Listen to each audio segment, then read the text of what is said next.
with Greg Gaston and Eli Savoy.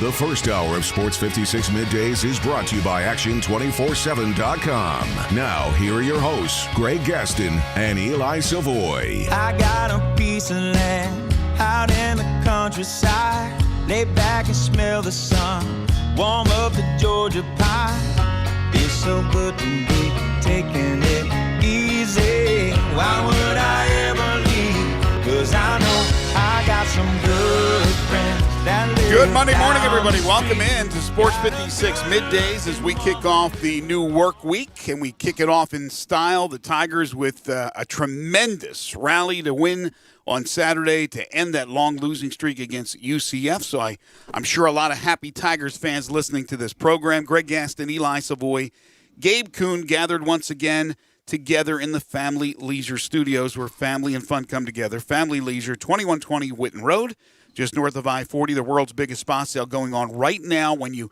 head on over to check that out, make sure you grab an official Sports 56 mask while supplies last. Coming up on the program today, in about 12 minutes, we're going to be joined by a friend of the show, Hugh Freeze, the head coach at Liberty University. The Flames are 5-0. In fact, there's a number of independent teams out there, BYU, Liberty, Army, they're crushing it. Those three teams are a combined 15-1. We'll talk to Hugh about their win over Syracuse on Saturday. They'll play Southern Miss this week, and then just how they're dealing with the pandemic.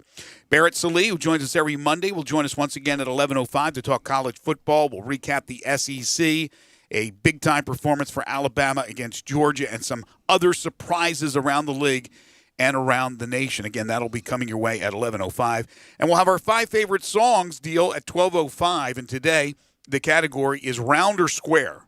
Round or square. We're not talking about around, like I Get Around, like the Beach Boys song. No, it's round, the shape, or square, the shape. You need to have one of those words or both in the title of your song. You could text in via the First Bank text line at 67129 with those lists. And if you're watching us live, you can message us at Sports56WHBQ with those lists on Twitter, Facebook, YouTube, Periscope, and Instagram. First hour of the program is brought to you by Action247.com. We'll talk college football, NFL. The World Series is now set. And Eli, unfortunately for that one texter, one of our listeners to the show, who's a big Braves fan, he will not be sipping on champagne, nor will we. Yeah, I hope he's doing all right. I'm concerned about that person. Maybe it's a she too, but I hope them and all other Braves fans are feeling okay.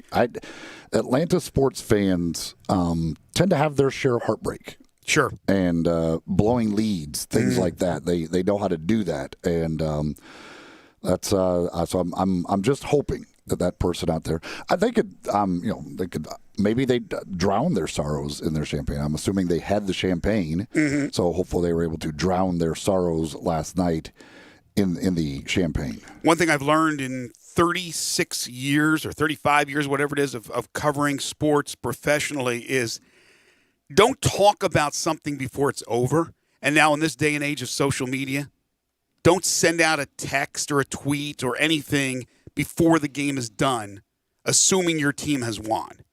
Especially when it's 3-1 in a series and there's still the chance that a team with a prolific offense like the Dodgers can rally, which they did. Never say it's over, right? And of course, Yogi Berra, it's never over till it's over, the great Yogiism. Unfortunately for Braves fans, they found that out. We'll talk about the Dodgers-Rays matchup in the World Series, which is now set. That'll be played in Arlington, Texas, a little bit later on in the show. But we begin with an epic win for the Memphis Tigers football team on Saturday, a game they really had to have, and they had not beaten UCF since they were a 1AA team. They had lost 13 straight. And in this particular game on Saturday, on a beautiful day in Memphis, the Tigers found themselves down 21 points. It looked as if it was going to be 14 in a row for UCF. And lo and behold, the Tigers never quit. They rallied. They win the game. They got a break with a missed field goal, a la the Tulsa kicker last year. But that's what happens. You get your breaks. You do the things you need to do. You never let down. You keep churning away even when you're trailing by 3 touchdowns. And the Tigers end up producing the greatest comeback football win in their history. 21 points as they take care of UCF 50-49. All types of records were set in that game. But again, the 13-game losing streak is done, and the Tigers still can attain all those goals they've set out to attain before the season began. Yeah, it was that's just it was just an amazing game. I'm still, even after having watched it, a little confused as to how they did it. I don't. There was just no indication that they were going to be able to catch up because there was no indication that you would ever stop UCF from scoring. It's amazing to watch just how fast they play, like from one snap to the next. It's incredible to be able to do it that quickly. But the Tigers, I mean, Brady White, I don't know what to say. I mean, dude, he basically played a perfect game. I don't know. I don't know that there's anything else Brady White could have done in this game. I mean, it was just unbelievable to watch those two offenses go back and forth, and the defenses just really had no chance whatsoever. I noticed I didn't get any negative texts from people I know about Brady White. It's like, come on. If you didn't know by now what this guy has meant to this program and how important it was for him to come back on a day when the Tigers and the Tigers coaching staff knew, but that everybody found out officially because the rumors were out there that DeMonte Coxey was going to opt out, and he's no longer a member of the team. It wasn't just this past Saturday. You already lost Kenneth Gainwell before the season started, who decided to opt out. Two major weapons, two all-conference performers, and Brady White, with a host of relative unknown wide receivers and young running backs, went out there and did what they did. I'm going to go over the numbers in just a second. But this was a deal where 10,500 or thereabouts were at Liberty Bowl Stadium. And 5 to 10 years from now, when you talk to people about that game, when they ended the losing streak to UCF, you could probably talk to 40,000 people that'll say they were there. They wish they were there. I wish they were there because it was crazy after the game ended being on the sideline. I can't imagine if there was 50 or 55,000 people. But the people that were there enjoyed it. The people that watched it on TV or listened to it on radio certainly enjoyed it. But look at these numbers. 1,501 combined total yards, a new single-game American Conference record.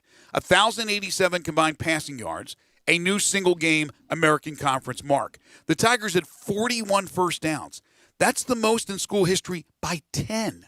By 10. Brady White, 34 of 50, 486 yards, 6 touchdowns, no interceptions, 8 rushes, 30 yards, and another touchdown. And for that performance, named the Walter Camp Award Player of the Week, Offensive Player of the Week.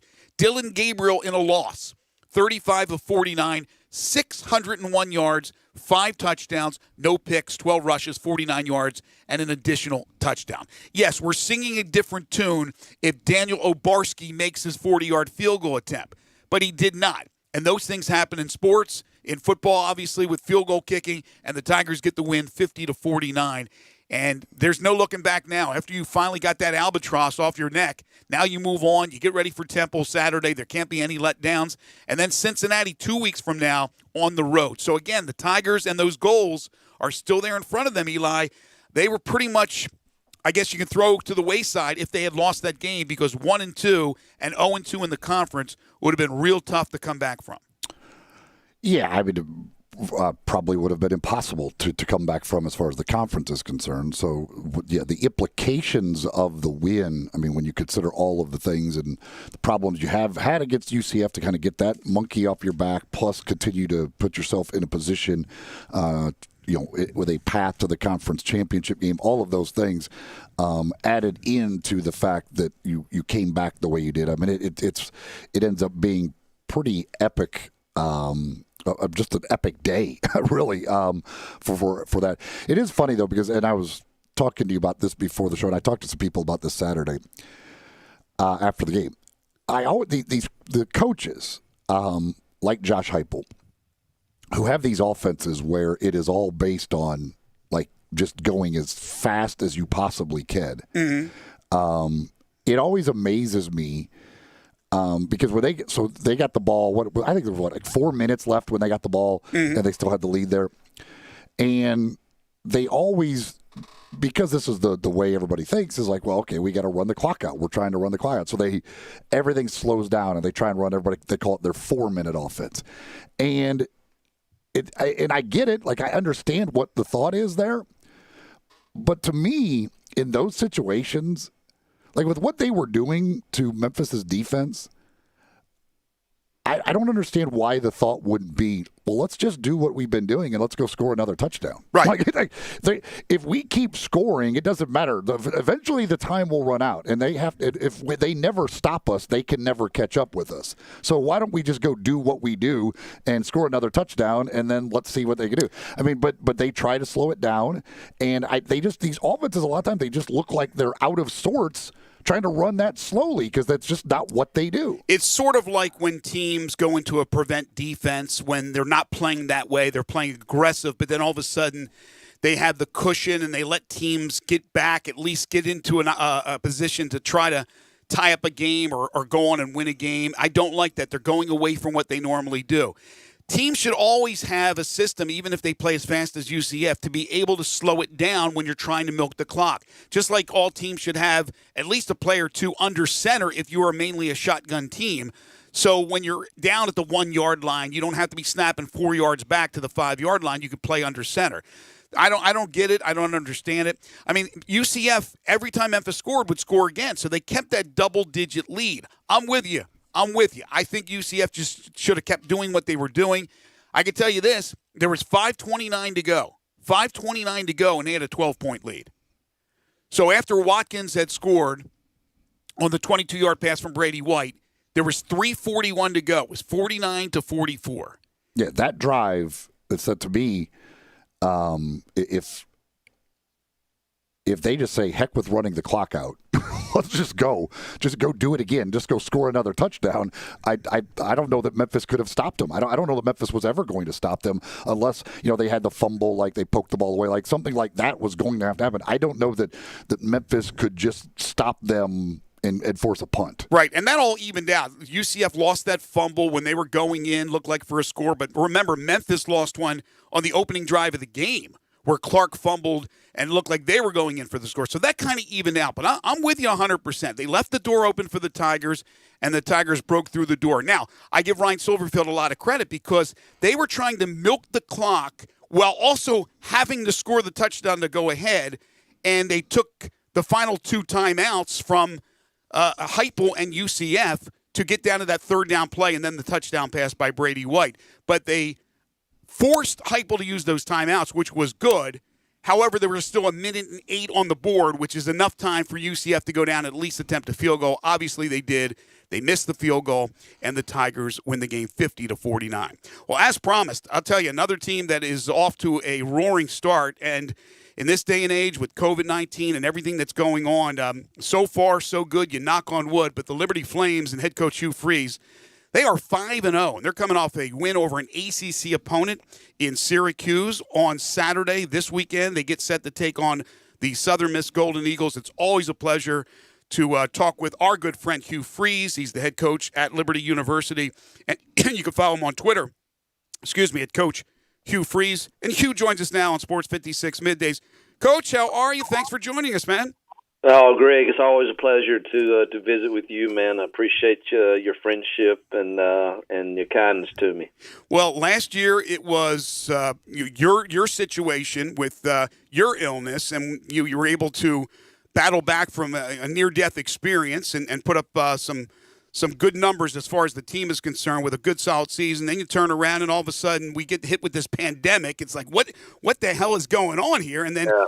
And then, Hugh, you guys have been able to navigate through so far to a great start to the season at 5-0. How hard has it been? Talk about the challenges and how you've been able to, knock on wood, escape the problems that a bunch of teams have already gone through so far. Yeah, I think it's certainly a challenge, Greg. And I think the experiences you have in life, kind of prepared people different ways for different times. And, obviously I try to learn from every experience I've had, whether it's good, bad, or whether I failed, whether I succeeded. And I think, I don't let too much bother me anymore, and hopefully our team approaches this the same way as we control what we can control. Now, having said that, I think the plan that was put in place here by our administration has been incredible, and we're fortunate that we have facilities to really have our team in a bubble all the time.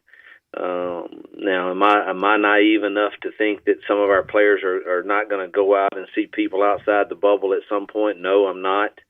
Hopefully they are wearing their mask and staying socially distanced as much as they can when they're not. But we dominate a lot of their time with everything from academics to food to all of our meetings, lifting. Everything is in our one complex. They don't go anywhere else for anything, and they all have each other as roommates. So we've been fortunate. Obviously, we've had to set out a few kids here and there for tests, but even those kids have not been really symptomatic of anything, so we're grateful for that. And hopefully, to be very honest, I'm nervous about the test this week because, you go to a place like New York and you're around different people at the hotel, and you get a big win, and, they're college kids, and we got back early Saturday evening, so that they, I'm sure, probably weren't as restricted as you would like them to be in the bubble. And so I'm curious how our test will come back from those should be back today from yesterday's testing. With that win over Syracuse, obviously it's a win over an ACC opponent, which means a lot, but also with the fact that you started last year with them and got shut out by them, was this kind of the moment where it feels like all of it, this is kind of the full circle, like this is how far we've come in this year and a half? Well, I mean, there's no hiding the fact that, to get your first win over an ACC opponent at our school is big for us. And, I don't take much from last year. I was worthless to our football team last year until week 3 of the season. And obviously Syracuse is a good football team, but I don't know if it says how far we've come, but it sure doesn't say the opposite. And to get the first win over an ACC opponent and to be 5-0 with one game left before our open week, I think speaks volumes to the leadership of our kids that they've had in the locker room and our staff. We were without a lot of good players Saturday and still found a way to win. Hopefully we can get healthy for this week. So, Hugh, I know the record would say you're good. You're 5-0. How good are you? Oh man, I think we're a really solid football team that has great chemistry, and kids play really hard and hopefully smart. We've got a few athletic guys that can make plays like Malik and Shadro, and then some pretty good defensive line. I think outside of that, we're a solid football team. So I don't know. I mean, I've seen a lot of teams. They remind me a little bit of my first year at Ole Miss. By no means were we the most athletic team in the SEC, or if you were to take the teams on our schedule that we've played this year and you put them on a 40-yard dash clock or a vertical jump or the short shuttle or the bench press or the height, weight measurement, we probably have lost every game based on that criteria. Right. And so, but that's not where games are won. And I think that, we spend a lot of time building culture that hopefully creates great chemistry and the way we prepare to play. And then if that is regurgitated in the locker room by the leadership constantly of holding people to that standard, I think you got a fighting chance. So, we're a good football team. I believe that. How good, I don't know. Our schedule gets brutal from last week on. Speaking of, how many games did you guys lose off your original schedule? How many? Oh, so we lost, let's see, Bowling Green, UConn, UMass. I think that's it. Okay. Oh, and one AA of North Carolina A&T. So I think we lost 4 games off of a 12-game schedule, and we were able to, we have 10 currently scheduled. So how weird has that been? Like this, trying when you're basically scheduling games on the run, all of the other things week to week. How strange and how difficult does it make it?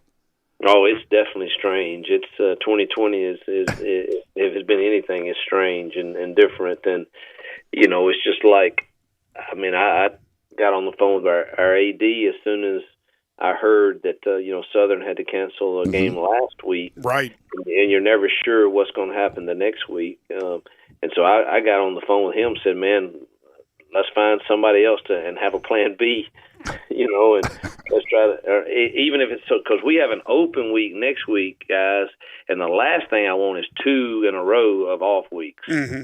And so I told him, man, is there anybody we can schedule for one of those dates as a plan B? And, I'm hopeful. I think things are, and of course, it's not just Southern's issue; it's ours too. We could easily have an issue, just like anybody else. So, but I'm hopeful. I think they had really good results this weekend, and everything looks good for Saturday thus far. Yeah, coach is referring to Southern Miss had to cancel the game last week. It was against, was it UTEP? It was, yeah. Yeah. So hopefully they're okay for this week. You guys are okay for this week, and then you can get that game going. I got a team for you though. If somehow Southern Miss can't go, now can't you get Massachusetts back on the schedule now since they played a game the other way? I guess this past weekend. I didn't want to go into who I asked AD to call, but certainly that would make sense for both independents. I think they're still dealing with some of their state regulations on after they play. They have to quarantine for a certain amount of days, and so I'm not sure how all that works out. But we're hopeful that we'll certainly try to accommodate and give them a game. I know they're hoping to play 4 or 5. So it's just like the idea of having to have plan Bs like a week out in scheduling for college football. When we're scheduling, a lot of these games get scheduled now 10, 15 years in advance, and we're talking about scheduling the team. Right. Can you be our plan B for next week in case we don't have a game? Isn't it crazy? Our defensive coaches can't stand that thought.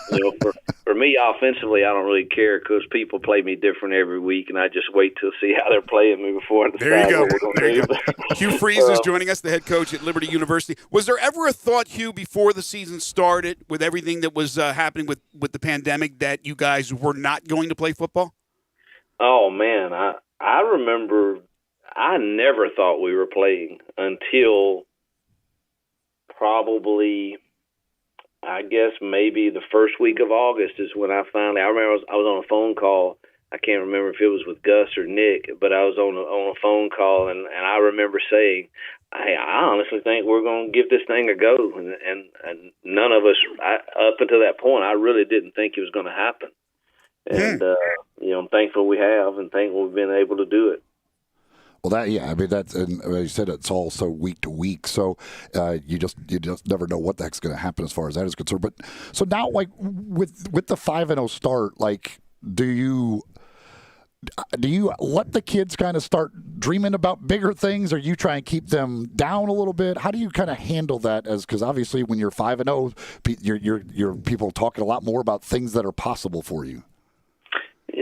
I approach every week the same, and that's I tell them the truth of the game before, and then we put it in the trash and explain very clearly to them if you want to continue to be talked about in a positive light nationally and in different places, then you better prepare this week just like you did the last week, because it's fleeting, man, and it'll flip. The same folks that are praising you right now, they'll jump all over you the next week. And so this is all about preparation the same way and preparing for another game with a team that can easily beat you in Southern Miss. So I think we're pretty good at keeping them grounded. Obviously, I know they're reading all the junk and they see all of that. And,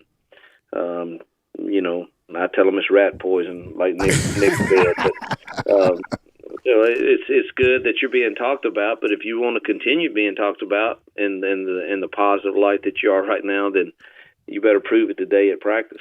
Have you had any players opt out? Yeah, we had 2 back in the summer that chose to opt out. What about this? They've just, I guess they've passed the rule now, which is the same rule from last spring, that the athletes that are playing during that time period now during the winter sports will get that extra year of eligibility. How does that affect you and scholarships and moving forward with recruiting? Lord, Greg, that's how long do you have? 'Cause this is going to be a huge, huge, huge challenge for a lot of schools, and so obviously all of our kids that are currently playing, even the seniors, have the option of returning next year.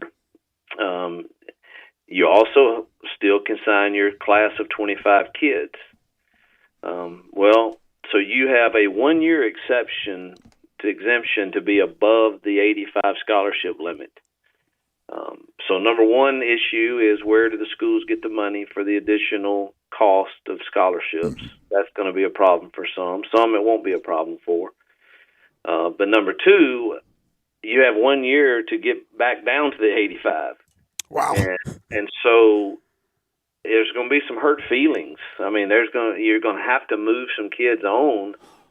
I don't know how you're going to solve that problem in 1 year's time. And then part three to that is they're going to have to make some type of adjustment to this APR that all of us coaches are held to this standard by, because you can't control some of this transition. And then you add to it that they're going to vote on in January, this one-time transfer exemption where you don't have to sit out. I mean, our APR scores are going to go down the tube if they don't make some adjustments. And so there's a lot of things that over the next 12 months are going to affect the game of college football. Well, there's no doubt about that. Hugh, you mentioned obviously you tell the players that it's just one week at a time. For you, and you've been through it before, but inevitably, as you continue to have success, your name's going to be thrown around out there when other jobs inevitably come open. How do you handle that stuff with your team? Yeah, that one is much harder for me to handle than this idea of preparing the same way, because you're never sure. Obviously, it's a compliment to your team when your name's being thrown around. But as you know, 95% of all that throwing around of names 4 and 5 games into a season is rubbish. I mean, it doesn't. I mean, no one that I know of has started talking to other coaches, but yet here you find, because of the world of social media, you find your name being thrown out there, and so you're not quite sure. Are your kids believing any of that? Are they? And you don't want to create an issue. And I can honestly say there is no issue right now in regards to that. But it's in my mind when if my daughters are hearing things, I know that probably the same is true for our players, and I absolutely know it affects recruiting, and other schools use it. I was on the phone with a kid last night, and that's the only thing he could say to me is, well, so-and-so coach said that you're doing this and you're doing that, and, which I don't ever comment on other coaches. I wish they wouldn't comment on me. But, so that one is a difficult thing because I want to be so transparent and truthful with our kids. And right now there is nothing. I love my job and I love what's going on here at Liberty. And so it's hard to exactly know how to navigate, all of that. Well, right now all your attention is on Southern Miss. Hopefully that game does take place this Saturday as the Flames will try to move to 6-0. It's been a great start to the season for Hugh Freeze and his team. Again, you can follow Coach on Twitter at Coach Hugh Freeze. Hey, Hugh, always a pleasure to have you on the program. Thank you so much. Stay well, and we'll talk to you down the line. Say hello to the family for us. Will do, guys. Y'all take care. Take care. Hugh Freeze, head coach at Liberty. Town Village Audubon Park is senior living in today's world, offering more options to fit your needs more than ever before. They are dedicated to the long-term satisfaction and the quality of life for their residents. They're located at 950 Cherry Road, which is just off Park Avenue in East Memphis. All they ask is that you're 55 or over. Independent living, short-term respite stay available. They have monthly options. Great event schedule with activities galore for their residents, amazing food, everything you need to continue to enjoy life to its fullest. Give them a call for more information at 901-537-0002. That's 901-537-0002. Or online at townvillageaudubonpark.com. We've been over there a number of times for remotes, and the residents absolutely love it. And again, there may be a loved one in your life, maybe even you for your future. You're thinking about it for those latter years of your life, those golden years you want to certainly enjoy. You can at Town Village Audubon Park, 950 Cherry Road, just off Park Avenue. Again, 901-537-0002 or online at townvillageaudubonpark.com. We'll get back to more Tigers talk and other college football games around the region when we return. This is Middays on Real Sports Talk, Sports 56, 96.1, and 98.5 FM. We are Sports 56 WHBQ. Listen to us daily on AM 560, 98.5 FM, and 96.1 FM. You get to choose at Gossett Kia on the Pike. Right now, take your pick from 2021 Kia Forte or 2020 Kia Soul. $149 a month lease, 36 months. Plus the all-new 2021 Kia K5 with more passenger cargo headroom and legroom volume than Toyota Camry. Plus a warranty that blows Toyota away with a 10-year, 100,000-mile powertrain limited warranty. Now $189 a month lease, 36 months. And get 2020 K900, $10,000 off MSRP. So get your Kia on at Gossett Kia 1900 Covington Pike or shop 24/7 KiaCovingtonPike.com. Ask for Bobby J and he'll put you in a new Kia today. Leases $31.49 due at signing. 0 security deposit excludes ACQ fee $10,000 per year. 20 cents excess mileage. $650 acquisition fee. Forte ME $275,992 MSRP $20,510. Soul L706 $3372 MSRP $21,885. K5 MG 003,199 MSRP $25,725. K900 MSRP $65,610. L60 $26,907. L60 $21,220 includes all rebates and incentives. PF $695 excludes tax title and license with approved credit. See dealer for complete details. Offer valid through 11/1/2020. Dealer stock only. Warranty is a limited powertrain warranty. See Kia.com or retailer for details. Great news, sports fans. The Butcher Shop Steakhouse is now open for dine-in service. Make a reservation and enjoy a mouth-watering steak dinner. Or, if you prefer, take it curbside. In addition to their fantastic steaks, the Butcher Shop Steakhouse has a variety of entrees, including Canadian lobster tail, crab-stuffed shrimp, pan-seared red snapper, and fresh ground steak burger with portobello mushroom sauce. Planning to cook out? The Butcher Shop Steakhouse offers a great selection of fresh Angus beef, hand-cut steaks and burgers, lamb chops, Atlantic salmon, and more. Make your reservation for dine-in or pre-order for curbside pickup. The Butcher Shop Steakhouse, dine-in, curbside, and delivery. Plus, enjoy the sizzle of top-quality Butcher Shop steaks on your own grill. Call us at 757-4244 and visit our website, thebutchershop.com, for menus and more. The Butcher Shop Steakhouse, Walnut Grove and Germantown Parkway. Looking for a high-efficiency planting solution? The Case IH 2150 Early Riser Planter combines the industry's most accurate planter technologies with a rugged row unit for a fast and uniform emergence. The Case IH 2150 Early Riser operates at your speed and adapts to unique field conditions so that you can maximize your yield potential. Stop in or call Mid-South Ag Equipment at 662-890-3141 to learn more. That's Mid-South Ag, your Case IH Equipment headquarters. All 75 months at 2.99, Mirage LHO 10129, G4 LHF 07863, Eclipse LZO 15893, includes all rebates and incentives. PF 695 excludes tax title and license with approved credit. See dealer for complete details. Offer valid through 11/1/2020 with approved credit. Dealer stock only. How about a brand new ride that gets 43 mpg highway, seats 5, plus costs less than $4 a day? We Gossett at Gossett Mitsubishi on the Pike. 2020 Mitsubishi Mirage, buy for $11,100 or $99 a month. 2020 G4, 41 mpg highway, $139 a month, or buy for $12,435.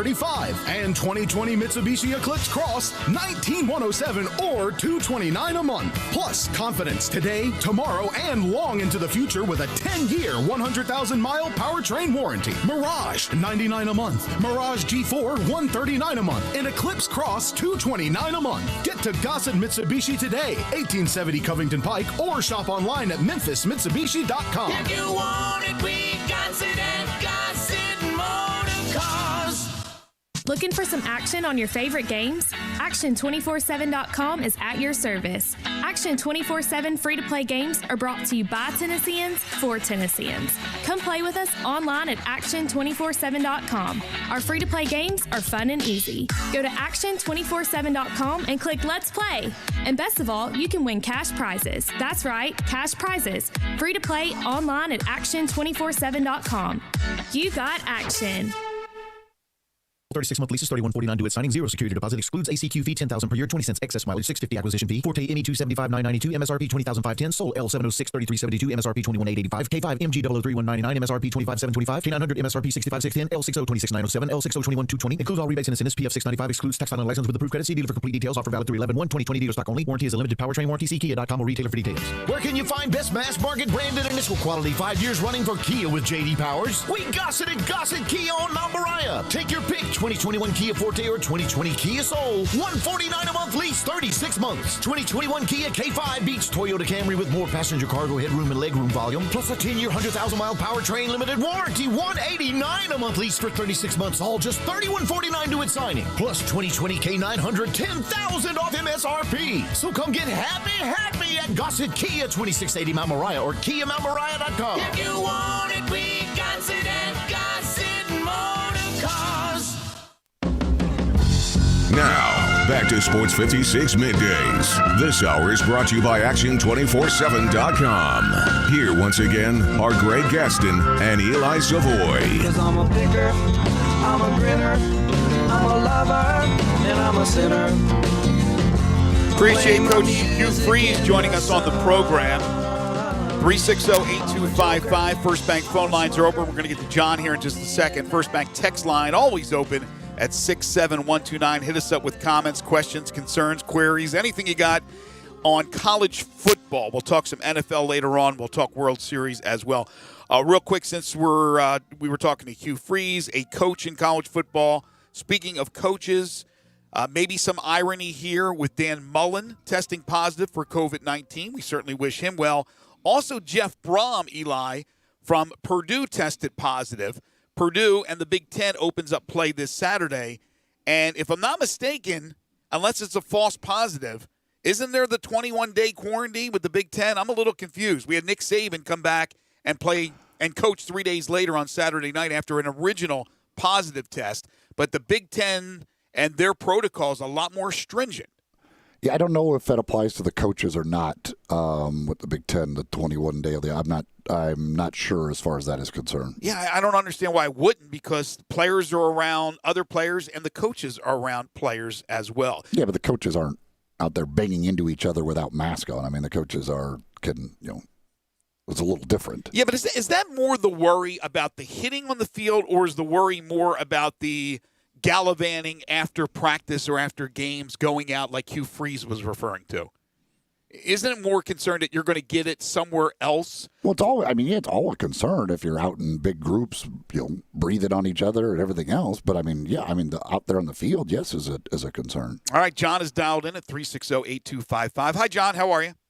Good morning, y'all. How are y'all? Doing well, thank you. Good. Yeah, I looked up the AP top 25 earlier, and there's either 7 or 8 teams haven't even played a game yet. Right.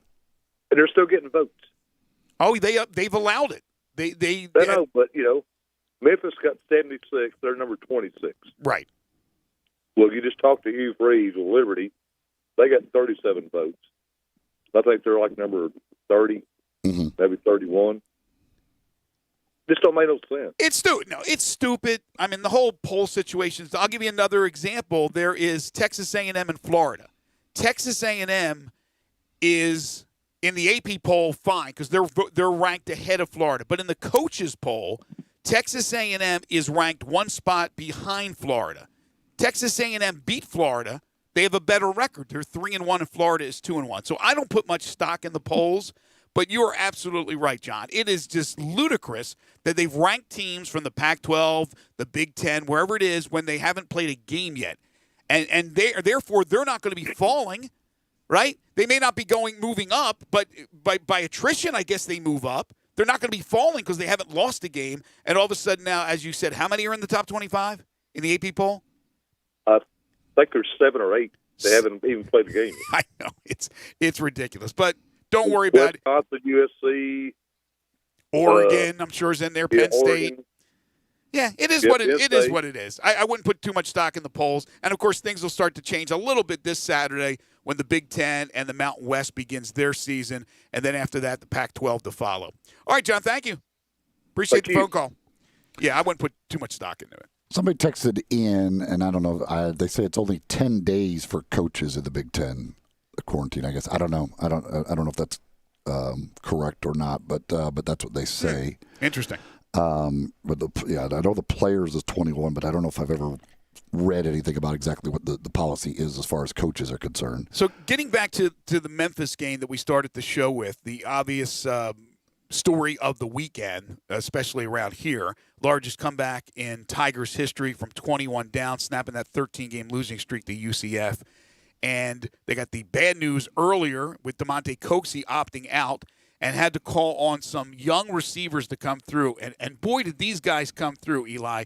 A cast of characters, and obviously working with the broadcast, I know these guys. But a lot of people, I'm certain, did not know Javon Ivory before Saturday. And they know a little bit about Taj Washington, but he became a huge part of the offense. And Calvin Austin, who is only 5'9", that's what he's listed at, with 9 catches for 151 yards and 2 touchdowns, and they were trying to get real physical with this guy. I can't say enough about the receivers, the way they stepped up throughout that game. Yeah, oh gosh, yeah. I mean, that was for a guy like Ivory, who did he have a catch prior to Saturday? Or I don't think he had a catch. That was his first start. He may have, but I don't think he did for some reason. But yeah, I mean, and then Calvin Austin was basically unguardable. He just kept killing those guys, those defensive backs. That was you just think of what this team is without from last year, production-wise. What they were without. When you figure Gainwell, Gibson, Coxey, Taylor.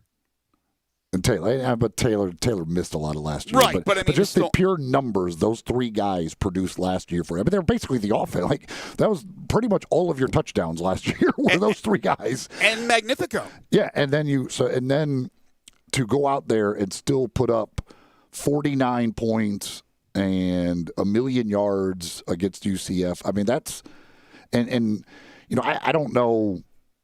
I don't know when they officially knew Coxey wasn't playing. There was a lot of rumors kind of all week long about him and possibly opting out, but nobody would ever confirm it or anything else. So I don't know when they knew it, but it's not like they had a ton of time, and that's a massive weapon that you're losing there. And for those guys to just step up and you don't miss a beat at all and go out and turn that offensive performance in, at first it says a lot about the coaching staff and what they were able to do. It also says a lot about Brady White to be able to just, with his favorite target not there, still produce the numbers he did.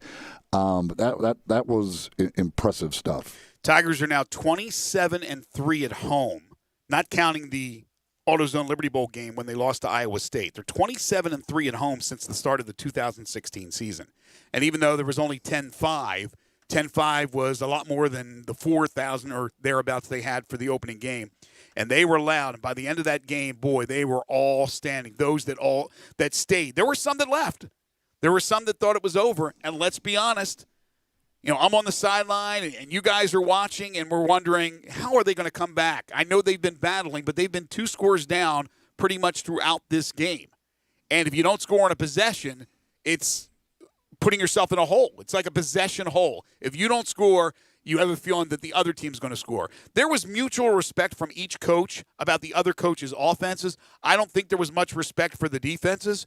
Now, there were some plays that Memphis's defense made that were huge. That O'Brien Goodson sack when his helmet came off was huge, and obviously the forced fumble. And then it was it Cullins, Gabe, who laid out on that one play, on that pass play? I think was a 4th down, and he was able to deflect it. That was huge, but they were few and far between for both teams. This was going to be won by offenses. And I can't say enough for, again, as you mentioned, Brady White and the relationship with these young receivers that, yes, they have the relationship from practice, but not so much in the game. And Sean Dykes has obviously stepped up this year. He was a guy who was hurt last year. He's been big. But, man, oh, man, this was a coming-out game for Taj Washington and Calvin Austin. And the play calling by Kevin Johns was tremendous. And how about the Riverboat Gambler? We have a new Riverboat Gambler in Ryan Silverfield. Yeah, I mean, when you're going for a 4th down inside your own 20 early in the game, I mean, that says a lot about, again, what you know that if you punt to them, you're just kind of falling behind. You can't afford to waste possessions against a team like UCF. We kept going for the 2-point conversions. Some of it, I was a little confused on the math, but that's Me too. I guess again, it's the confidence of they can't stop us. We're going to get the 2-point conversion. So why not pick up an extra point if they're never going to stop us? Gabe, as a former offensive lineman for the Tigers, when Ryan Silverfield is pulling the trigger on these fourth downs, were they not 6 for 6 on fourth downs? What did it end up being? If you can look that up. But aren't you feeling good as an offensive lineman that the coaching staff has the confidence in us to get the first down? Yeah, they were 6 for 6. UCF conversion. Was 4 for 6. Yeah, that's unbelievable. 6 for 6 on fourth down conversions. Gabe, you're looking at me funny. I thought a lot of the chances he took were smart. I thought the one inside the 20 was just absolutely stupid, personally. And I say that. I know Coach Silverfield. I like Coach Silverfield. I thought that was a ridiculous decision. But be that as it may, they got it. So there wasn't any repercussions that they really faced from it. But I like the aggressiveness. I think going for 2 in those situations was in an effort to shorten the game, maybe not go to overtime, make UCF think about it and have to have a lot of things go right if the Tigers ended up taking the lead, which ended up happening in the end. But I did want to point out this, and I don't know if anyone else has this statistic, but after the 3 turnover games by Brady White, last year was Temple, and then this year, obviously, the SMU game. Both 3 turnover games for Brady White. Right. Tigers lose very close in the end of the game. After those games, so last year it was Tulane, and then this year, UCF. He is now thrown for 844 yards, 11 TDs, 0 interceptions after those games, showing how well he is able to respond. And I thought that was the key to the game, is him staying level-headed through the whole thing. Good point, Gabe. Either he's fired up because of the rare bad performance or the struggle, or he is just so laser-focused that he is going to come through, and he did. We'll get to some text messages coming up in just a bit. This hour of the program is brought to you by Action247.com. That's right, Action247.com. Go get signed up today. You can play free games right now, daily games, weekly games, for a chance to win real cash, and it costs you absolutely nothing. And then again, we're getting very, very close to folks here in the state of Tennessee being able to place those sports bets legally. And if you're all signed up, ready to go, you can do it right there at Action247.com. Go sign up today. It's very simple to do. All you got to do, go to the website, click play for free now, and you'll get signed up. You can get involved in those free games immediately at Action247.com. All right, your texts, they are next. This is Middays. Listen online anywhere, anytime at sports56whbq.com. Farmers Insurance knows that when you're in the car and that song comes on, yes, that's the one, you have no choice but to pull out your imaginary drumsticks and smash those cymbals and stomp on that kick pedal, which unfortunately is the accelerator pedal. And we covered it. Talk to a farmer's agent who knows a thing or two because they've seen a thing or two. Call Chad Gatlin at 901-235-1176 or get a fast quote at memphisfarmers.com. We are farmers. Bum, bum, bum, bum, bum, bum. Underwritten by Farmers Truck Fire Insurance Exchanges and Affiliates. Products not available in every state. If ever there was a time for comfort food, this is it. And there's no comfort food like Sunrise on Jefferson. Fresh-made breakfast featuring Sunrise's signature homemade square biscuits or the huge selection of hot, fresh, and fast lunch items are all part of what has always made Sunrise the most comforting of comfort foods in Memphis. Of course, everything that can be done to keep you and the staff safe at Sunrise is a top priority. And you can always order ahead and get delicious Sunrise to go. At a time this confusing, it's good to know there's one thing you can count on: Sunrise. There's an underdog story happening in America. In the moment they have the least, small businesses are giving the most. Well, Small Unites is making it simple for you to support their comeback. Find out how you can donate, shop, and share today at smallunites.org. Proudly sponsored by Capital One. Hi, this is Troy Fiveash, owner of Fiveash Roof Services. You've heard me talk about how we offer the best products, the best warranties, and the best services for years. Now let's talk about pricing. Pricing should never be the only reason you hire a contractor, but in today's world, pricing is always a consideration. So we suggest you get 2 or 3 estimates for your roof replacement from a reputable, licensed, and insured company, and then give us a call. If we can't beat your best price for a comparable roof system by more than $100, we'll give you $100. It's that simple. We are so sure we can offer you the best price, beating all other qualified companies, we will hand you $100 if we can't, and thank you for the opportunity. So give us a call. What's the worst thing that's going to happen? Make $100? Five Ash Roof Services, a proud supporter of Tiger Athletics and the official roofer of the Tigers home team. Five Ash Roof Services, fair, honest, and ethical. 367-0050 or memphisroofer.com. Five Ash Roofing, it's what we do. We're here for you. Get in the zone, AutoZone. Welcome to AutoZone. What are you working on today? Changing your oil. We've got what you need. Regular changes are the best way to keep your engine running smooth. We'll help you find the right oil for your make and model and everything to help you finish the job right, like drain pans, filters, and funnels. And we've got more ways to get it all fast, like our next day delivery and our free same-day pickup, in-store or curbside. Getting the job done just got easier. Restrictions and details at AutoZone.com. Get in the zone, AutoZone. Now, back to Sports 56 Middays. This hour is brought to you by Action247.com. Here once again are Greg Gaston and Eli Savoy.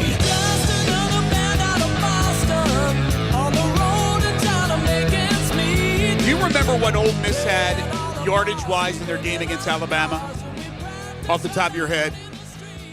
I don't, not off the top of my head. It wasn't more than what UCF had, right? No. So my point is this: 798 yards of offense by UCF.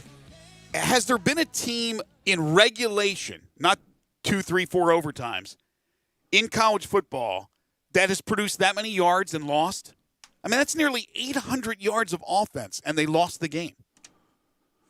It's hard to lose when you rack up that many. Yeah, Ole Miss had a lot, but I don't think it was 798. I'll tell you that much. It'd be different if you turned it over like 6 times or something. Also, but I mean, to lose a game when you put up 798 is pretty darn hard to do. A couple of texts here on the First Bank text line. 67129 is the First Bank text line. First Bank phone line is 360-8255. God says, prior to Saturday, for me, the jury was still out on Ryan Silverfield and staff. Even though I would have ran much more, I liked a lot of what I saw from the run game Saturday. Go Tigers. Clark had the early fumble, and I think it got to him a little bit, but he was still able to churn and go for over 100 yards again. And I thought Kylan Watkins, who was much maligned after the SMU game for somewhat looking like he was avoiding physicality, he was running between the tackles hard. I thought it was a really, really good game, and another player like with a coming out party for Kylan Watkins. I give Brady White a lot of credit too, because it seemed like he kept making the right decision. Like the pass rush, a lot of times they were coming upfield and getting beyond him, and he would just have an easy route, and he would take it, and he just kept picking up first downs that way. He'd just run to the sideline, get past the marker, and step out of bounds. He made a lot of really good decisions on when to take off and run. And when he did, he usually got 10, 12 yards every time. I can't say enough about that performance by Brady White. It's one of the great performances I've ever seen from a Tiger player all time. It was that good. Now, somebody here says, this is, I guess I kind of get their point. Memphis defense did look improved. They'd only played twice in so long. It's hard playing that, not playing much for Memphis. Playing every week versus playing every month is rough. I get it. The circumstances are difficult. I don't know that I could say the defense looked improved when they gave up 798 yards. No, they made a couple of plays like they did at the SMU game that gave them a chance to win. And like I said, O'Brien Goodson, that big play when his helmet popped off, the Cullens play when he laid out. They recovered the fumble. They forced the fumble. So there were some big plays. And remember, they're missing T.J. Carter.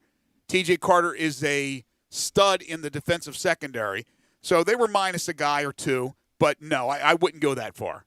Not when you give up 798 yards. And listen, UCF is a fantastic offense. So that it's hard. Like, there's a lot of defenses that are going to get just absolutely obliterated by that offense. I mean, those two receivers are, like, it's silly.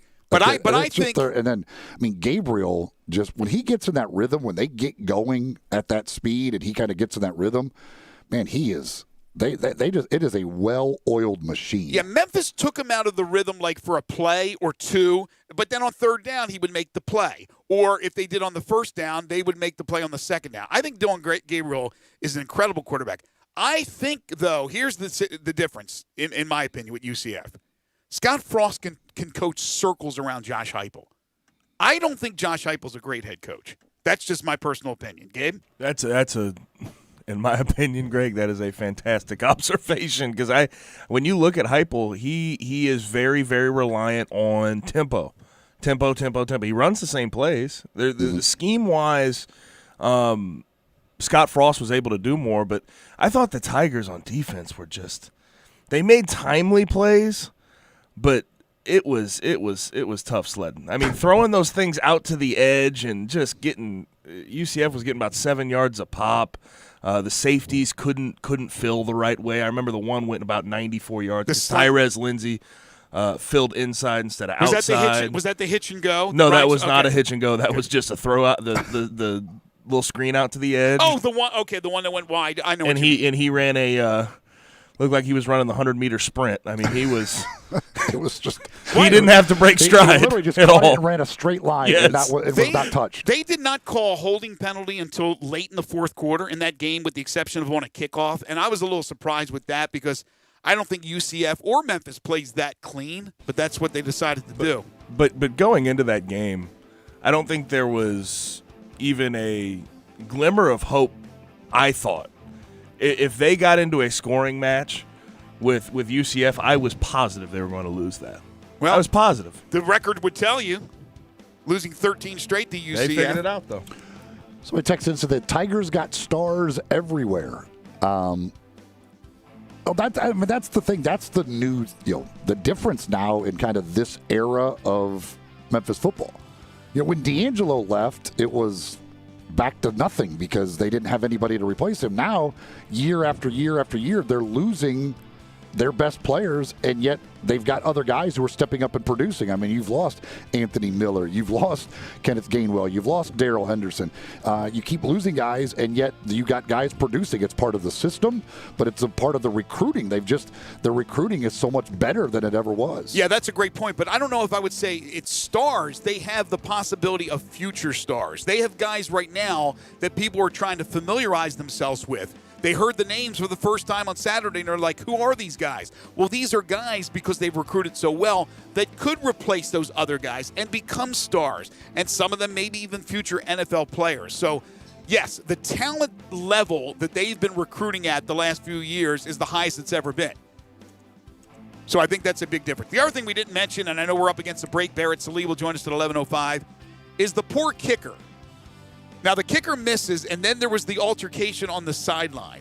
Yeah, it was ugly over there. I mean, if they thought that he was the only reason they lost the game, they better look themselves in the mirror. He was being an idiot, though. He was I think he was a lot of the instigating of that. So what did he do exactly? Because when he first went off, he slammed his helmet down. I saw that. I think he was just. I mean, obviously he was upset, but I don't know. I don't know exactly how it unfolded, but he wasn't helping the situation. I'll tell you that much. So maybe the backup quarterback or whoever it was, third string quarterback, was trying to settle him down as opposed to instigate something, and then they went off. But that's a bad look. It's certainly a bad look for Heupel and for UCF as they lose another football game. And another good thing is that the Tigers, after having played Arkansas State, who plays fast, SMU, who plays fast, and UCF, who plays the fastest in the country.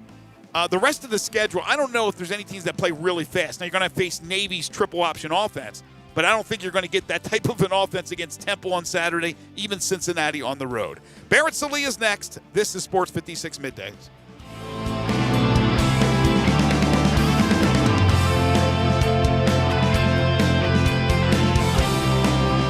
36-month leases, $31.49 due at signing, 0 security deposit, excludes ACQ fee, $10,000 per year, 20 cents excess mileage, $6.50 acquisition fee, Forte ME $275,992, MSRP $20,510, Soul L706 $3372, MSRP $21,885, K5 MG 003,199, MSRP $25,725, K900 MSRP $65,610, L60 $26,907, L60 $21,220, includes all rebates and incentives, PF $695, excludes tax final license with approved credit. See dealer for complete details. Offer valid through 11/1/2020. Dealer stock only. Warranty is a limited powertrain warranty. See Kia.com or retailer for details. Where can you find best mass market branded initial quality 5 years running for Kia with J.D. Powers? We Gossett at Gossett Kia on Mount Moriah. Take your pick. 2021 Kia Forte or 2020 Kia Soul. $149 a month lease, 36 months. 2021 Kia K5 beats Toyota Camry with more passenger cargo headroom and legroom volume, plus a 10-year, 100,000-mile powertrain limited warranty. $189 a month lease for 36 months, all just $3149 due at signing. Plus 2020 K900, $10,000 off MSRP. So come get happy at Gossett Kia, 2680 Mount Moriah or KiaMountMoriah.com. If you want it, we got it at Gossett Motor Cars. The COVID-19 pandemic continues to weigh on us all, but we can turn worry into action. Wear a mask and keep 6 feet of space between yourself and others in public. Wash your hands often and stay home if you're sick. Go to cdcfoundation.org to learn more. Jeep Adventure Days and Ram Power Days are rocking at Gossett Chrysler Jeep Dodge Ram Fiat on Covington Pike. And guess who's got #1 ranked brand in initial quality and driver appeal among mass market brands? We Gossett! 2020 Jeep Cherokee Latitude IIHS top safety pick. $21,560 or $275 a month. Or get muscle with 2020 Dodge Challenger XST with best in-class cargo volume. $24,348 or $314 a month. Plus get Ram tough in a 2020 Ram 1500 Classic Crew Cab 4x2. We Gossett at $388 a month. Drive past the rest. Come to the best. Gossett Chrysler Jeep Dodge Ram Fiat 1901 Covington Pike. Online GossettMotorCars.net. If you want it, we got it at Gossett Motor Cars. Ranked by J.D. Powers IQS and Appeal Studies, all 75 months at 4.11 APR, 3,500 down, must finance through Chrysler Cherokee, LD 643160, MSRP 28,190, Challenger LHS 214,740, MSRP 31,180, Ram LG 293,29, MSRP 37,855, includes all rebates and incentives. PF 695 excludes tax, title, and license. See dealer for complete details. Offer valid through 11/1/2020 with approved credit dealer stock only. Brian Elder's Roofing Solutions. Chris Price here for Brian Elder Roofing. The storms we've had over the past several months have been devastating to our communities. The rainy season is ahead. You may have not even noticed the dripping in your attic, water stains throughout your home, or even worse, mold and mildew. Please call Brian Elder Roofing and we will send out our project managers to assess any damage. We will not try to sell you a roof if all you need is a repair. We will measure your roof from outer space. 0% for 60 months, even no payments till 2022 are available with approved credit. If you've noticed missing shingles, water stains, leaks in your roof, call us before you call your insurance company at 867-0303. That's 867-0303, and we will provide a free, thorough inspection of your roof's condition. Call 867-0303. Brian Elder's Roofing Solutions. Hey everybody, I'm out here at Olive Branch looking at all these new Silverados at All Star Chevrolet, and guess what? It's Trucktober, and nobody has more new Silverado trucks than right here at All Star Chevrolet, and I'm seeing them right now. Look at this. You can get the Trucktober thousands in cash off price, up to $5,000 in cash back. Holidays are coming. In fact, they're already here. All Star Chevy has all these new 2020 Chevy SUVs and trucks with cash back deals in the thousands. New 3-row Traverse, new Equinox, Impala, or Malibu, all come with thousands in Chevy cash back for you. Remember, it's not Mount Moriah, not Covington Pike, not Collierville or South Haven. It's got to be Olive Branch, people. And the certified pre-owned lot is full. Impalas, Malibus, Tahoes, and Suburbans. And everyone at All-Star Chevy has one job, just one job, to make sure you have more fun, get the best deal, and in record time. So find new roads to All-Star Chevy on Kraft Goodman Road or online at allstarautogroup.com. Beat any dealer's ad price any day at All-Star Chevrolet. Best financing for everyone. We are Sports 56 WHBQ Memphis, W253DF Memphis, WPGFLP Memphis, and WIVG Tunica Memphis, Flynn Broadcasting Stations.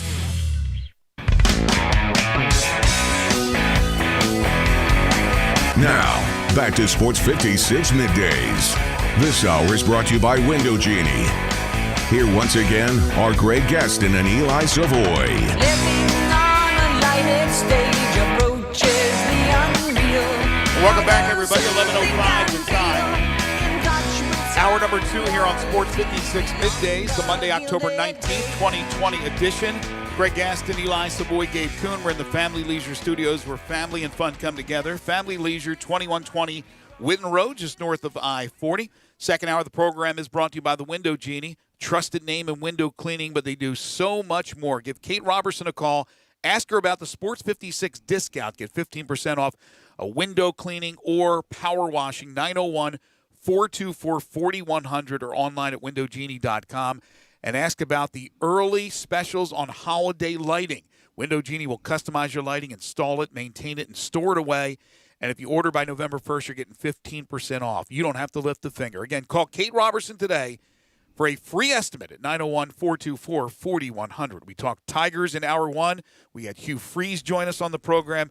Now it's time to get into the SEC on a wild weekend, the rest of college football. We do it every Monday with Barrett Sallee. It's time to talk some college football on Sports 56 Middays. Joining Greg and Eli is Barrett Sallee from CBSSports.com, CBS Sports HQ, and SiriusXM Radio. Now, here's Barrett with Greg and Eli. He is Barrett Sallee, college football writer for CBS Sports Television. You can catch him at CBS Sports HQ. And hear him on SiriusXM College Radio, which I did yesterday. You can follow him on Twitter at Barrett Sallee. Barrett, welcome to the show. And as always, you and Andy with that food segment, just I love it. You guys call it one of the best. It is one of the best segments on. We do a music thing, and I think people love it. Just to get away from sports for a little bit. And you guys do this thing with food, and I think it's outstanding. Yeah, for those who have not listened, it started. God, I can't remember when the Christian Wilkins, Wendell Carter, Duke thing was, but it was 2.5 years ago, and one of the storylines was that Wendell Carter's parents went out to a Longhorn Steakhouse with Christian Dawkins, and they left. So Christian Dawkins was at Longhorns by himself and rang up something like $134. And Andy and I are on the radio going, how the hell do you ring up $134 by yourself at Longhorn Steakhouse? So we hypothetically tried to, and since then we've been going to a city of somebody who's had a bad week in college athletics, and Andy, he's an encyclopedia of restaurants. Right, right. So we go there, we spend a fake $100, and yesterday was good. You make everything sound good, and I know some of that stuff can't be good because my tastes are not that eclectic. I'm very limited, but you make everything sound good, and you get it within the $100. So anyway, kudos, man. I think it's fantastic. Thank you. Barrett, I really did want that Firehouse burger that I ordered from. What was that? Something Barrel, Stock and Barrel in Knoxville. They got this fire something burger that has 6 different kinds of hotness to it, and I'm like, oh, that's all me. I'm down. Barrett, more importantly, I'm glad to hear you're doing okay. Oh, don't bring it up. Have you recovered from the Braves? No, no, I haven't. I don't know, man. They're just better. I hate making that excuse because I want my team to win. The Dodgers are a better team. Yes. Right? So, that's how I'm trying to approach it. I don't know how effective it is. In fact, I'm pretty sure it's not that effective. But I come back to it and say, all right, look, they got better pitching. Their lineup, while the Braves lineup is great, they're probably a little better. It's heartbreaking being a fan of Atlanta sports, and yesterday was just another reminder of that.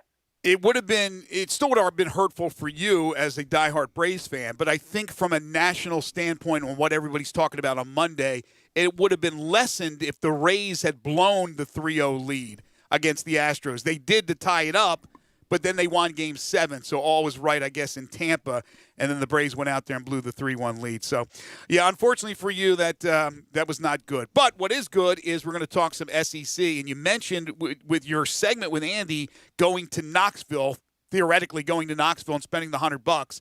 Obviously, it was not good for the Tennessee Vols, and the old Jarrett Garantano, he reared his ugly head. 2 pick sixes on successive passes. And that is a step backwards, right, for Tennessee? It has to be.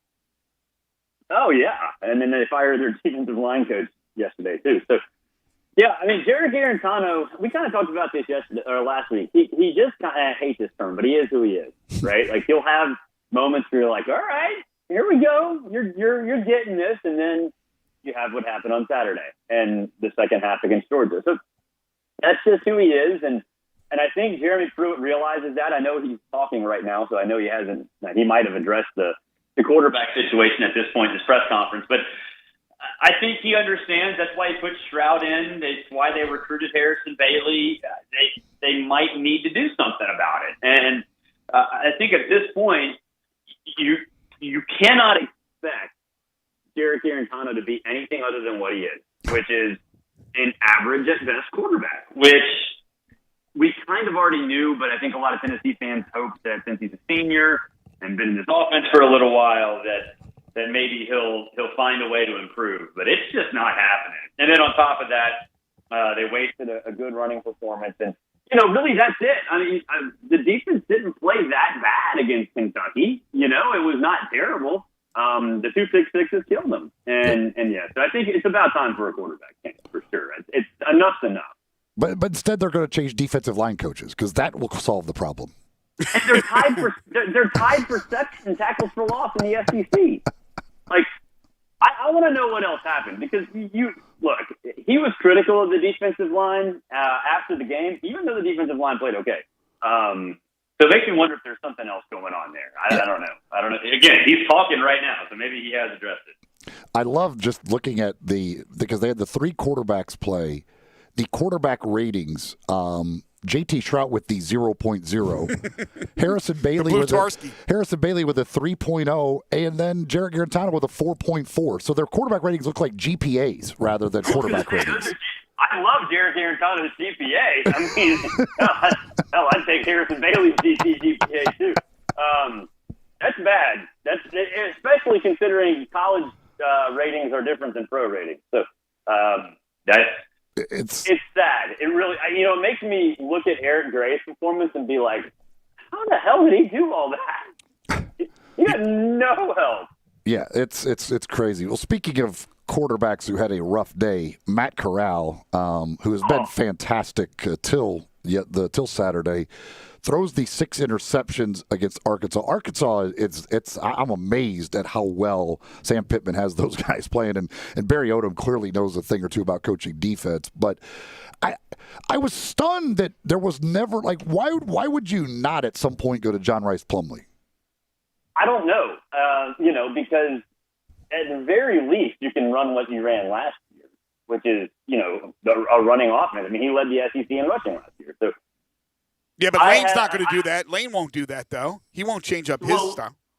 Well, Lane also, he's very confident in himself. But at some point, even look at Matt Corral and say, John Rice Plumlee can throw better than you, too. Because 6 interceptions is not going to fly. So Sam Pittman, and that defense has played well.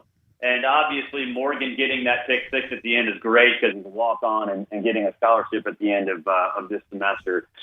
They're playing great football. The defense, Barry Odom, I think we've all seen now. You guys remember this when he was there. Mm-hmm. There's a reason he was a highly touted assistant that was on the fast track to become a head coach. Now, obviously, it didn't work, and maybe he's just best suited to be an assistant. But if that's the case, he's a hell of an assistant because that Arkansas defense is really good. So I don't know. Ole Miss, look, I keep coming back to the fact that if you find some way to not throw 6 interceptions, that offense is going to still be really dangerous.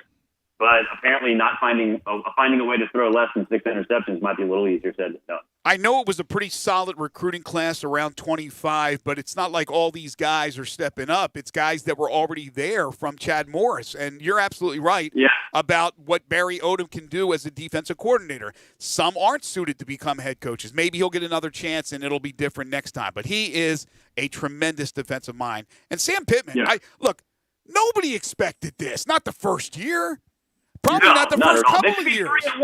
They should be 3-1. They should be 3-1. They should be 3-1. And I agree with you guys. I don't understand that you have an athlete like John Rice Plumlee and you don't even throw him in there. And Matt Corral, I don't know where that came from. 6 interceptions, but it is what it is. And hopefully it's just an anomaly for Ole Miss, and it's just one of those games. Speaking of interceptions, I predicted on Thursday that Stetson Bennett would have 2. He had 3. And the second half was a whole different story. It was a really solid, close first half. What did Alabama do differently, or what did Georgia not do in the second half that made it lopsided in the second half and Bama went on to beat Georgia?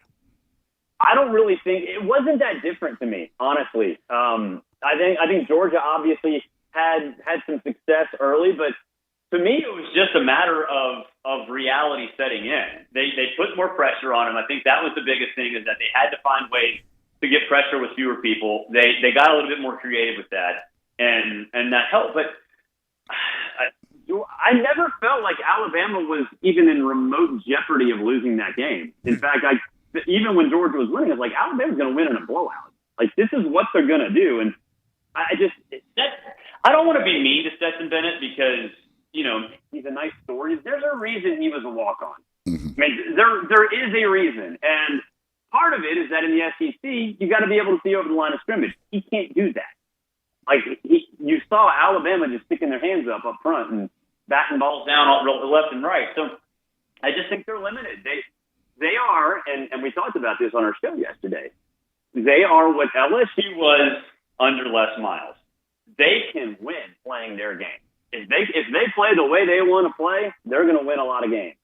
But teams that can get them out of their comfort zone are going to blow them out because they can't play out of their comfort zone. Great teams can, you know, and Alabama's going to force its style on you at some point. Maybe not the whole game, but at some point they're going to force their style on you. And that's what happened in the second half. And Georgia just doesn't have that in them. They don't have that ability.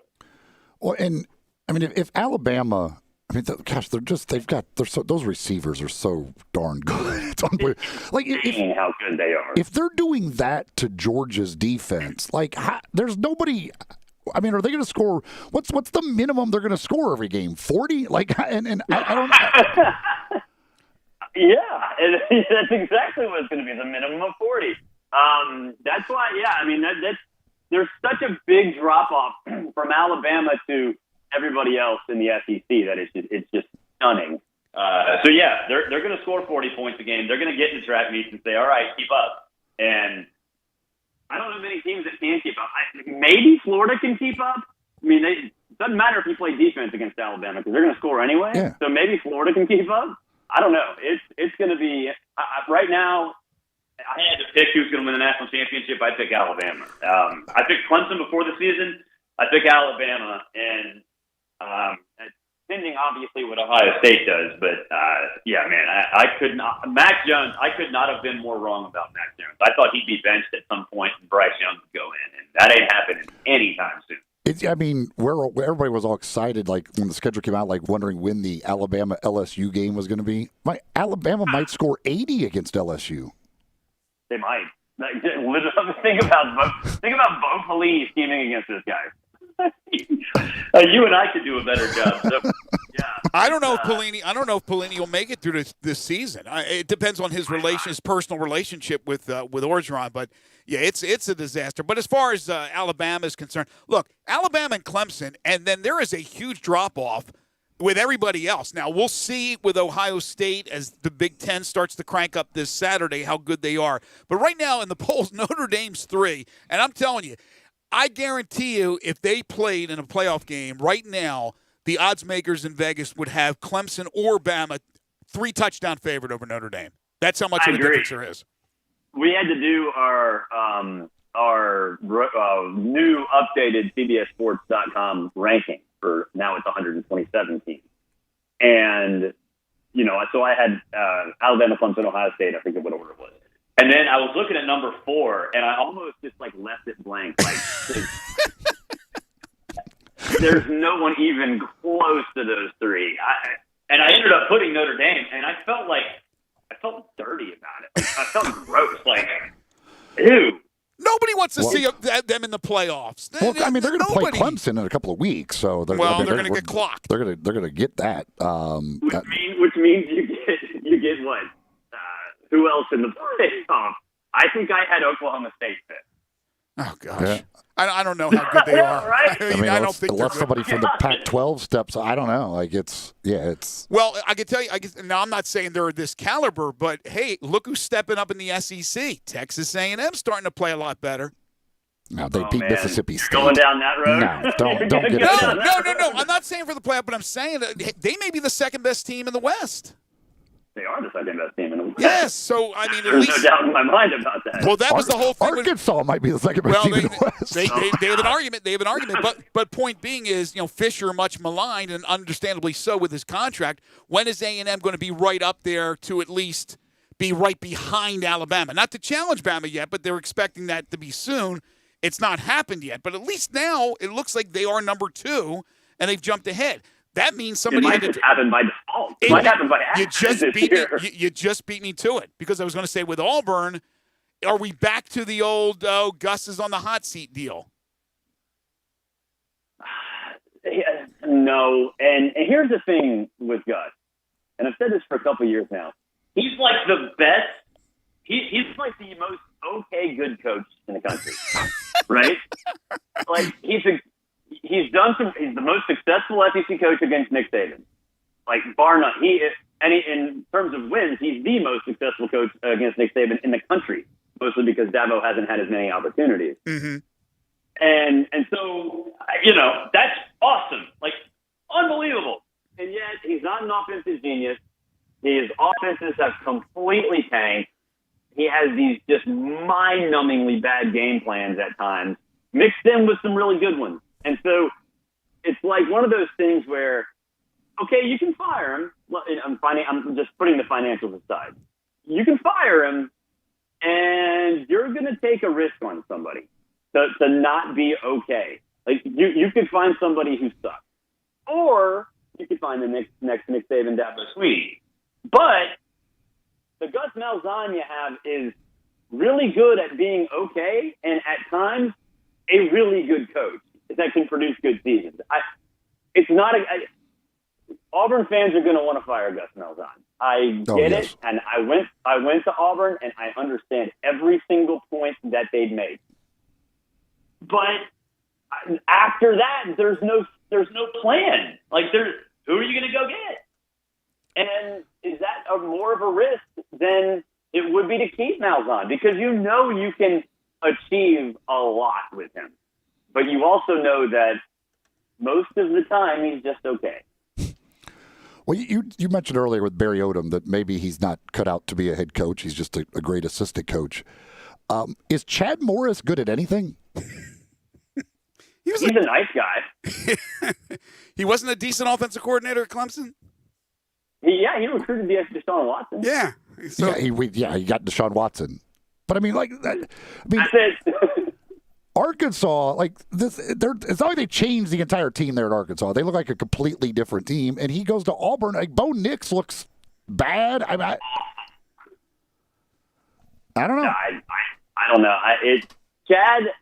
See, here's the thing, though, and I don't. If people watch that South Carolina Auburn game from the beginning, the first 3 drives, 2.5, 3 drives for Auburn were awesome. I think one time they settled for a field goal. Bo ended up throwing the interception, but the play calling was like a completely different level of play calling. And it's like, all right, this is Chad Morris.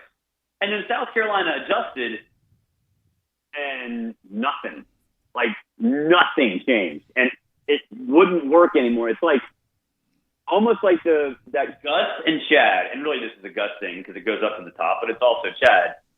They just think they're the smartest people in the room and think what they thought all week, the plan that they have, is going to work regardless.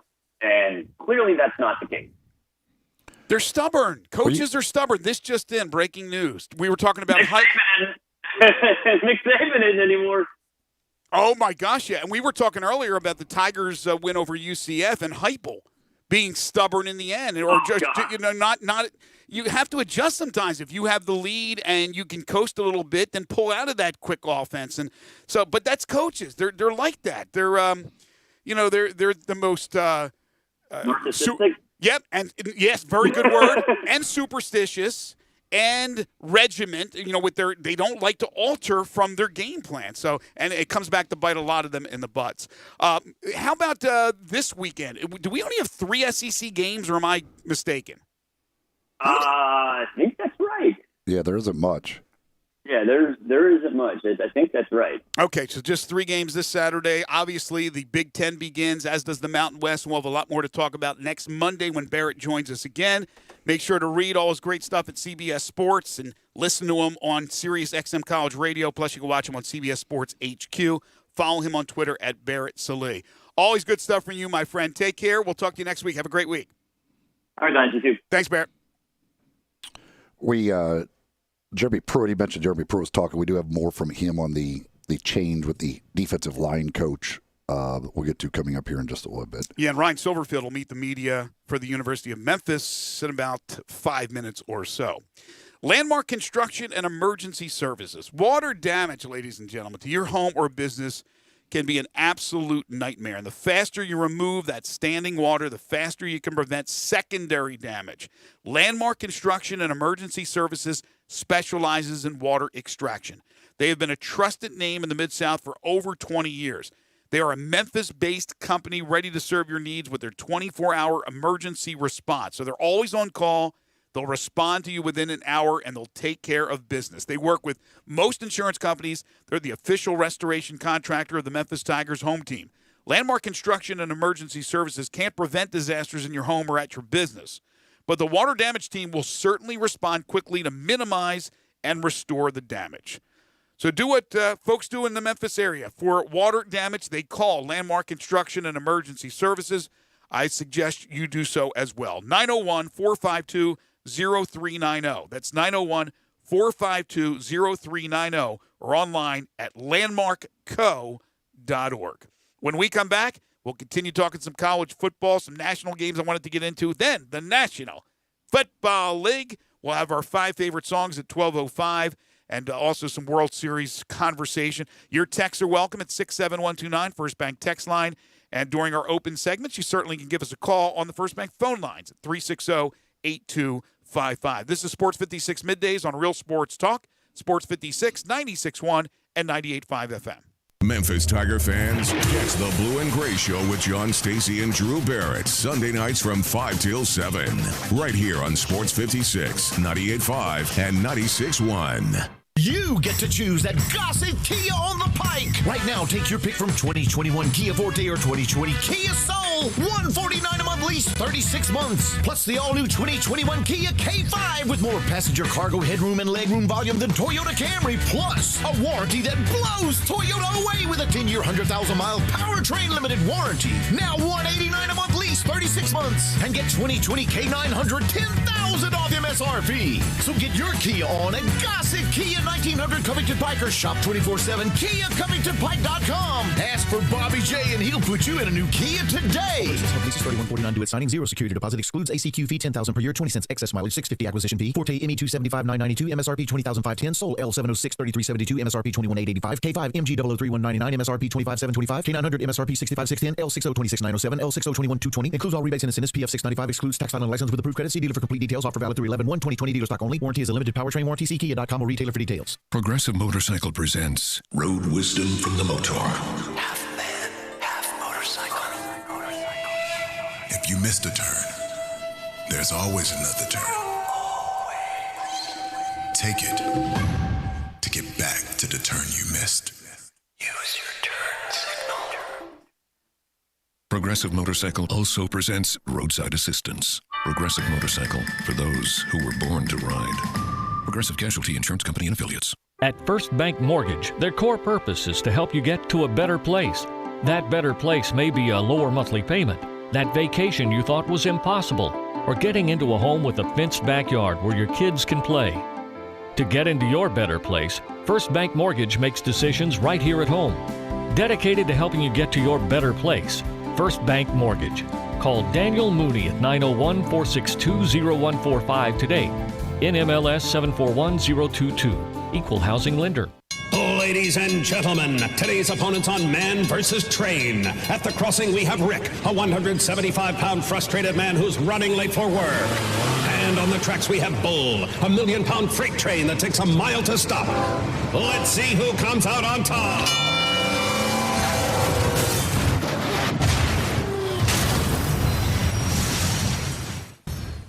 You can't beat a train, so don't try. Stop. Trains can't. Paid for by NHTSA. Looking for some action on your favorite games? Action247.com is at your service. Action 24/7 free-to-play games are brought to you by Tennesseans for Tennesseans. Come play with us online at Action247.com. Our free-to-play games are fun and easy. Go to Action247.com and click Let's Play. And best of all, you can win cash prizes. That's right, cash prizes. Free to play online at Action247.com. You got action. Water damage to your home or business can be an absolute nightmare. And the faster you remove the standing water, the faster you can prevent secondary damage. Landmark Construction and Emergency Services specializes in water extraction. They have been a trusted name in the Mid-South for over 20 years. They are a Memphis-based company ready to serve your needs with their 24-hour emergency response. They are always on call and will respond within an hour. They work with most insurance companies and are the official restoration contractor of the Memphis Tigers home team. Landmark Construction and Emergency Services can't prevent disasters in your home and at your business, but their water damage team will certainly respond quickly to minimize and restore the damage. Call 901-452-0390. That's 901-452-0390 or online at landmarkco.org.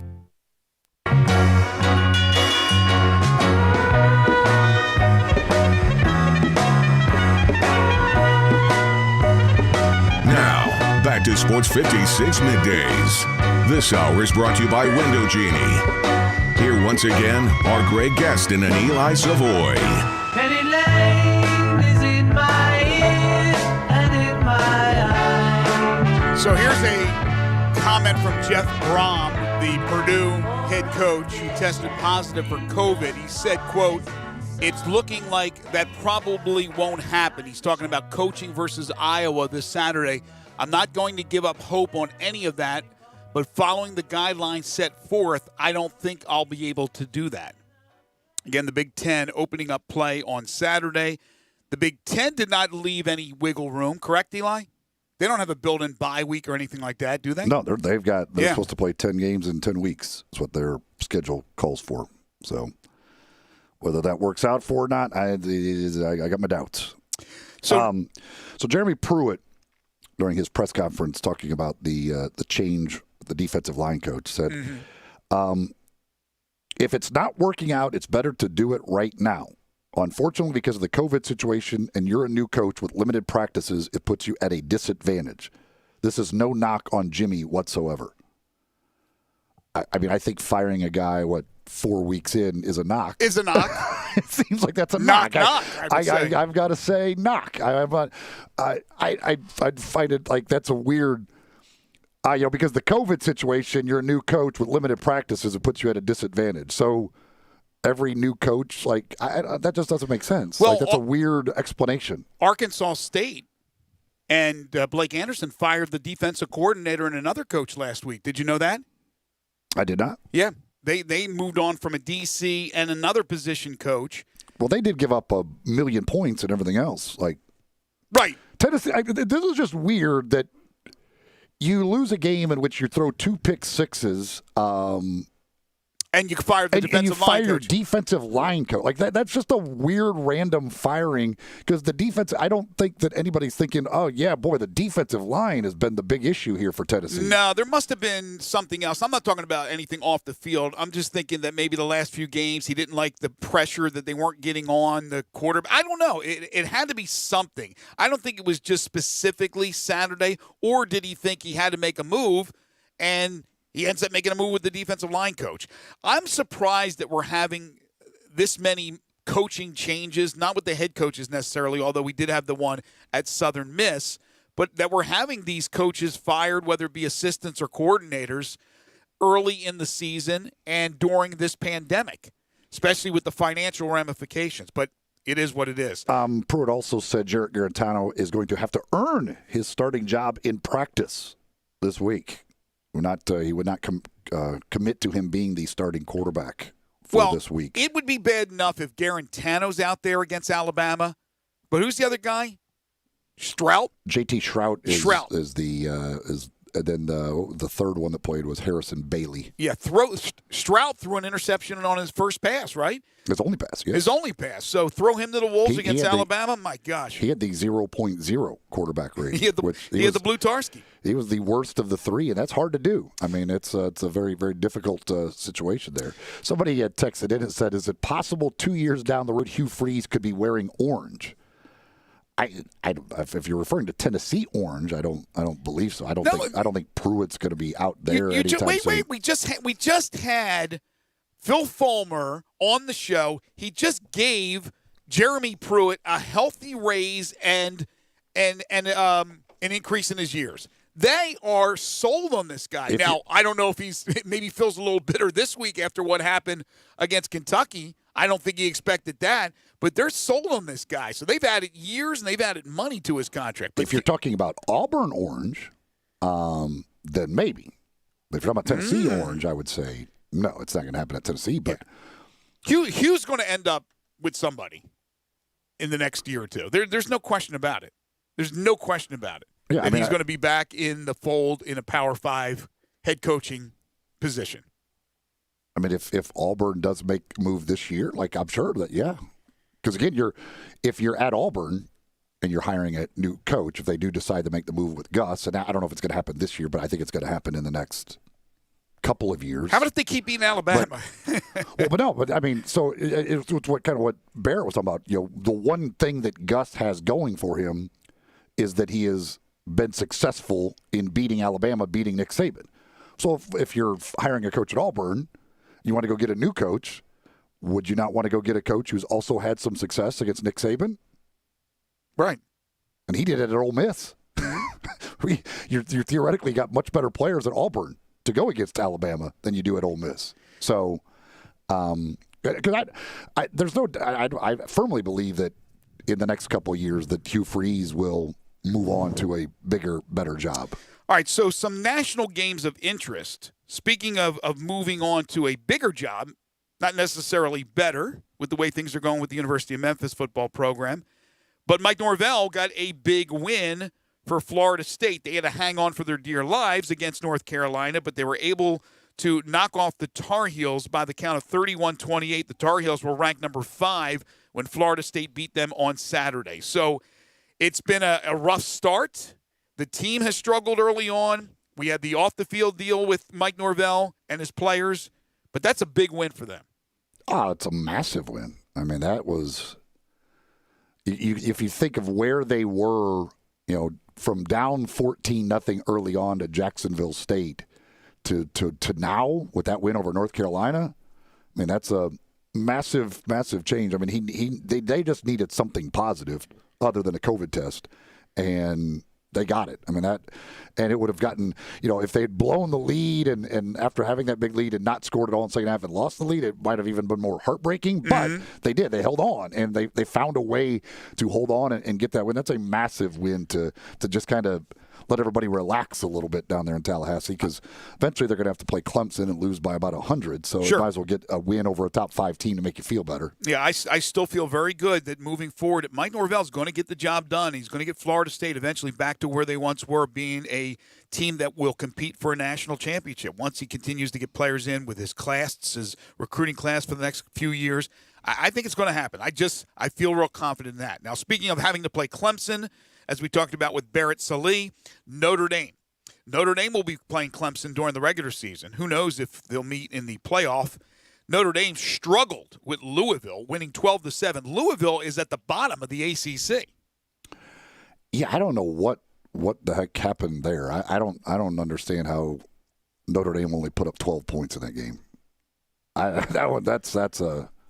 That's a baffler right there. I don't know what was going on in that game. Yeah, defensively they did a good job, but Louisville doesn't have a potent offense, and they win 12-7. They win, and that's the main thing, is you win and you move on. Speaking of winning, Clemson had won this game before it even kicked. They beat Georgia Tech 73-7. It could have been so much worse. Trevor Lawrence threw 5 first-half touchdowns. He was out of the game a few minutes into the third quarter, right? I mean, they brought all the backups in. They win 73-7. Georgia Tech, Jeff Collins, They just found they were just the latest team to catch the wrath of Clemson. And I disagree with Barrett. I think Clemson's better than Alabama. I don't. I mean, they're both really, really good.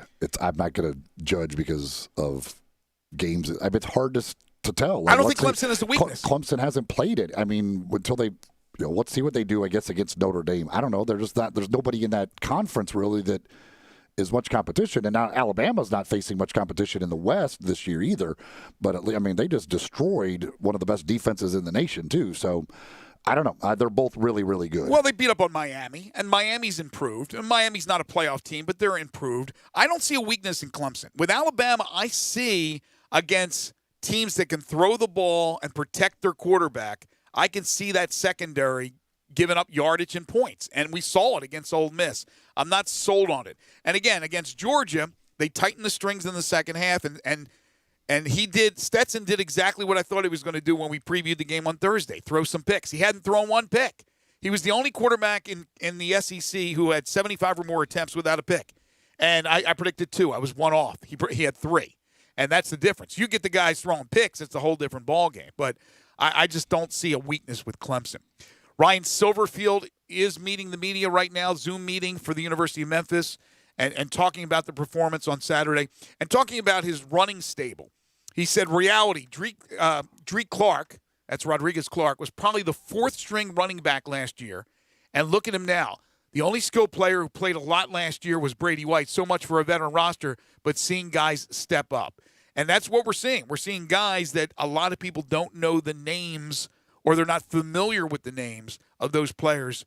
And like the texter had said, Eli, even though we already called them stars, what we're seeing is guys that are blossoming and one day could be looked at as NFL potential or stars, but they're starting to make their names right now. Calvin Austin's a guy who's never going to play in the NFL, but at 5'9", that guy throws around his body like he's 6'5". He is about as tough as they come, and I know it's a cliche when we talk about the pound for pound, the toughest dude out there. He's got to be up there as far as toughness for pound to pound because he is a small little guy who's not afraid to mix it up. First bank text line here. Wayne texts in. He says, I think Saturday's game against UCF reaffirms the fact Ryan Silverfield was the best hire for Memphis football coach. Our buddy Dre texts in. He's a big Florida State fan. He says, congrats to Florida State. We're heading in the right direction. We still have a long way to go. Yes, there is still a very, very long way to go. But again, that's a very, very nice win, which I think, did they say that Mac Brown has never beaten Florida State? Is that right? I didn't know that. They said they had some stat at the beginning of the game. It was right before my power went out. Oh, did it? Oh, man, the whole MLGW. Oh, goodness gracious. I was without power Friday night and Saturday night. Oh, wow. Because they came out early Friday morning and were digging holes all over the place, and then I got home from the Christian Brothers game Friday night. Power was out. I don't know what time it eventually came back on. I went to bed at like 2 and it was still out. And then Saturday, literally about 1 minute after the field goal missed against Memphis. Like if it had been a minute later, I would have. But the field goal missed like 1 minute later, power out, and it was out for 2-3 hours, something like that. I was like, oh, goodness gracious. No bueno. No bueno. Nothing like Friday and Saturday night without power, especially Saturday night with all the football games and everything else. So luckily I was able to go somewhere to watch the night games. Right, it was like basically right before Georgia and Alabama kick off, and I've got no power. Jeez. Let's see here. So there's a 13-game losing streak for Memphis against UCF. Kentucky had lost 17 straight at UT, both streaks broken. Yeah, there was some history made. There were a lot of historical things going on. Why not this be a crazy football season when everything else in this world's crazy in 2020? Why not? Why not end long losing streaks and things of that nature? It's going to be so crazy that we're probably going to end up with Alabama and Clemson playing for the national championship. Well, some things don't change. How crazy is that? I mean, that is an unbelievable thought. Yeah, the disparity between the top few teams in college football and the rest. Senior quarterback Brady White has been named the American Athletic Conference Co-Offensive Player of the Week. Who's he sharing it with? I don't see Dylan Gabriel. Okay. Yeah, I think the win maybe would bump up Brady White to take it all by himself, but those two performances were epic. And Calvin Austin named to the American Conference Honor Roll in that amazing Tiger 50-49 win over UCF. As we mentioned earlier, Brady White named the Walter Camp Offensive Player of the Week, the Walter Camp Trophy. There's also some other honors that could be coming Brady White's way before too long. I wanted to mention one other thing about college football. When we come back, we'll start to talk a little NFL as well. Where is it? Oh, so we mentioned with Liberty, with Hugh Freeze on the show, at 5-0, BYU beat Houston.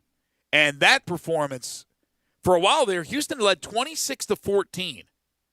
They were in control, and I had picked Houston in our pick 6 on Thursday. I thought, oh, here we go. And you turn around, and BYU ends up winning that game going away, like whatever it was, 43-26? Something like that, yeah. BYU is really, really strong, and then Army is 5-1. So they are independents. Those three independents are 15-1. And then there's Marshall from Conference USA, and they are ranked now. They're 4-0. I just don't know how good they are. So there's some teams that are undefeated and off to great starts. I don't know until they play, and if they play a caliber of competition that's up a level to see really where they stand and how we can gauge them. But it's been a very interesting week, no question about it, and a good weekend for some of these teams that continue with an unbeaten season to this point. By the way, Harold Grader wanted me to let folks know he had messed up Thursday. Talk about the Touchdown Club. There is a Touchdown Club Zoom meeting tonight. It's Mike Leach. So it could be very entertaining. Now, his team is not playing worth a damn right now. They are terrible. Offensively, they are brutal. But Mike Leach is always entertaining, that's for sure, and he'll probably be pretty blunt about his team's performance if I had to guess as well. But 7 o'clock tonight, that's a Zoom meeting for the Touchdown Club with Mike Leach tonight. Yeah, and remember, it's $50 for the entire season, so even though they've already had a few of those Zoom meetings, all those previous meetings are archived, so you'll be able to see those. It's $50 for the entire season. Just go to the website, the Touchdown Club website, and sign up for that. This Memphis Sports Fact is brought to you by James Gaddis Jewelers. Did you know with his ALCS MVP award yesterday, Randy Arozarena becomes the 6th one-time Memphis Redbird to have gone on and won a League Championship Series Most Valuable Player Award. The others, Adam Kennedy, Placido Polanco, Albert Pujols, you may have heard of him, David Freese, and Michael Wacha. Randy Arozarena, now the 6th. James Gaddis Jewelers, 4900 Poplar Avenue between Mendenhall and St. Elmo. The website, gaddisjewelers.com. You can call them at 901-767-9648. Your bridal, engagement, and anniversary jeweler headquarters been serving Memphians and Mid-Southerners in that same location for over 23 years. They are full-service jewelers with 2 bench jewelers ready to serve you daily. All their diamonds are independently graded and certified. They know there's a lot of competition out there, so they have a price point to suit everyone's budget. Locally owned and operated, it's James Gaddis Jewelers, 4900 Poplar, 901-767-9648, and online at gaddisjewelers.com. We'll take a quick break, come back, talk a little NFL. This is Middays on Real Sports Talk, Sports 56, 96.1 and 98.5 FM. Want to get your voice heard? Hit us up on the First Bank phone line or First Bank text line. Case IH is a proud supporter of the Mississippi Farm Bureau, and thanks to a membership benefits partnership, Mississippi Farm Bureau members receive a discount of up to $500 on every qualifying Case IH tractor and piece of equipment you purchase. This discount may be used with other promotions, rebates, or offers. So join Mid-South Ag Equipment and the Mississippi Farm Bureau and pocket up to $500 in savings. Call Mid-South Ag at 662-890-3141 to get your discount today.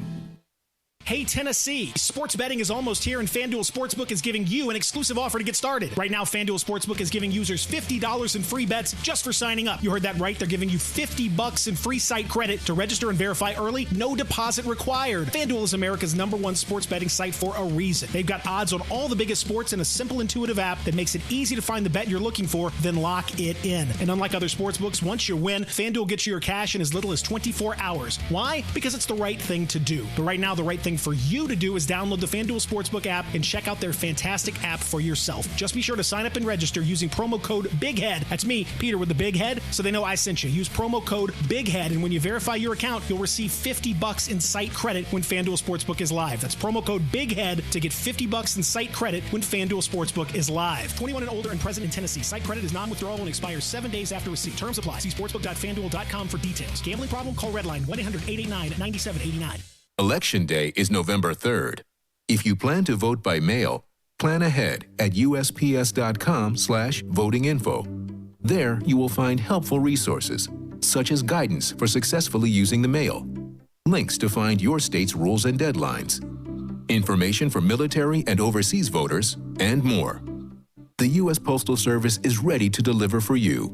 Make sure you're ready too. Start today at usps.com/votinginfo. Progressive Motorcycle presents Road Wisdom from the Motor. Half man, half motorcycle. If you missed a turn, there's always another turn. Take it to get back to the turn you missed. Use your turn signal. Progressive Motorcycle also presents Roadside Assistance. Progressive Motorcycle, for those who were born to ride. Progressive Casualty Insurance Company and Affiliates. Brian Elder's Roofing Solutions. Chris Price here for Brian Elder Roofing. The storms we've had over the past several months have been devastating to our communities. The rainy season is ahead. You may have not even noticed the dripping in your attic, water stains throughout your home, or even worse, mold and mildew. Please call Brian Elder Roofing and we will send out our project managers to assess any damage. We will not try to sell you a roof if all you need is a repair. We will measure your roof from outer space. 0% for 60 months, even no payments till 2022 are available with approved credit. If you've noticed missing shingles, water stains, leaks in your roof, call us before you call your insurance company at 867-0303. That's 867-0303, and we will provide a free, thorough inspection of your roof's condition. Call 867-0303. Brian Elder's Roofing Solutions. Hey, Tiger fans, this is John Stacy of the Wolf Chase Honda Blue and Gray Show. You can hear Drew Barrett and I talk Tigers with Tigers every Sunday night at 5 right here on Sports 56, 96.1 and 87.7. You never know which Tigers great we'll have in the studio with us either. We'll get them to call in, too. We are your go-to show for Memphis Tigers football. That's the Wolf Chase Honda Blue and Gray Show right here on Sports 56, 96.1 and 87.7.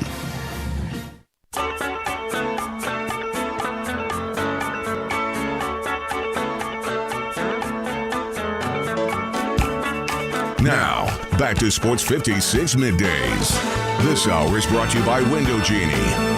Here once again are Greg Gaston and Eli Savoy. Do you remember when it was live? So we got a double dip of Monday Night Football. The Chiefs and the Bills, the rescheduled game from earlier this season. Battle of 4-1 teams, 4 o'clock today. Kansas City a 5-point favorite. And then Arizona and Dallas with the Cardinals at 3-2, the Cowboys at 2-3. That will get going right here on Sports 56 starting at 7 with the pregame. They'll kick it around 7:15. Arizona, a 1-point favorite, Eli, in Big D. Yeah, we'll see what Andy Dalton is able to do, getting the start. And one thing I will assume will happen is that the Cardinals will score a bunch of points against the Cowboys defense. So can Andy Dalton be good enough to keep up? Because Kyler Murray will probably have himself a big night against that Cowboys defense. Bad news for the Tennessee Titans. Left tackle Taylor Lewan confirms he suffered a torn ACL. So they lose a big part of that offensive line. The Titans and their amazing comeback win yesterday. We'll talk about the games that were played yesterday in the National Football League at about 12:25, but that's a big loss for the Titans. Yeah, that is a very big loss as they continue to play very well. But yeah, that's I think the Jonnu Smith injury is supposed to be minor, so that's good news. But Taylor Lewan is a big part of that offensive line. Saints say they are still playing at the Superdome for now, this week's game, this Sunday coming up, they will play at the Superdome. But remember, they've been talking with LSU officials about possibly playing some games at Tiger Stadium because they can't have fans at the Superdome. Cam Newton, after the loss to the Denver Broncos, the Patriots quarterback saying no need to press the panic button, but the Patriots are under 500 for the first time. Is it since 2002? Did I see that yesterday? I'm sure it's been a long time. I mean, it's crazy how long it's been since they've been under 500, and they are 2-3 on the season. Adam Gase, who still has a job for some reason for the New York Jets, he shouldn't. The only winless team. Did you happen to follow the story with him and his defensive coordinator, the very interesting character, Mr. Williams, Greg Williams? And so I guess Greg Williams had some veiled shots at the offense of the Jets, and Adam Gase has responded saying, I wasn't happy about it, but will something be done? I just don't even understand. Unless I guess they are basically tanking for Trevor or whoever they want. I don't know. I just don't understand why Adam Gase is still the head coach. I don't either. Like I don't. There's no way he's keeping the job after the season. They're so bad. All Greg Williams said also was they asked about his defense and how his defense has been not playing that well, and he said, well, it's not all on the defense. We have to get some points from the other side of the ball. Yeah, we're on the field all is the that time. Is that a shot? Like I mean, that's the truth. You have the worst offense in the league. Doesn't even sound like it's veiled. Really, it's right out there. Really, it doesn't even have to be said. I think everybody can look. I mean, they just got shut out by the Dolphins, for goodness sake. Folks, a lot of sports books, a lot of sports book sites out there. None more established and respected than FanDuel. And here in Tennessee, sports betting is almost here. FanDuel Sportsbook is giving you an exclusive offer to get started. Right now, FanDuel Sportsbook is giving users $50 in free bets just for signing up. You heard that right. They're giving you $50 in free site credit to register and verify early, no deposit required. FanDuel is America's #1 sports betting site for a reason. They've got odds on all the biggest sports and a simple, intuitive app that makes it easy to find the bet you are looking for, then lock it in. Right now, you got college football, the NFL, and the World Series beginning later this week. And unlike other sports books, once you win, FanDuel gets you your cash in as little as 24 hours. Why? Because it's the right thing to do. But right now, the right thing for you to do is download the FanDuel Sportsbook app and check out their fantastic app for yourself. Just be sure to sign up and register using promo code GASMAN so they know we sent you. When you verify your account, you'll receive $50 in site credit when FanDuel Sportsbook is live, which is rapidly approaching. That's promo code GASMAN to get $50 in site credit when FanDuel Sportsbook is live. Must be 21 or older and present in the state of Tennessee. Site credit is non-withdrawable and expires 7 days after receipt. Terms apply. See sportsbook.fanduel.com for details. For problem gambling support, call 1-800-889-9789. When we come back, it's our 5 favorite songs. This is Sports 56 Middays.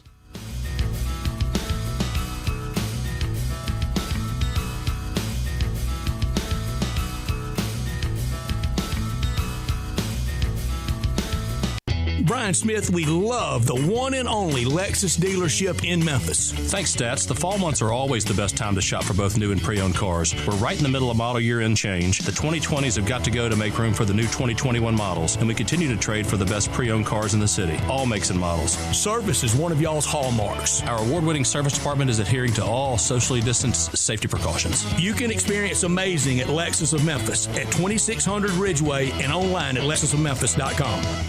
At Jason's Deli, you can stuff yourself full of great deli food that's healthy, fresh, and best of all, it's not expensive. Jason's Deli is all about choice. Whether you're looking for a gluten-free menu, vegetarian sandwiches, healthy kids' meals, or if you'd like to invent your sandwich via the build-your-own selections, Jason's Deli has you covered. And they only use fresh, wholesome ingredients. Choose from the club and specialty sandwiches, paninis, wraps, soups, salads, pastas, and much more.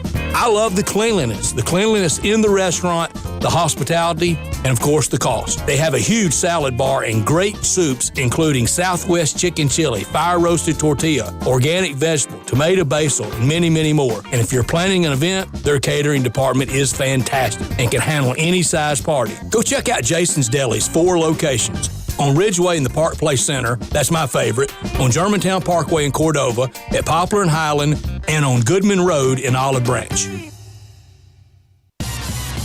Good news. Southland Casino is now back open. That's right. The most spacious casino floor in the Mid-South is ready to welcome you back to the action with live blackjack, roulette, craps, and all your favorite slots. The action kicks off every day at 9 a.m. and rolls all the way till 5 o'clock the next morning. So what are you waiting for? Go ahead and make the short drive to Southland. We're ready for you. Must be 21 plus. Play responsibly. For help quitting, call 800-522-4700. For the ones working tirelessly to keep their coworkers safe. For the ones rising to new challenges. For the ones rebuilding stronger than before. Grainger offers supplies and solutions for every industry. Free access to product specialists, safety recovery guides, and 24/7 support. It's part of our commitment to help you adapt and recover in these challenging times. Call, click Grainger.com, or just stop by. Grainger, for the ones who get it done. There's a new commissary in town in Collierville. Germantown Commissary is doubling. Yeah, they're still going to have the old Germantown Commissary by the tracks, but now there's a huge new Germantown Commissary in Collierville at Poplar and Houston Levee Road. It's huge, too. There's a drive-through. There's plenty of parking. No telephone pole to get in your way. A cool patio. It's right by the track, so the tradition continues. And this is a tradition that's been around forever. That commissary is famous for hickory-smoked, slow-cooked Memphis-style barbecue. They've got a private party room at the new one in Collierville. Self-catering still continues. Party packs for $5.95. Basically, the great ribs, the great pulled shoulder, the great deviled eggs. Everything is there in Collierville and Germantown now. So there is now a Germantown and Collierville style of barbecue. It's called Germantown Commissary. 36-month leases, $31.49 due at signing. 0 security deposit. Excludes ACQ fee, $10,000 per year. 20 cents excess mileage. $6.50 acquisition fee. Forte ME $275,992. MSRP $20,510. Sold L706 $3372. MSRP $21,885. K5 MG 003-199. MSRP $25,725. K900 MSRP $65,610. L60 $26,907. L60 $21,220. Includes all rebates and incentives. PF $695. Excludes tax final license with approved credit. See dealer for complete details. Offer valid through 11/1/2020. Dealer stock only. Warranty is a limited powertrain warranty. See Kia.com or retailer for details. Where can you find best mass market branded initial quality 5 years running for Kia with JD Powers? We gossip and gossip Kia on Mount Moriah. Take your pick. 2021 Kia Forte or 2020 Kia Soul. $149 a month lease, 36 months. 2021 Kia K5 beats Toyota Camry with more passenger cargo headroom and legroom volume, plus a 10-year, 100,000-mile powertrain limited warranty. $189 a month lease for 36 months, all just $31.49 due at signing. Plus 2020 K900, $10,000 off MSRP. So come get happy at Gossett Kia, 2680 Mount Moriah or KiaMountMoriah.com. If you want it, we got it at Gossett Motor Cars. Hi, this is Rob Brown. Join Pete Cordelli and me for Sidelines, Saturday mornings, 8 to 10 a.m. on Sports 56, 87.7, and 96.1 FM. We'll cover the Memphis Tigers, the SEC, recruiting. Hey, if they keep score, we're covering it. Check us out on the website at sports56whbq.com and sidelines.live. Sidelines is brought to you by Duncan Williams Asset Management. Saturday mornings, 8 to 10 a.m. Get up and give us a call. We are Sports 56 WHBQ Memphis, W253DF Memphis, WPGFLP Memphis, and WIVG Tunica Memphis, Flynn Broadcasting Stations. Now, back to Sports 56 Middays. This hour is brought to you by East Memphis Ace Hardware at Quince and White Station. Here once again are Greg Gaston and Eli Savoy.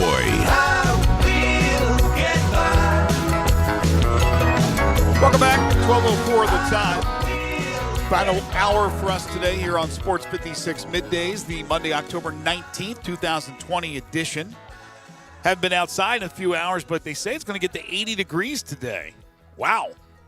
Not too shabby here for October 19th. Oh, man, it's been so good weather-wise. I'm telling you, October. Yesterday October is the best month of the year, weather-wise, no question.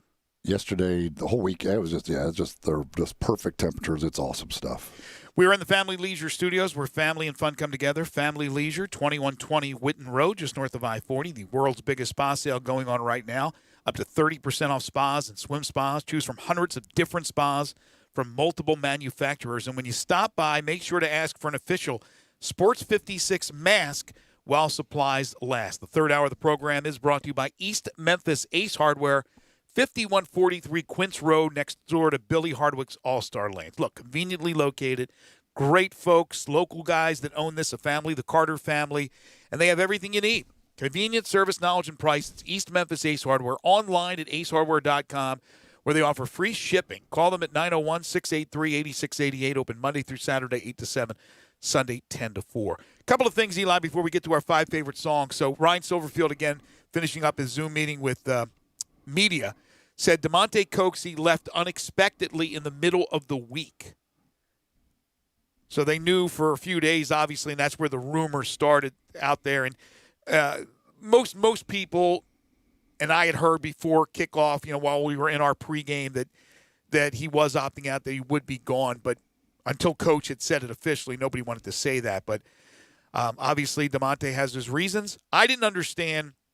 Now, there may have been some other personal things I don't know, but if you're just looking at it on the surface, I didn't understand why a receiver that talented, who, in my opinion and the opinion of many, will play on Sundays, I thought he could have really helped his stock in a nationally televised game on ABC, in a game where you knew there was going to be a lot of fireworks offensively. I would think that would be the perfect way to showcase your talents.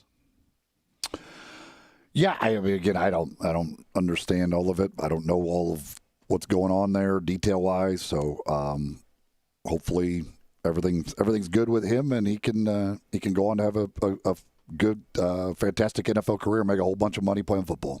According to Chris Vanini from The Athletic, another FCS team opts out of a spring season. Towson has decided they won't play. Head coach Rob Ambrose, we surveyed the guys. More than 75% of the team did not want to trade a full season next year for a 6-game season this spring. So Chris says, not counting the teams that are playing some games this fall, which include teams like Central Arkansas and Stephen F. Austin, UConn, Old Dominion, and Sacramento State have also opted out of fall-spring, meaning they won't have a 2020 season. We could see a few more of those teams because I can understand the players. We don't want to play an abbreviated season. Let's just go full bore next fall, if that's even possible. All right, now we need you to send in your lists because it's time for 5 favorite songs. Five favorite songs. All right, today we're going with a couple of shapes, round or square. Round or square, you need one or both if you like. If there's a song that fits it, needs to be in the title of your song, round or square. 67129 First Bank text line. If you haven't sent in your list yet, you can go ahead and do so now. Or if you're watching us live, you can message us with those lists at Sports56 WHBQ on Twitter, Facebook, YouTube, Periscope, and Instagram. All right, Eli, you want to lead us off today? Sure, I can lead us off. I had to do some adjusting because I thought it was circle or square. But I got my list back together again. You got that old circle gets the square in your head, man. You said that a couple of times last week. But nope, it's square or round. All right. Do want to give an honorable mention. Really wanted to get this song on my list, but I couldn't find a spot for it, so it just gets an honorable mention. And that goes to Tie a Yellow Ribbon Around the Old Oak Tree by Tony Orlando and Dawn. Yeah. Fantastic little ditty there. Number 5, 10 Rounds with Jose Cuervo by Tracy Byrd. Number 4, Roundabout Way by George Strait. Number 3, Hip to Be Square by Huey Lewis and the News. Number 2, I'm not a big Blake Shelton fan, but I do like Boys Round Here. That is one of his songs that I do like. That is number 2 on my list. And then at number 1. She parks her car outside of my house and takes her clothes off. Says she's close to understanding Jesus. And she knows she's more than just a little misunderstood. She She has trouble acting normal when she's nervous. Right here, we're carving out our names. Round here, It is Counting Crows we all with Round Here. That may be the first Counting Crows mention since we started this thing way back in the spring. I believe I think I've mentioned Counting Crows Have you? before. Okay. Yeah, I think so. It's a good song. Good song. Did not make my list, but I considered it. And I also considered Tie a Yellow Ribbon. Around the Old Oak Tree by Tony Orlando and Dawn. But here's my 5. Number 5, You Spin Me Around Like a Record. Dead or Alive. Number 4, Hip to Be Square. Huey Lewis and the News. Number 3, Will It Go Round in Circles? Billy Preston, the Fifth Beatle. Number 2, it's been resurrected in commercials here recently, Round and Round by Rat. And here's my number 1. I'll be the roundabout. The words will make you out and out. I spend the day your way. Call it morning, driving through the sun and in and out the valley. From back in my high school dance days, it's Roundabout by Yes. High school dance, huh? Yeah, they'd always play the song. High school dance. Nice. All right, Gabe. They did not play this at my high school dances. I will. I'm sure they did not. I will let you know that. By the way, I've actually used Long December and Mr. Jones, both from Counting gosh. Crows. I was wrong twice. That's at least 2 times I've had Counting Crows. I like Counting Crows a lot, so I knew I'd used it before. Yeah, actually, in my high school dances, Gabe, they had something called a record. They'd put a record on, and they... How long did it take to switch songs? Well, they had to take the record off and put another record on. So y'all were just staring at each other while they were changing songs? Every once in a while, you get if you're lucky, the record would get stuck. Yes. I'll be here. I'll be here. I'll be here. I'll be here. All right, what nice. Sounds fun. Yeah. Sounds those were the days. Fantastic. Well, you know what? You know what's funny? We bought a retro record player, my wife and I, and I pulled out some of my old albums. They're all warped. All my damn albums are warped. So you just can't listen normally. Well, no, you put it on, it's not good. All of them are warped, for goodness sakes. Man, I'm so upset. But anyway. All right, I will preface this by saying I'm not overly happy with my list. I'm gonna be completely honest. I didn't have a lot of songs that I liked that fit this. Setting the standard up front, say this list is bad. Yes, but okay. I'm curious how Eli feels about my number 1. I really am. I'm so curious that you told me, because you say I will not like your number 1. Well, I'm not saying you won't like it.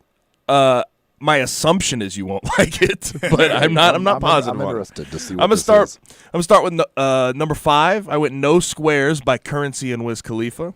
4 went a little Memphis flavor here. Young Dolph, Make the World Go Round. Money Make the World Go Round. 3, Round and Round by Rat. Great commercial, by the way. It is. It is. They have the one with the ants. Is that Geico? No, that's not. Yes. It's Geico. That's one of those. Geico. Expired.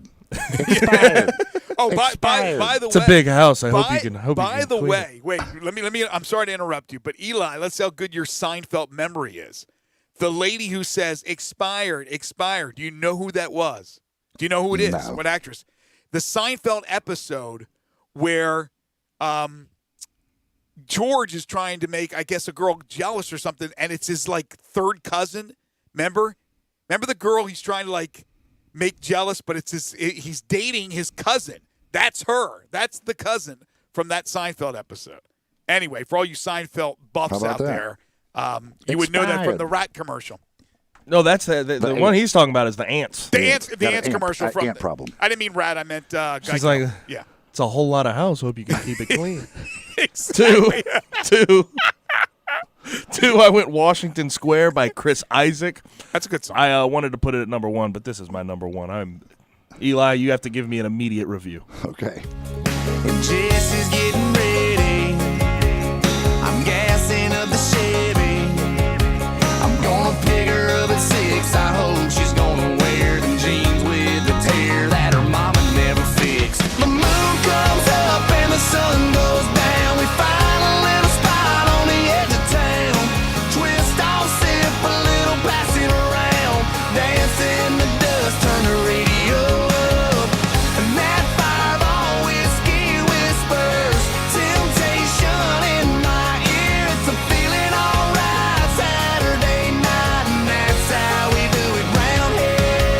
Round here, Florida Georgia line. Now, Eli, let me know. You couldn't be more wrong. Oh, really? I actually almost put that song on my list. Oh. I like Florida Georgia Okay. Line. I've Okay. seen Florida Georgia Line like in concert like 3 different times. Okay, so like real country fans usually like with the new school style of.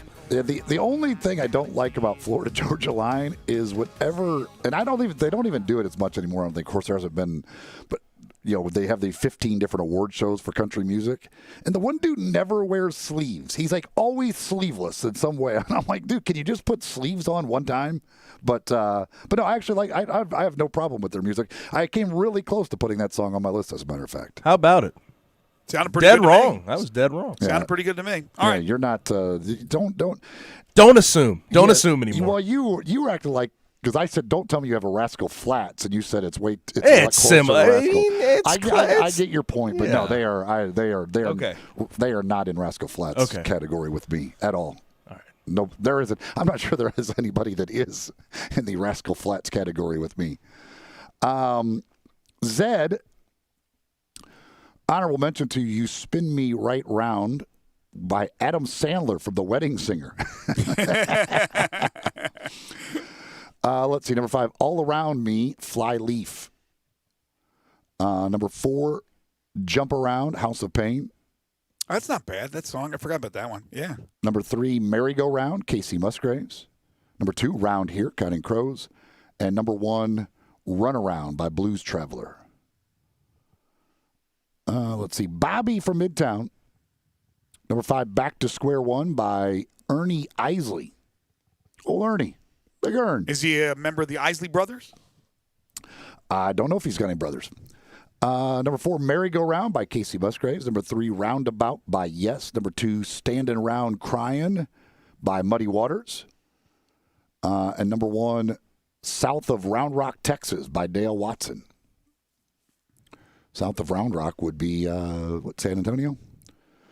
Downtown Leo, Round and Round by Rat. Ghosts of Jackson Square by Edwin McCain. Number 3, You Spin Me Right Round, Dead or Alive. Number 2, Roundabout by Yes. And number 1, Round Here, Counting Crows. Jed Clampett checking in. Number 5,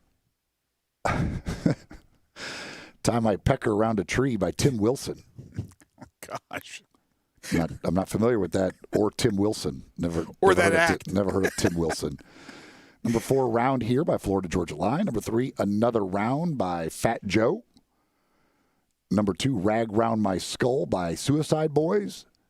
And number 1, oh, look at this. Number 1, Next Go Round by Nickelback. We got a little Nickelback love here from Jed Clampett. Jethro Bodine checks in. Going Round by Jordan Davis. Not familiar with Jordan Davis either. Number 4, Merry-Go-Round, J.B. Johnson. Number 3, Waitin' Round to Die by Whitey Morgan and the 78s. Oh, good old Whitey. Number 2, 10 Rounds with Jose Cuervo. And number 1, Roundabout Way by George Strait. Let's see here. Carolyn. Number 5, Square Biz by Tina Marie. Number 4, Rag Round My Skull, Suicide Boys. Number 3, Square Dance by Eminem. Number 2, People Make the World Go Round by the Stylistics. And number 1, Hip to Be Square by Huey Lewis, with an honorable mention for Roundabout by Yes. Let's see, Ray in Cordova, honorable mention for Tie a Yellow Ribbon Around the Old Oak Tree. Number 5, Right Round by Flo Rida. Look at Ray coming with some Flo Rida. Number 4, Hip to Be Square. Number 3, Will It Go Round in Circles by Billy Preston. Number 3, You Spin Me Round by Dead or Alive. And number 1, Roundabout by Yes. Let's see. John on Facebook, Roundabout by Yes. Round and Round by Rat. Hip to Be Square. Will It Go Round in Circles. And Hanging Round by Lou Reed. Andrew on Facebook, Right Round, Flo Rida. Number 4, Hip to Be Square. Number 3, Boys Round Here. Number 2, Merry-Go-Round by Casey Musgraves. Number 1, 10 Rounds of Jose Cuervo. Bobby on Facebook. Number 5, Circles and Squares by Uno the Activist. Okay, cool. Number 4, 10 Rounds with Jose Cuervo. Number 3, Right Round. Number 2, Round and Round. And number 1, Merry-Go-Round by Jamie Johnson, with the honorable mention for Tie a Yellow Ribbon Around the Old Oak Tree, the Lawrence Welk version of Tie a Yellow Ribbon. Billy, Merry-Go-Round by Skip Ewing. Number 4, Bar Round Here by the Cadillac 3. Number 3, Round Here Buzz, Eric Church. Number 2, Merry-Go-Round, Casey Musgraves. Number 1, Different Round Here by Riley Green. With an honorable mention, too, When the Bloom is on the Sage, Roundup Time in Texas by Bing Crosby. Was that different round here, or they meant it's a different version of round here? Because we've had a couple of different I don't ones. know. Yeah. I don't know. I do not know that one. Brandy, You Spin Me Round Like a Record by Alvin and the Chipmunks. That's our first Alvin and the Chipmunks reference. I don't know that version. Round and Round, Selena Gomez and The Scene. Number 3, Square Pegs by Kelsey Ballerini. Number 2, My No-No Square by Jack Shore, Molly and Juicy. Okay. And number 1, Foolin' Round by Patsy Cline and the Jordanaires. Honorable mention to That's the Way the World Goes Round by Miranda Lambert. That it?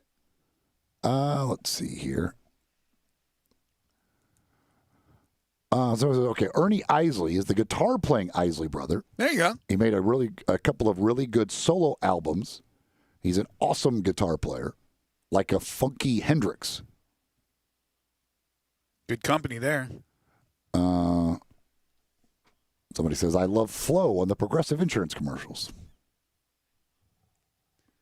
I love Jamie and Flo. I think they're both funny as hell. Let's see here. Number 1, Here We Go Round in Circles.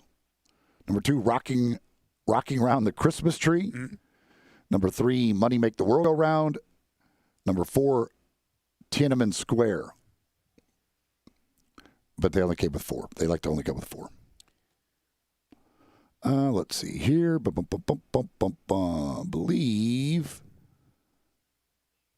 that is all of them. Okay. You have the topic for tomorrow. What is it? Tomorrow, we are going to go with live or living or anything live. Okay. Could be. How about Liv Tyler? Technically could be live, I guess, too. But live, live. Live, live, living. Sounds good. LIVE. Or a version of it. The schedule is out for the SEC. Could be livers.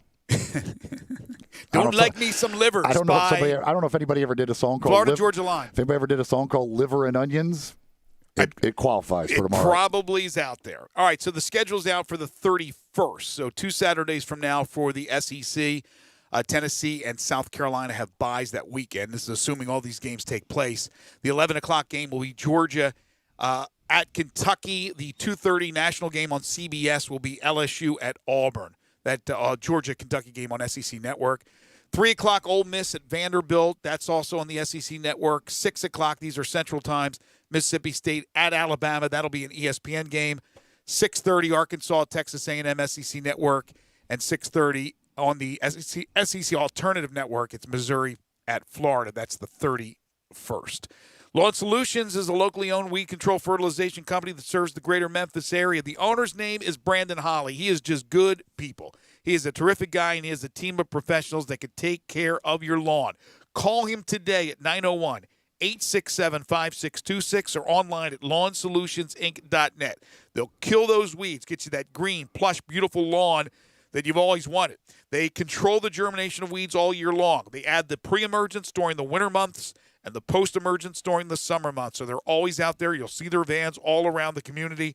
They can take care of any disease your lawn has or any insect infestation. So when you want those weeds gone, call the best. That's Lawn Solutions and my friend Brandon Holly. LawnSolutionsinc.net on the web. Call them at 901-867-5626. Tell them you heard it here on Sports 56 Middays. We're talking NFL when we return.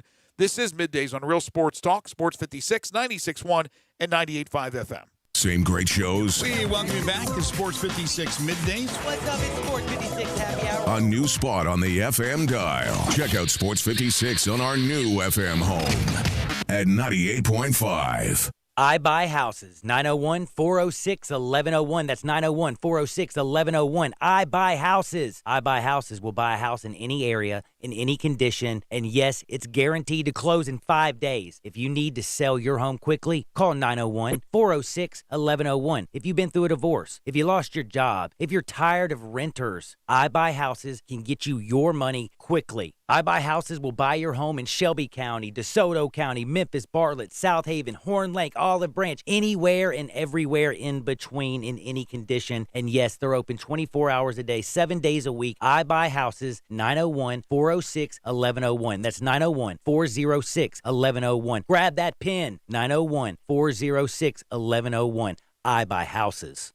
Oh, my stomach. When you have nausea, heartburn, indigestion, upset stomach, diarrhea. Try new Pepto-Bismol Chews. The same fast relief of Pepto-Bismol, now in a delightful chew. Use as directed. Keep out of reach of children. For over 8 decades, America's farmers have counted on the Little Red Tractor from Case IH, the Farmall, to help them make short work of their demanding chores. Well, Mid-South Ag can show you they aren't just for farms anymore.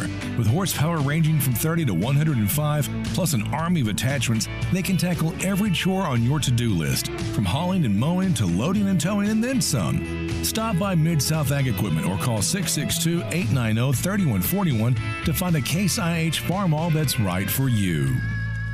Hey everybody, I'm out here at Olive Branch looking at all these new Silverados at All Star Chevrolet. And guess what? It's Trucktober. And nobody has more new Silverado trucks than right here at All Star Chevrolet. And I'm seeing them right now. Look at this. You can get the Trucktober thousands in cash off price. Up to $5,000 in cash back. Holidays are coming. In fact, they're already here. All Star Chevy has all these new 2020 Chevy SUVs and trucks with cash back deals in the thousands. New 3-row Traverse, new Equinox, Impala, or Malibu, all come with thousands in Chevy cash back for you. Remember, it's not Mount Moriah, not Covington Pike, not Collierville or South Haven. It's got to be Olive Branch, people. And the certified pre-owned lot is full. Impalas, Malibus, Tahoes, and Suburbans. And everyone at All-Star Chevy has one job, just one job, to make sure you have more fun, get the best deal, and in record time. So find new roads to All-Star Chevy on Kraft Goodman Road or online at allstarautogroup.com. Beat any dealer's ad price any day at All-Star Chevrolet. Best financing for everyone. Looking for a great place to deposit your money? Try First Bank. Competitive CD rates, a money market that moves with Wall Street prime and interest-bearing checking account options. Not to mention their friendly bankers who make decisions locally. To find out more, stop by one of First Bank's 3 local branches. 6482 Poplar Avenue, just east of International Paper. 8398 Highway 64 across from Wolf Chase. And 6280 Highway 64 in Oakland. Or visit firstbankonline.com. Member FDIC. Brian Elder's Roofing Solutions. Chris Price here for Brian Elder Roofing. The storms we've had over the past several months have been devastating to our communities. The rainy season is ahead. You may have not even noticed the dripping in your attic, water stains throughout your home, or even worse, mold and mildew. Please call Brian Elder Roofing and we will send out our project managers to assess any damage. We will not try to sell you a roof if all you need is a repair. We will measure your roof from outer space. 0% for 60 months, even no payments till 2022 are available with approved credit.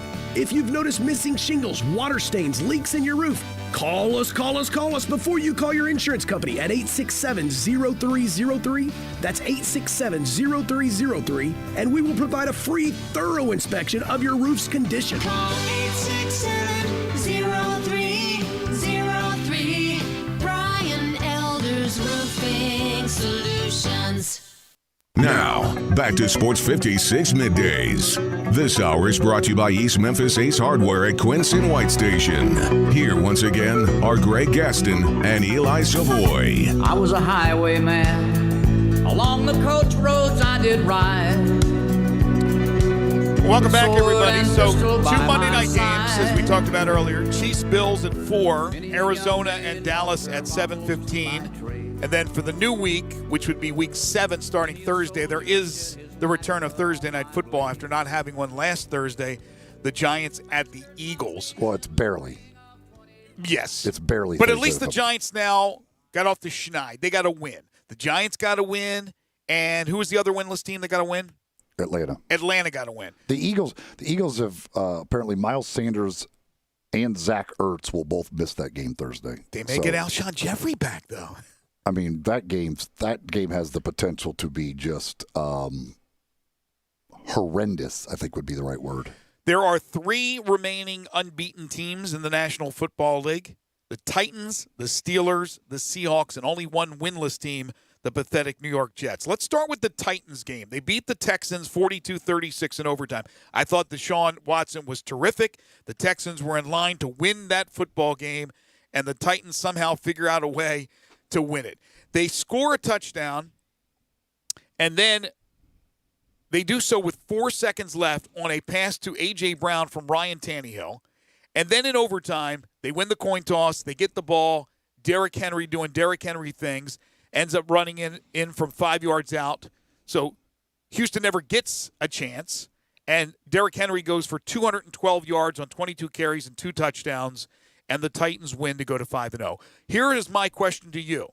Romeo Crennel, the interim head coach of the Texans. He replaced Bill O'Brien. They had scored a touchdown, and instead of kicking an extra point to go up 8, he goes for the jugular. He goes for the 2 to get it to 9 and, for all intents and purposes, end the game. But they miss. They don't get it. So now the lead's 7. The Titans come down the field. That's when they threw the touchdown pass from Tannehill to Brown. Extra point by Gotti, who had a rough day. Ties it up, and then they lose in overtime. Once again, a coach like Mike Zimmer making a decision that, to me, is mind-boggling. I don't get it. I understand you want to put your foot on their jugular. I do, but you got to be smart. If you make the extra point, just the PAT, the worst-case scenario is the other team has to score a touchdown and convert a 2, and the percentage on converting a 2 is very low, just to force overtime. I don't get it. Well, okay. First of all, he's an interim coach, so he never wants to coach again, I guess, apparently. Well, I mean, gosh, Romeo Crennel's what, how old? 73. I mean, oldest coach ever. I'm not sure that Romeo Crennel is really thinking he's going to be getting a head coaching job based on what he does here. That's true. They were 1-4. So like, what is it? And on top of all that, probably rightfully so, he thought, it doesn't matter. We can't tackle Derrick Henry. So if they go for 2, they're just going to run it in with Derrick Henry. We can't tackle him. So they're going to get the 2-point conversion. So why not try and win the game by going up 9? Coaches don't usually think that way, but you make a good point. The guy's 73 years old. They're 1-4. Although NFL teams, even when they're struggling and they have bad records, they usually keep it simple. They don't usually do something that's outlandish and crazy, but except if you're Ron Rivera. And I'll make that a little correlation here between gambling coaches in college that we see a lot, and we saw certainly with Ryan Silverfield and Josh Heupel, to Ron Rivera, the coach of the Washington football team, who has always been a riverboat gambler in the National Football League. And the Redskins went for the win. They scored late against the Giants. They were trailing 20-13. They scored the touchdown. They went for 2 with 36 seconds left, and they failed. I guess that's a similar situation, right, Eli? They were 1-4. The Giants were 0-5 at that point.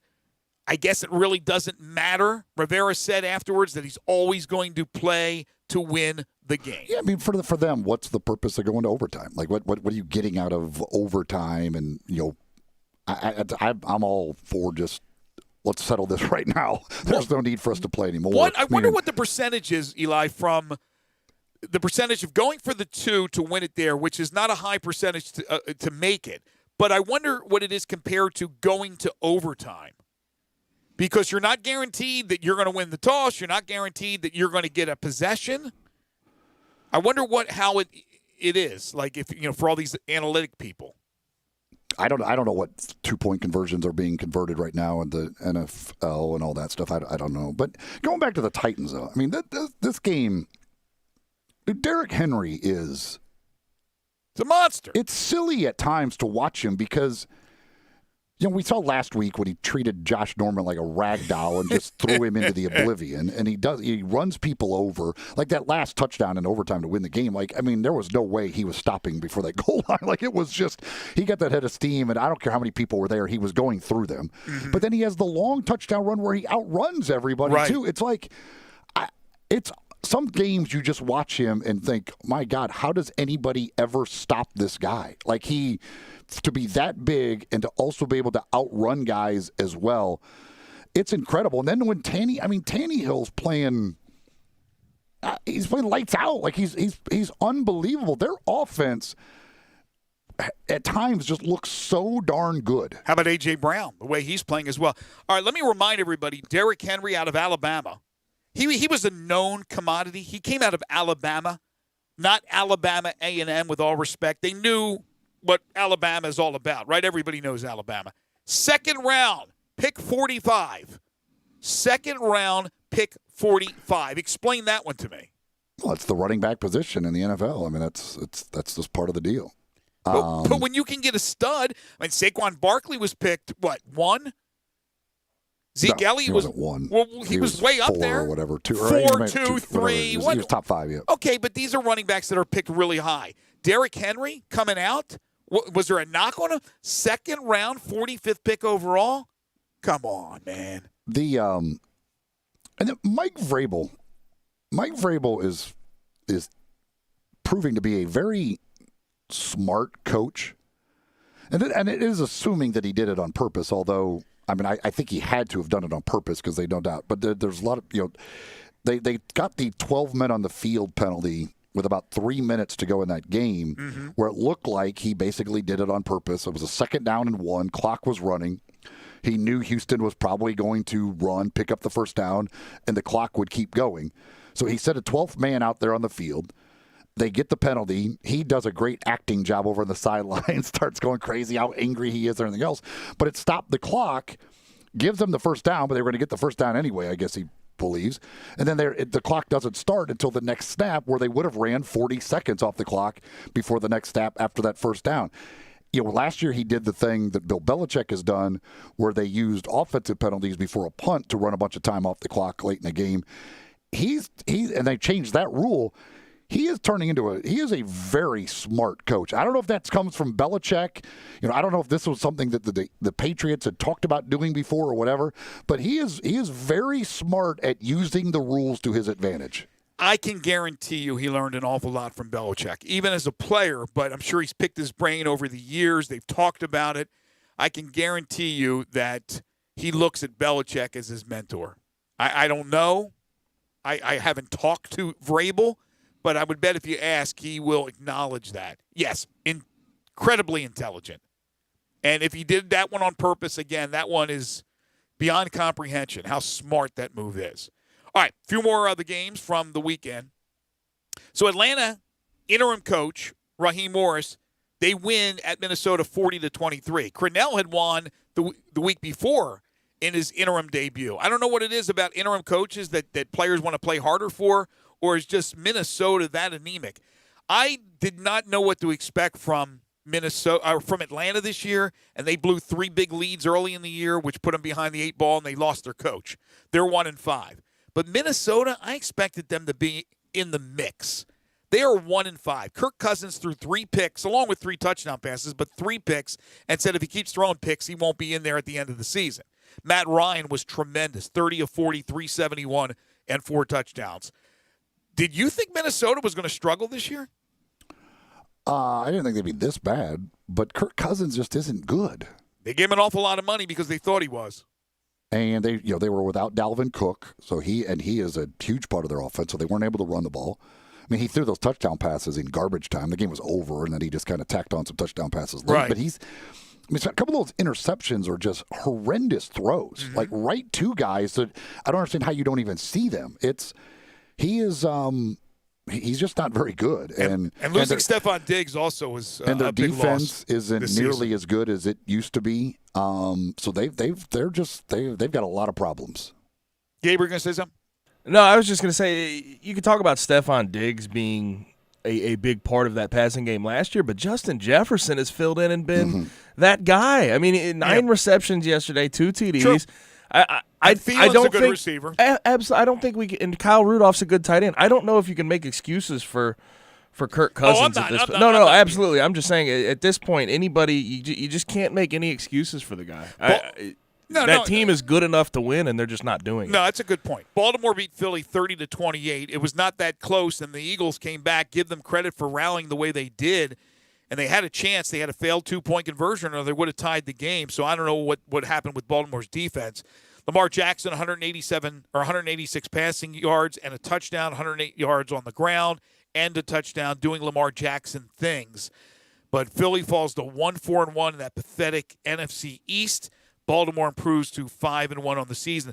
Carson Wentz was struggling in the first half, and fans they started to chant Jalen Hurts' name. But in the second half, I think he redeemed himself. Yeah, they were. I was stunned that they came back and had a chance to tie that game. I think that may have just been kind of Baltimore relaxing a little bit, thinking the game was over. But man, that's when that game. Whether it was, I don't know, was it 28-0? I don't even know what the biggest lead was. I don't know if it was 28-0, but they had a huge lead. It may have been. I didn't watch that game. I mean, with Baltimore's defense at that point, you think there's no way in heck, and somehow they found a way to rally. So I give them credit for that. Pittsburgh's really good. This just in, 38-7 over Cleveland. Mayfield struggled, and then he was lifted in the third quarter, which is a combination, the 2 interceptions, but his ribs. He came in hurt, and certainly it didn't help with Pittsburgh just unloading on him. And Pittsburgh's running game has been tremendous. Having Big Ben back, that's a legitimate team right there. Yeah, they look really good. Claypool had another rushing touchdown in this one. I mean, they Washington had a big game receiving. Like Juju Smith-Schuster continues to be good. Pittsburgh looks legit. They do. Looks really legit. One of the 3 remaining undefeated teams. The Bears are 5-1 after winning at Carolina. Carolina had won 3 in a row without Christian McCaffrey. And they still won those games without having their stud, yet Carolina loses at home to Chicago. I still don't think Chicago's that good, but they're 5-1. Nick Foles leading them to a victory with a touchdown pass and a touchdown run. Detroit over Jacksonville by 18. I would imagine that Doug Marrone could be in trouble. Well, he shouldn't be. I mean, goodness gracious, look at the roster they've given him. It doesn't matter. It's coaching. They still blame it on the coaches. They lose by 18 at home to Detroit, for goodness sakes. DeAndre Swift from Georgia, the rookie for the Lions, 14 carries, 116 yards, and 2 touchdowns. By the way, with Carolina, I'd mentioned them. The Panthers have shut down their facility, according to Adam Schefter. They have players and coaches working remotely after an unconfirmed positive test result that now is being rerun. Miami shut out the Jets, and everybody shuts out the Jets, but Miami's played really good football here over the last few weeks. Yeah, I mean, the win last week, obviously, over the 49ers was come out of nowhere, and they just manhandled them. The Jets are the Jets. I don't even know what the Jets are doing. Like, I don't understand unless they are just tanking, and so they're like, hey, keep Adam Gase because there's no way in hell he'll ever win a game. How about Tua Tagovailoa? He ended up getting into the game late. Ryan Fitzpatrick's been terrific. He did throw 2 picks, but he had 3 touchdown passes for the 3rd straight game, I believe. Tua gets in late, throws a couple of completions, and then I really love the photo of him in uniform by himself later on after the game had ended on the field. It was really cool. Yeah, that was cool. What do you got, Gabe? Cool. So this was posted via Damian Woody, and it's about Adam Gase being the main play caller on a team, and he's a main play caller right now, mostly with the Jets. But with Chicago, the last 5 years, more or less, he has never been higher than 20th offensively. As a play caller. His units, yeah. So it's interesting. Like I just don't know if he has a redeeming quality about him. I don't.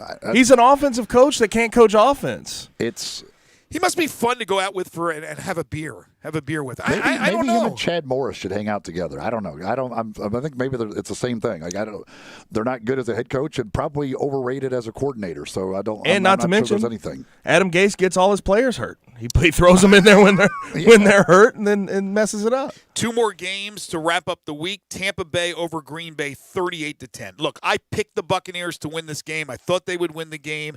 They improved to 4-2, and the Pack lose for the first time. They dropped to 4-1. I didn't expect them to humiliate Green Bay and really humiliate Aaron Rodgers. I don't know what Ndamukong Suh was saying to him, but, man, it flustered Rodgers. He threw a couple of picks, and Green Bay just shut down by that Bucs defense. Yeah, I don't scoring 38 straight after falling down 10-0. That's the way the Packers offense has been playing this year and the way Rodgers has been playing. I don't think anybody could have seen that they would give up 38 straight points. Yeah, Tom Brady, 2 touchdown passes. He looked like the better quarterback, at least on that day. Of course, overall, you can argue about GOATs and things like that, but Brady looked sharp. Rodgers struggled.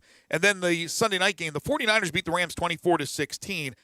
I don't even know how to figure out the 49ers. They're 3-3. Garoppolo, who had come back from the injury last week and looked pathetic.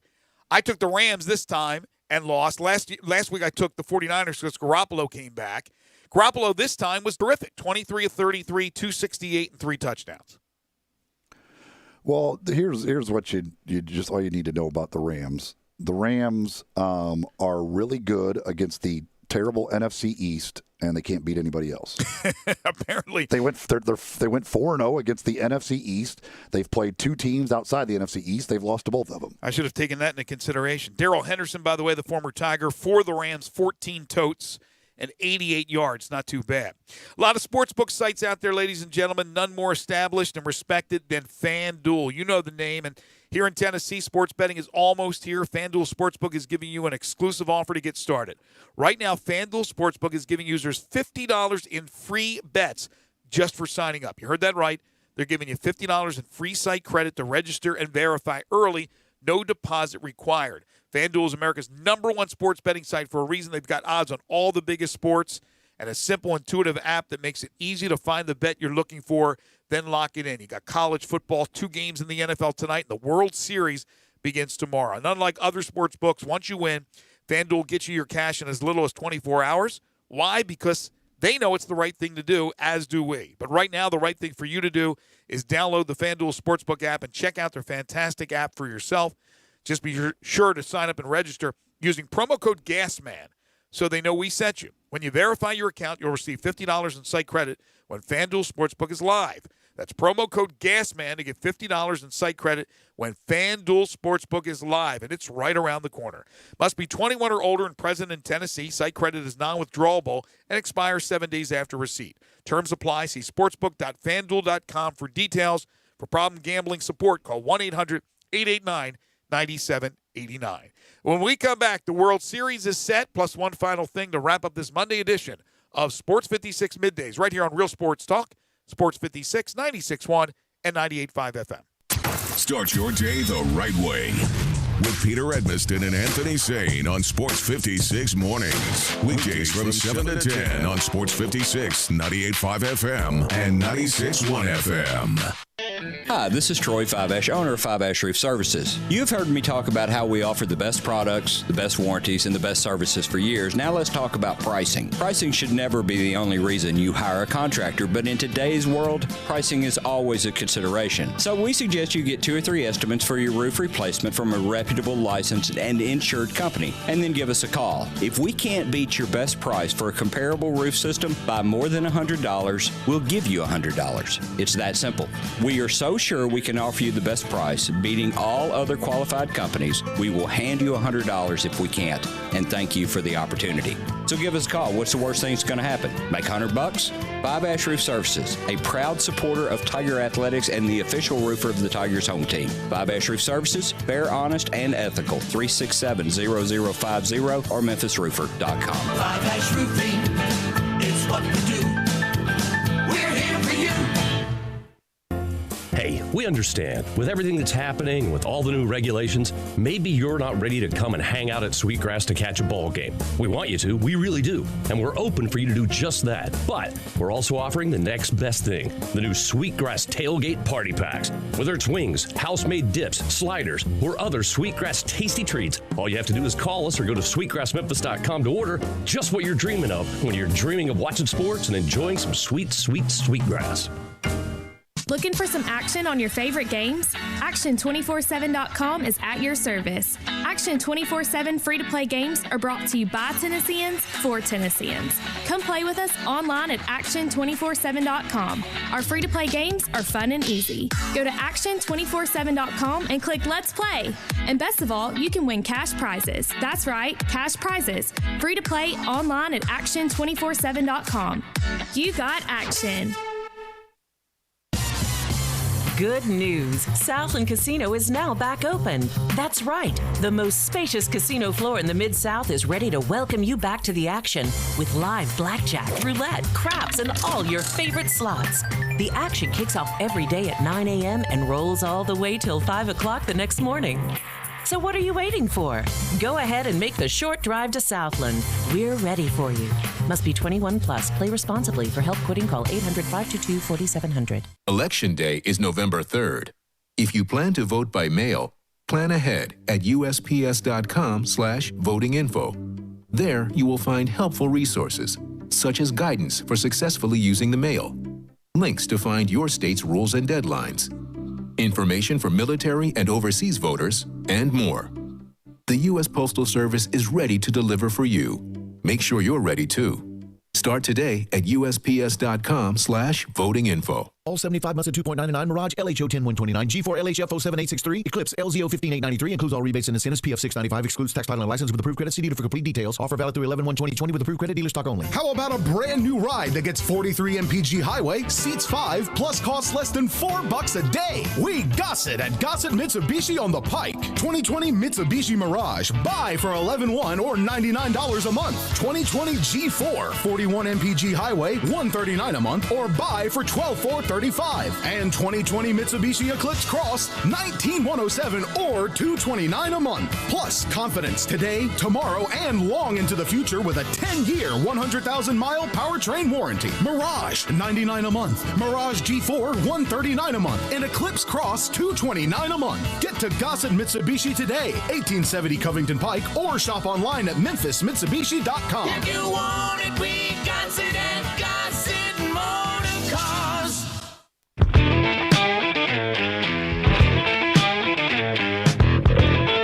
Now, back to Sports 56 Middays. This hour is brought to you by East Memphis Ace Hardware at Quince and White Station. Here once again are Greg Gaston and Eli Savoy. He was a hard-headed man. He was brutally handsome. She was terminally pretty. Look at you.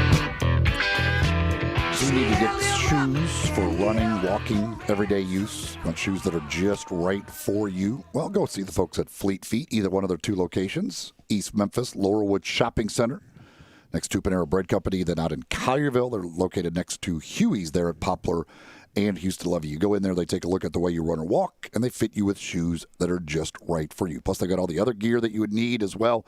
So go see them at either one of the two locations of Fleet Feet. You can also find them online at fleetfeetmemphis.com. So Charlie Morton yesterday coming through big time in the game for the Saturday, I should say, for the Rays. And yesterday, with the Dodgers winning Game 7 against the Braves, Mookie Betts, who hasn't been hitting the ball like we're used to seeing him hit, made an incredible catch, robbing Freddie Freeman of a home run. And when you think about a one-run game, as it was, a final of 4-3, that was absolutely huge for the Dodgers. Nah, their defense overall, especially Betts, Bellinger's made a couple of plays. They have been fantastic, and he got up on that ball too. It was everything. He timed it perfectly. He jumped. Everything was exactly perfect to make that catch. Corey Seager was the most valuable player. Did he have 5 home runs in the NLCS? Yes. I believe that's correct. Yeah, yes, I saw 5 home runs. I wasn't sure if that was, but that was only for the championship series that they gave out that MVP. So he hit 5. Randy Rosarina, we talked about him earlier, the former Redbird, won the ALCS Most Valuable Player. But Corey Seager was fantastic. 11 RBI, 5 home runs, and the Dodgers rallied to win that one 4-3. So the series starts tomorrow. Dodgers heavy favorites. Who you got? I've got the Dodgers. I've said it all along. I just think they're the best team, and I'm going to roll with them. I picked the Dodgers before the season started. I got maybe a little bit lucky here. I'm sticking with the Dodgers. I think the Dodgers may even sweep them. I know the Rays have been really good, but I think the Dodgers got all the momentum right now. So we'll see. They're tough to beat, and the Braves had a great chance, but that's the Dodgers just keep on coming. They keep on coming. Time now for one final thing. Before Greg and Eli get out of here for the day, they each have one final thing they think you should know to make it through the rest of your day. So here are Greg and Eli with one final thing. When you combine the degree of difficulty to call a hockey game as a play-by-play announcer, along with his great voice, his knowledge, his vocabulary, his way he enunciates, Mike Doc Emmerich, in my opinion, the best play-by-play broadcaster out there, period. Well, no more. The Hall of Fame hockey announcer is retiring as a broadcaster effective today. The 74-year-old Emmerich has called more than 3,750 games over a 47-year career. He's been the main voice for NHL games on NBC since moving to the network in a full-time capacity in 2011. Again, Doc Emmerich, in my opinion, because of the degree of difficulty of calling hockey, along with what he brings to the table, the best there has been, and now retiring.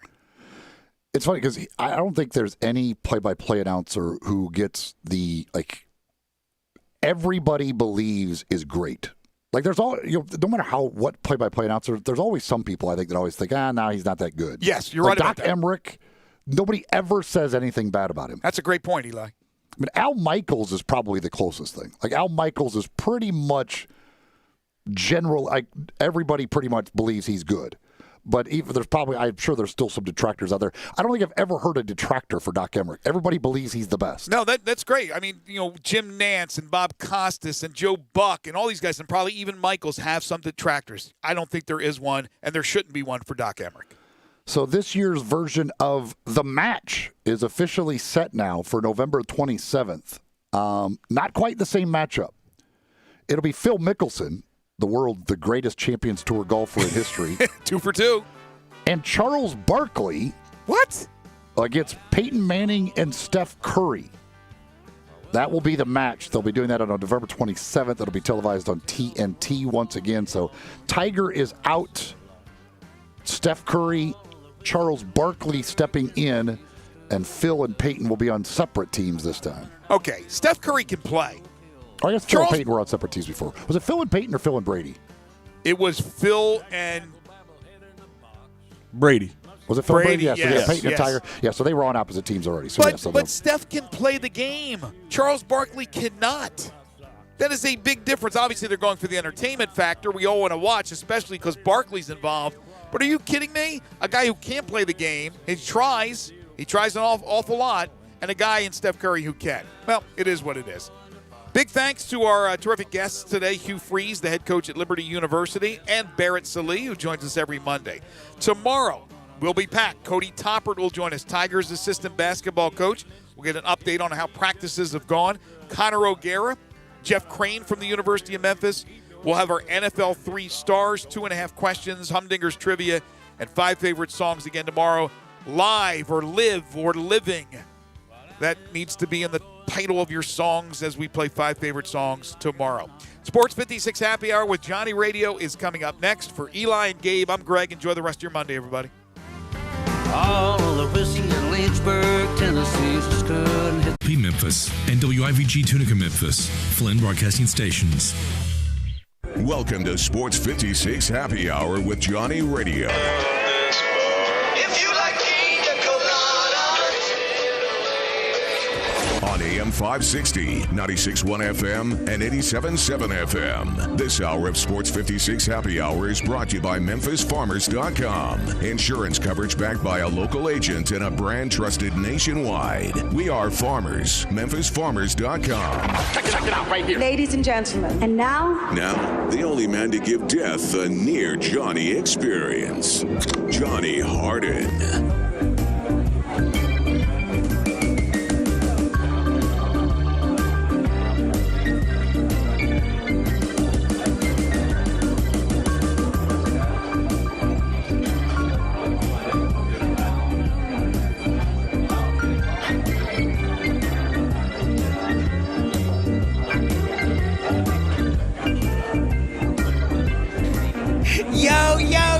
What's up? It's me, your good buddy Johnny Radio on Sports 56 Happy Hour. You know you got me, you got Gabe Kuhn. We're rocking and firing all day long. Terry D at 1:30. What are we going to talk about? What do you think, man? That big Tigers, 21 points down, fourth quarter.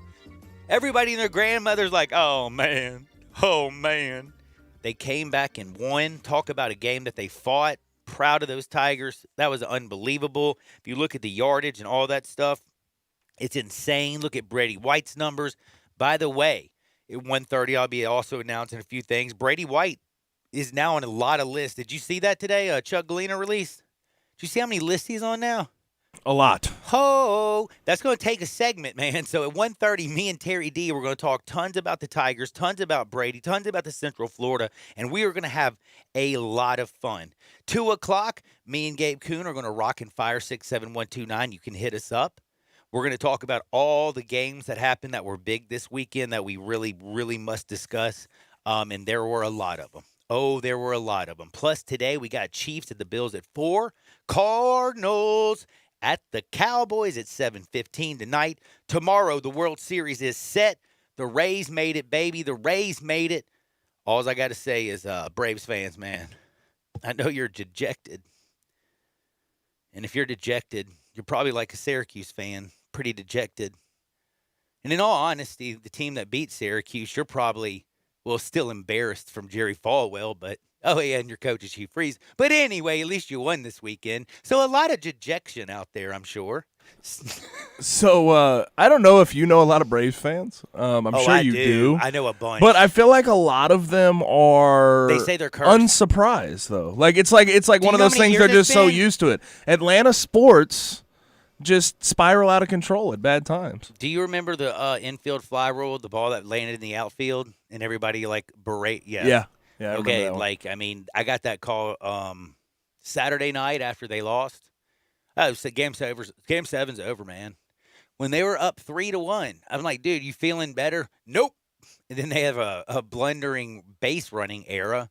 And then, of course, you know how it happened. Dodgers come back, and then they close the deal, I think, in the bottom of the 7th with that Bellinger bomb to go up 4-3 and just basically take all of Braves fans. The Braves fans have to be some of the most dejected fans in history. But again, congratulations to the Dodgers for completing the comeback and being in the World Series, which starts tomorrow. And they also will be facing, believe it or not, yes, the best team in the American League realistically all year, the Tampa Bay Rays. And Tampa Bay and the Dodgers is going to be an awesome World Series, and it's going to start tomorrow. I'm fired up. But I also got to say, this type of Monday Night Football has me crazy happy. Do you love 4 o'clock football? It's weird. Oh, but again, we're crazy people. Me and you are crazy people. I feel like I'm sneaking out of school or something. I feel like I don't have to wait to see my I don't have to wait to see my football right after I get off work. Wait an hour. Yeah, there I don't it have is. to do anything. I'm so excited. I feel like a kid. I feel like a kid in a candy store. Hey, Christmas is coming early. I don't know. I'm just like. I love the Tuesday night action. It actually was feeling good. I'm not saying I want it every day because I want it to be special, but this doubleheader and the fact that you got a great doubleheader, Chiefs at the Bills, Chiefs coming off a loss, Bills just got whipped by the Titans, the fact that the Cardinals, who need this victory to prove that they're part of the NFC West and one of those teams that can actually win, and a Cowboys team in the worst division of football who's got to take control eventually. And if Andy Dalton can do it tonight on national TV, it'll put a lot of people's worries to rest. Can I make a prediction? Please. A lot of points will be scored tonight. I think so, too. Between Dallas I being do horrible too, on buddy. defense and good on offense, the Cardinals, you got the Chiefs, who are arguably, if not no doubt, the best offense in the NFL, and then the Bills with Josh Allen, how he had been playing. Points. By the way, I do have to say this. We haven't done this in a long time, and I might have to pull it out just because I have the studs and duds? I have some studs, but I almost need to pull it out just because I have a dud list that goes all the way down my leg. Like all the way down my leg. Like I started up here on the desktop and just kept writing. Next thing it's on the floor. Like if I was Santa Claus, nobody'd be getting Jack for Christmas. You know what I'm saying? It's a naughty list. So we might have to do that today, or I'll just have to just persecute all these horrible playing people. But I do want to say this. We got the wonderful opening we're about to get to that I love, where I get in the box. Gabe hits me up with 3 questions. I usually knock them all out the park. I like it like that. Yeah, you know I love to pat myself on the back, Gabe. And then we're going to go, like I said, 1:30. We're going to realistically, Tiger fans, hit me up at 67129. Tri-State Defenders beat writer for the Tigers. That's right. Terry Davis joins us at 1:30. We are going to get into Tiger football, into Brady White, into Ryan Silver, what this means, Mike McIntyre's defense, them beating Central Florida finally, and coming back by 21 points down in the first half. It was magical, but the whole weekend was magical. Like I said, I had tons of fun in the National Football League. It was crazy. I liked watching the Browns get punked. Oh, what's up, Baker? You're on that loser list. Pa-pow! You need to stop doing commercials, son. Maybe get in the film room. Pa-pow! Why are you on that Heisman commercial with all them great Heismans? Pa-pow! By the way, when a power running football team that hides their quarterback gets punched in the face, pa-pow! This could be a devastating blow to the Browns' psyche and ego going forward. We'll see. Well, me and Gabe will talk about that. But one quick thing before I get in the box. By the way, Hardwood's good, too. Hardwood's good. But also, before I get in the box, I do have to also say as much football as I watched, Honey kind of, well, I wouldn't say forced me, but she wanted to watch as much of Schitt's Creek. And I am now on the episode 3. I'm in season 3, episode 2. And I just have to say, I got a part of Myra Rose in me. A little Johnny Rose, maybe David and Alexis. And, heck, the mayor of Schitt's Creek, Mr. Rowland. I salute you, sir. But I have to ask the question of the day from the mayor. What is, right now, the best last name to have in all of the world? I know this is a weird question to ask. You ask weird questions, but it came to me. Because a lot of people would say, oh, I'd be a Bezos. Rich, baby. Oh, I'd be a Gates.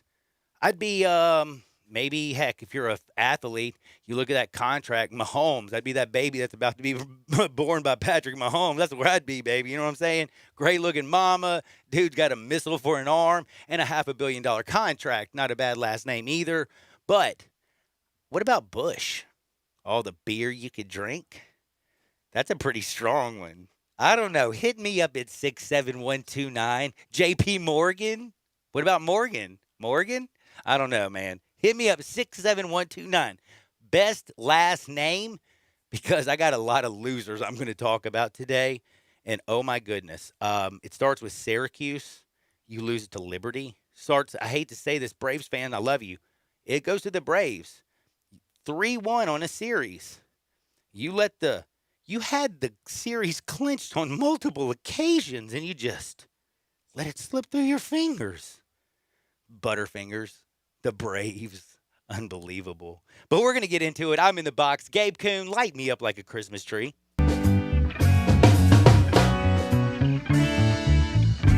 Hey, what about this, Gabe? Is Chad Morris the Napoleon Dynamite of college football? I don't even want to answer that, but I will start here because something's returning this week. And what do you think's returning this week? Man, I know what it is. Big Ten football. Big Ten football is back this week. Friday game, Illinois, Wisconsin.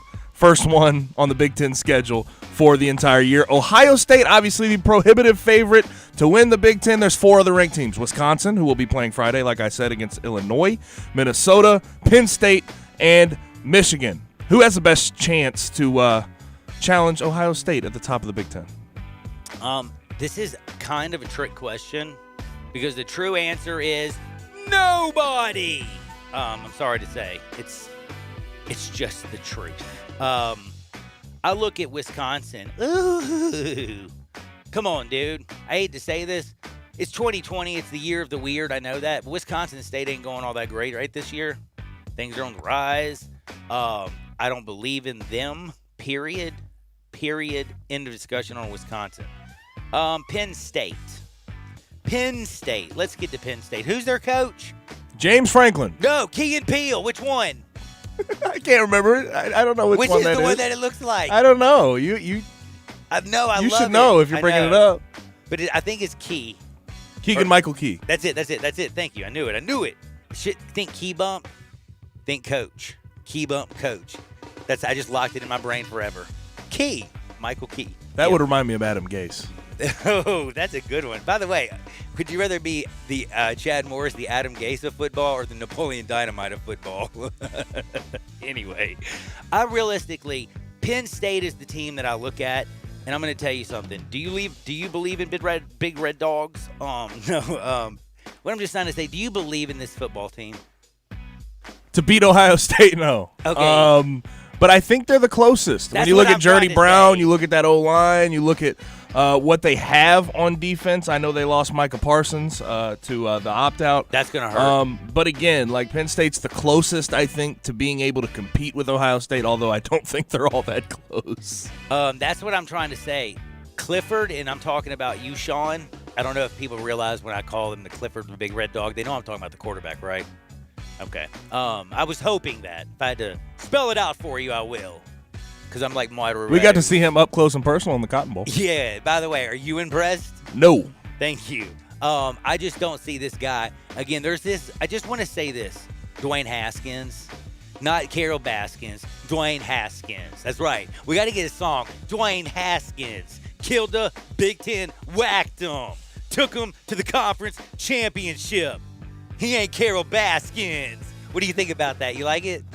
No, I hate it. That was off the top, That was man. not good. But, dude, you don't want him to be Not great. recognized with Carol Baskins. Killed her husband, whacked him. You know what I mean?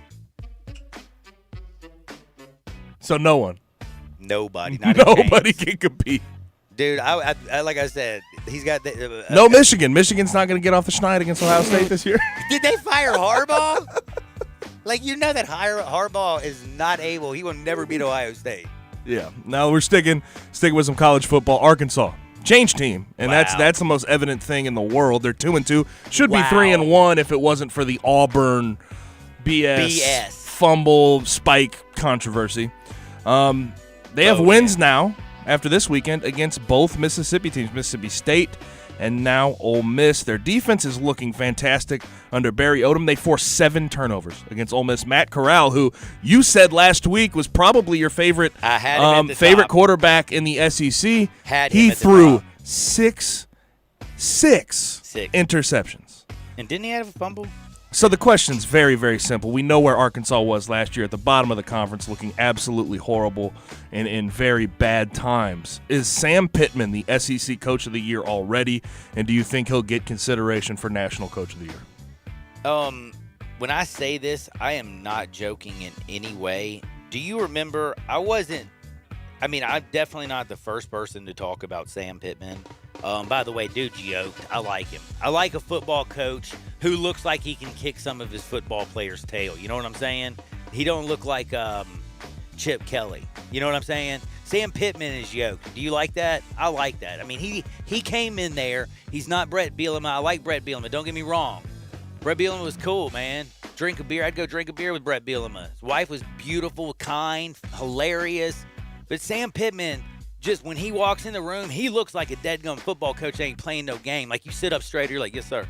And right now, you have a team that lost 19 games in the Southeastern Conference consecutively. They should be 3-1.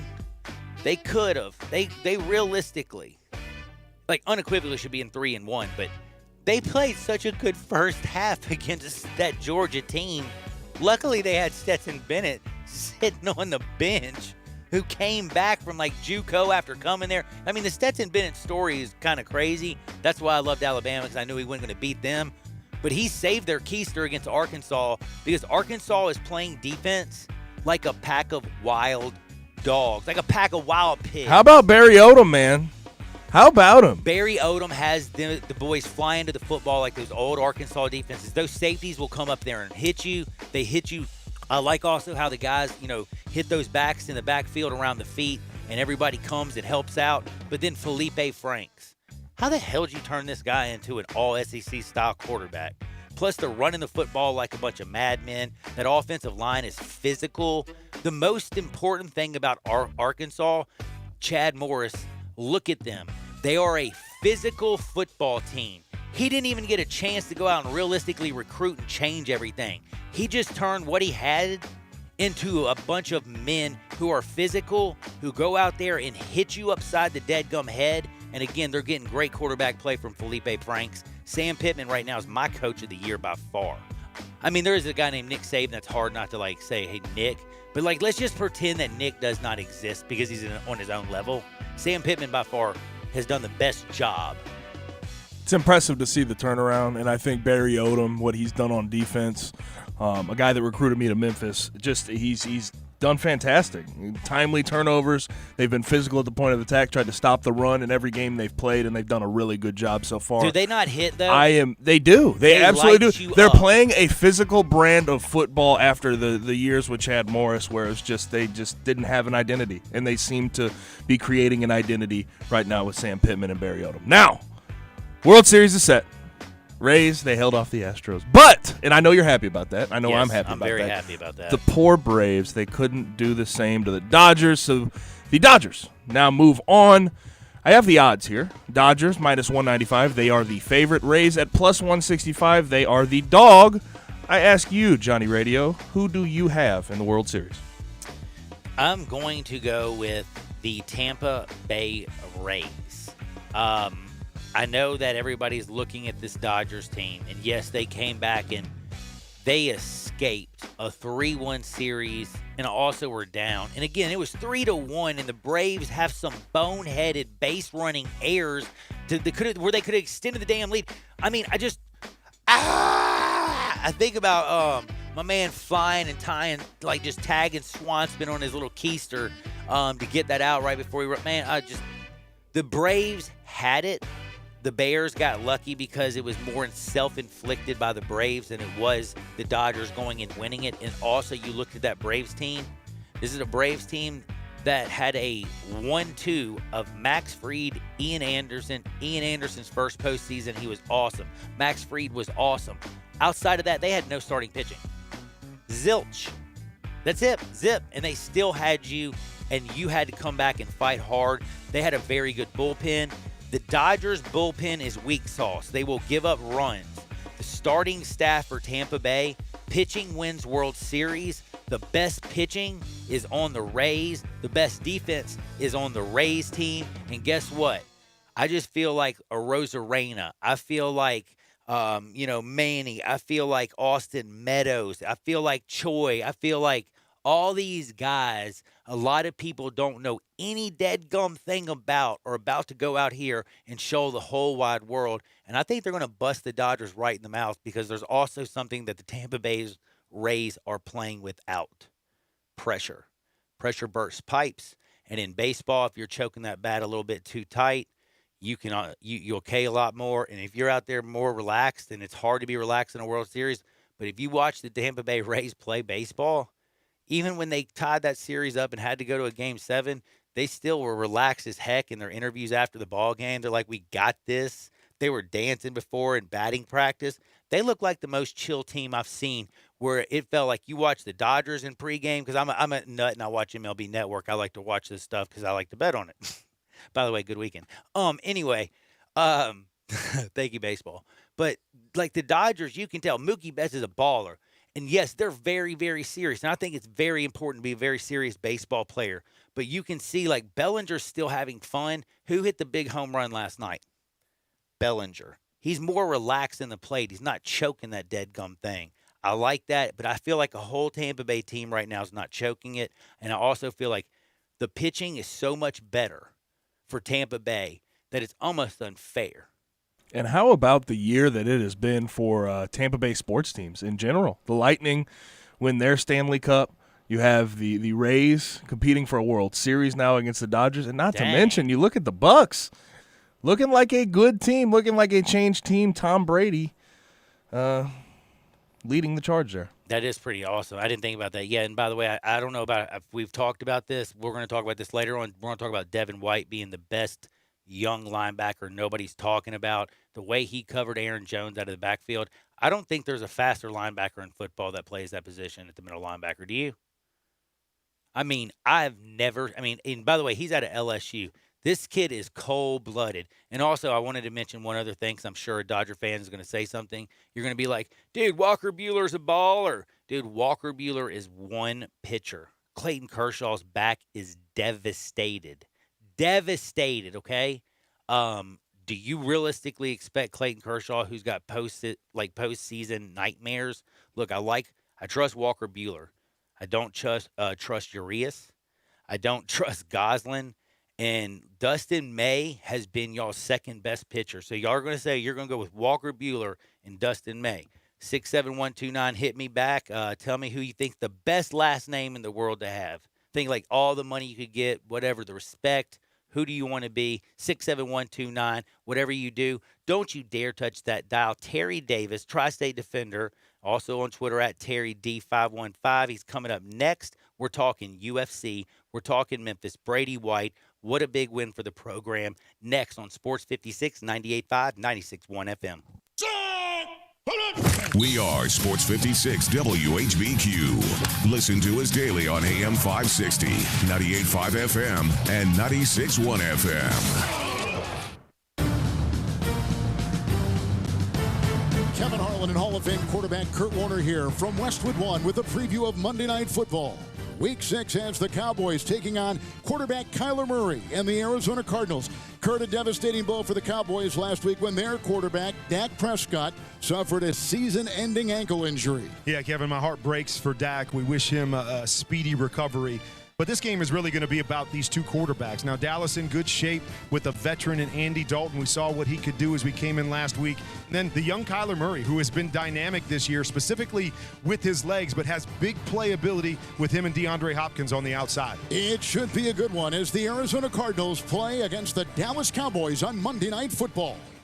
Remember to listen to Westwood One's coverage of the NFL all season long. Right here on Sports 56, 96.1 and 87.7. At Fisher Investments, we do things differently, and other money managers don't understand why. Because our way works great for us. But it may not work for your clients. That's why Fisher Investments is a fiduciary, obligated to put clients first. It's the highest standard for a financial advisor. So, what do you provide? Cookie-cutter portfolios like the rest of us? No cookie-cutter portfolios here. Fisher Investments tailors portfolios to meet each client's goals and needs. But you do sell investments that earn you high commissions, right? And make commissions when you make trades for your clients? No. Fisher Investments doesn't sell any commission investment products, and we never earn commissions on trades. So what's in it for you? Fisher Investments fees are structured so we do better when our clients do better. When it comes to helping clients achieve a comfortable retirement, we're clearly different. Visit FisherInvestments.com to find out why investors like you switch to us. Fisher Investments, clearly different money management. Investments in securities involve the risk of loss.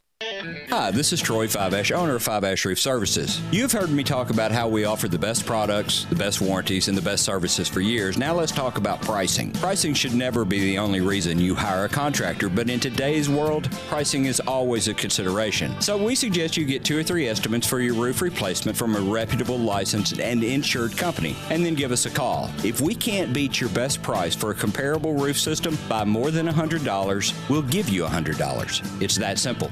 We are so sure we can offer you the best price, beating all other qualified companies, we will hand you $100 if we can't, and thank you for the opportunity. So give us a call. What's the worst thing that's going to happen? Make $100? Five-Ash Roof Services, a proud supporter of Tiger Athletics and the official roofer of the Tigers home team. Five-Ash Roof Services, fair, honest, and ethical. 367-0050 or memphisroofer.com. Five-Ash Roofing is what we do. action on your favorite games?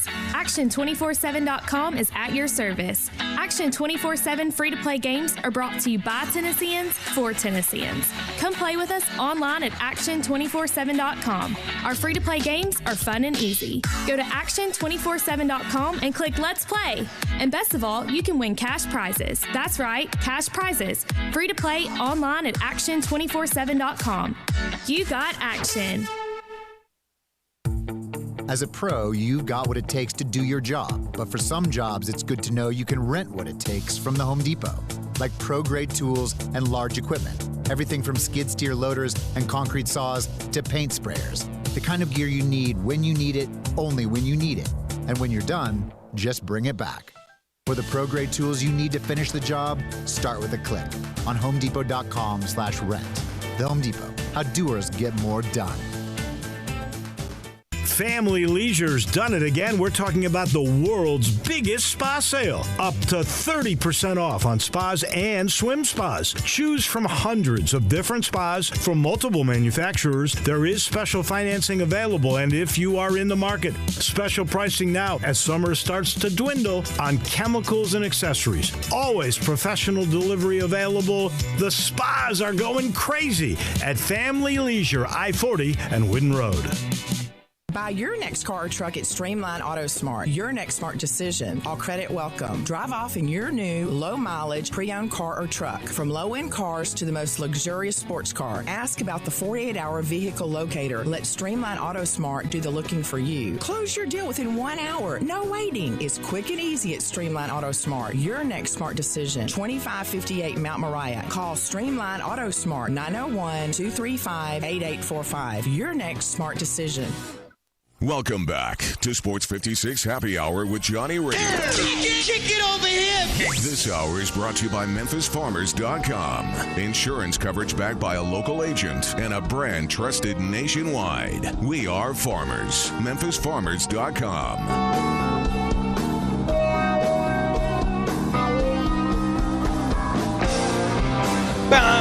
Everybody out there seems pretty fired up still about this weekend. Tigers beating Central Florida. Got a lot of texts coming here. I love this one right here. Says if JoJo Dorsey was a starting back, that's right, I said it, 300-pound fullback for the Tigers, we'd be unstoppable.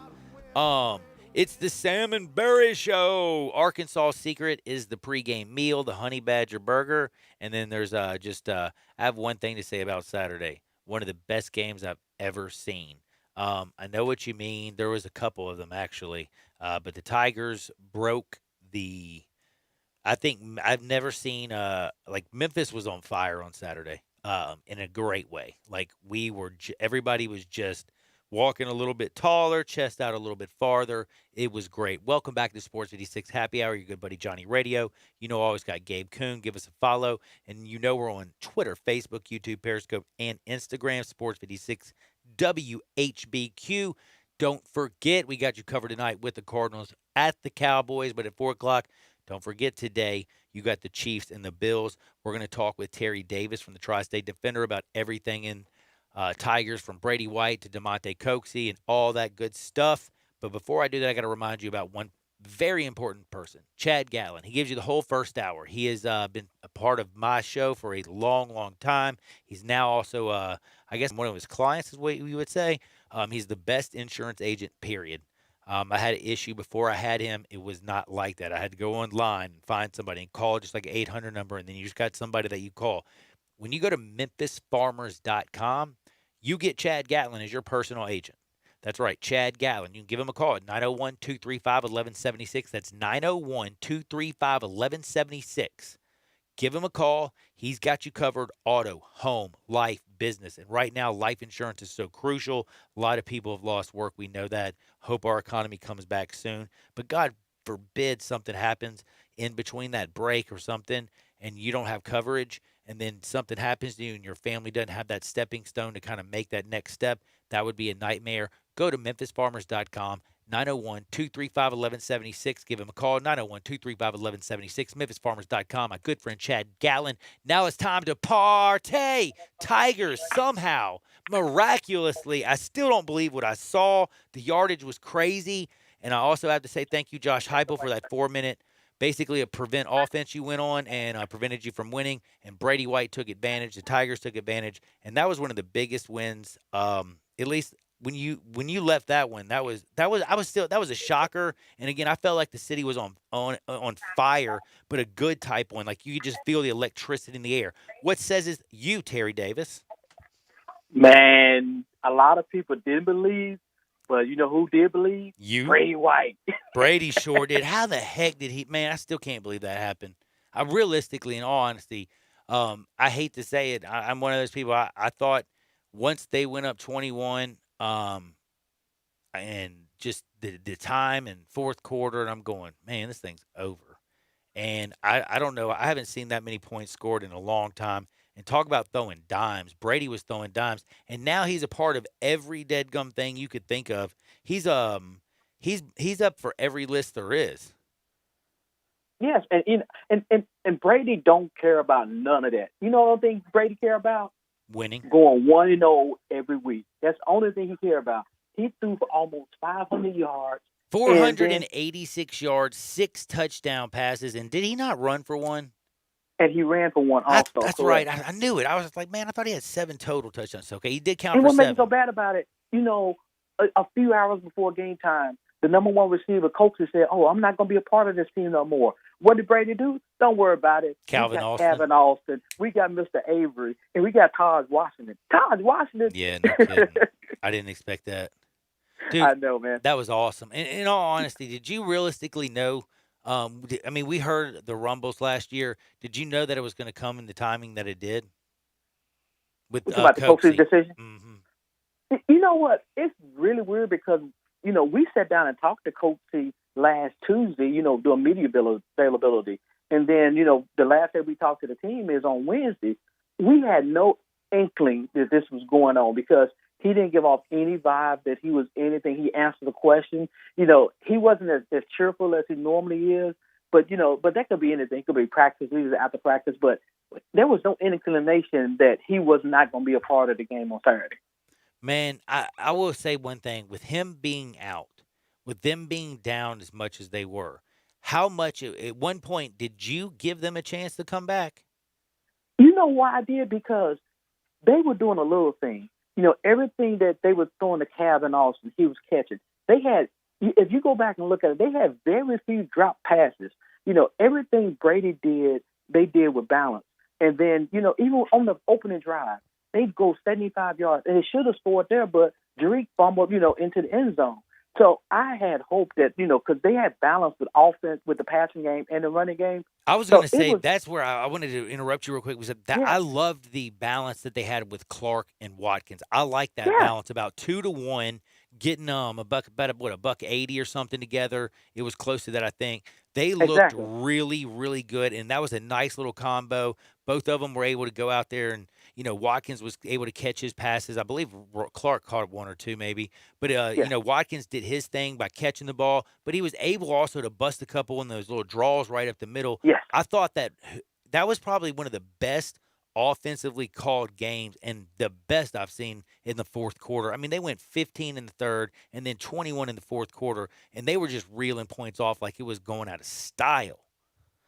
You're absolutely right because, you know, Memphis had a couple of opportunities to get the lead before the last play of the game because when Memphis defense forced them to a 3-and-out, you know, I just knew when Brady and them got the ball that they were going to drive down the field. That's one of the few drives they stuttered on. Mm-hmm. But it was a time and place. I think they just want to make it more dramatic and do it in the last minute. Well, I will say one thing. It was so dramatic. And I just have to go here before I get into some of the main things that I wanted to talk to you about. When that field goal, when he lined up, I don't know why. I didn't feel like he had a chance in bleeping, you know what, just because of the comeback. Is that like, did you have a feeling it was going to go in, or did you have a feeling that somehow the football guys were going to make sure that sucker didn't go between those uprights? You know what? Central Florida is so cocky. They don't kick a lot of field goals because they say they go for it on fourth down. Yeah, they go for it on fourth down a lot.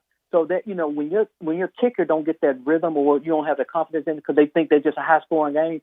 When it comes pressure time, you don't know how that guy's going to react.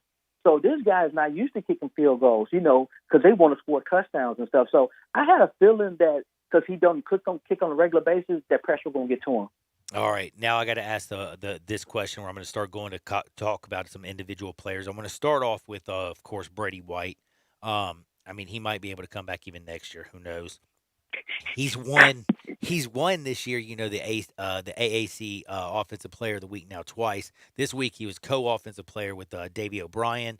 I mean, or no, who is? I mean, he's now a part of the Davey O'Brien National Quarterback Camp.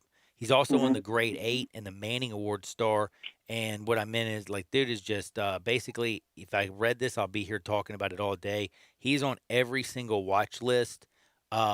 He's I mean, the fact that you have 2 offensive players of the week in one season, he had 4 touchdowns and a win over Arkansas State, comes back and has 6 passing, 1 rushing, accounts for 7 total touchdowns.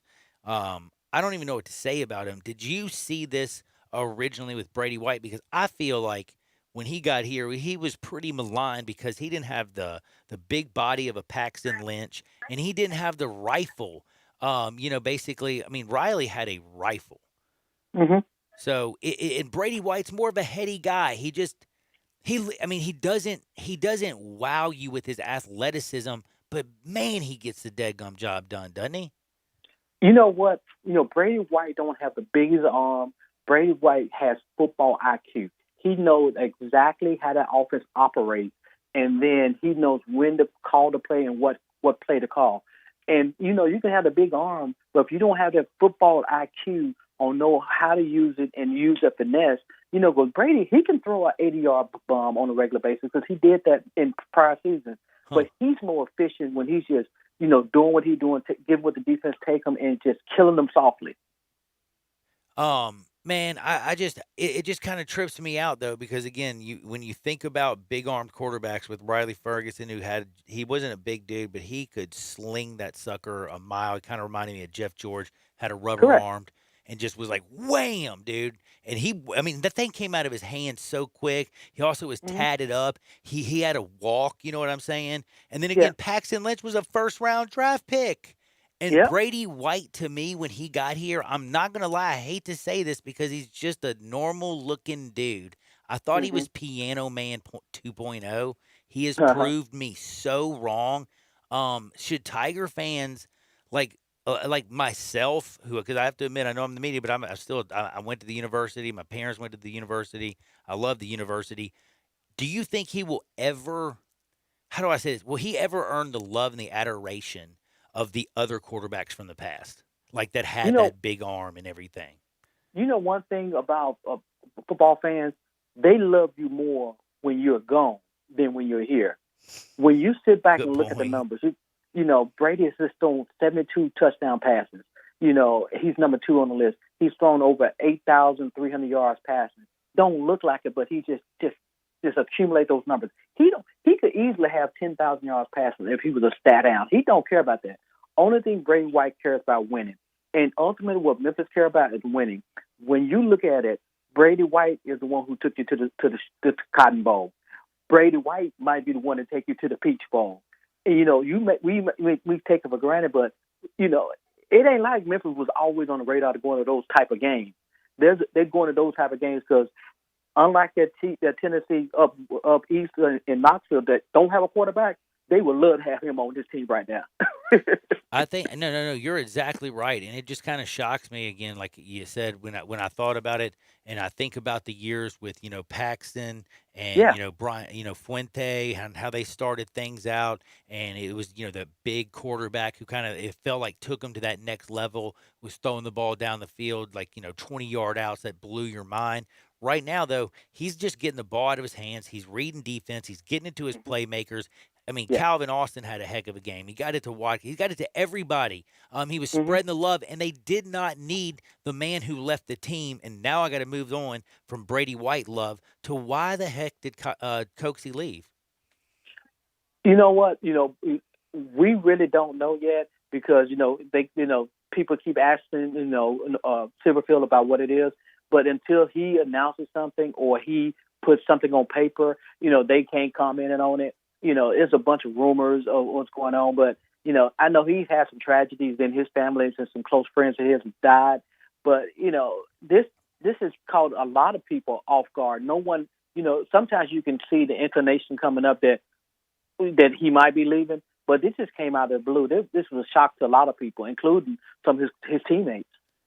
I will say one thing. It kind of shocked, I think, a lot of people, especially even when like the rumors were swirling. I didn't believe them. I'm not gonna lie. Mhm. I was like, doubt. Come on, that's just rumors. Now I got to get back to this team right before I have to say goodbye to you. Memphis, where do they go from here? How does it look with the conference championship? That's a big win. The Knights now fall to 1-2 in the conference. The Tigers are now 1-1 in the conference. And if they can make a run, that win over Central Florida, they got, on Halloween night, you got Cincinnati. I don't think, man, I'm sorry, I'm not a Ryder man. I think Ryder is a poser. I think the Tigers are going to expose him. I think Mike McIntyre is going to have that defense ready for him. They're going to pop him in his face. And again, Brady's going to beat you with his dead gum brain. And I am all over Halloween night. I can't wait for Cincinnati. But is there any concern? Temple, I'm not really scared of. I'm not going to lie to you. But is there a fear that maybe they're looking too far ahead to that Cincinnati game? This is not what this team does. This team is focused on going 1-0 this week. They don't look ahead, because if you look ahead and you stub your toe, you back where you don't need to be. And this is a big weekend in American athletics. All the top teams are playing each other. So Memphis is right now, they're one loss into the conference, but they potentially could be in second place after this weekend.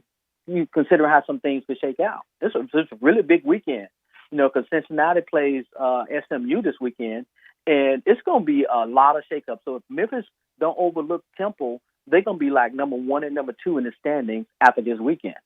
Man, that's just amazing to me. And by the way, again, I got to say goodbye, but Terry Davis, take care of yourself. It is wild to see, Brady White listed with Trevor Lawrence and Mac Jones.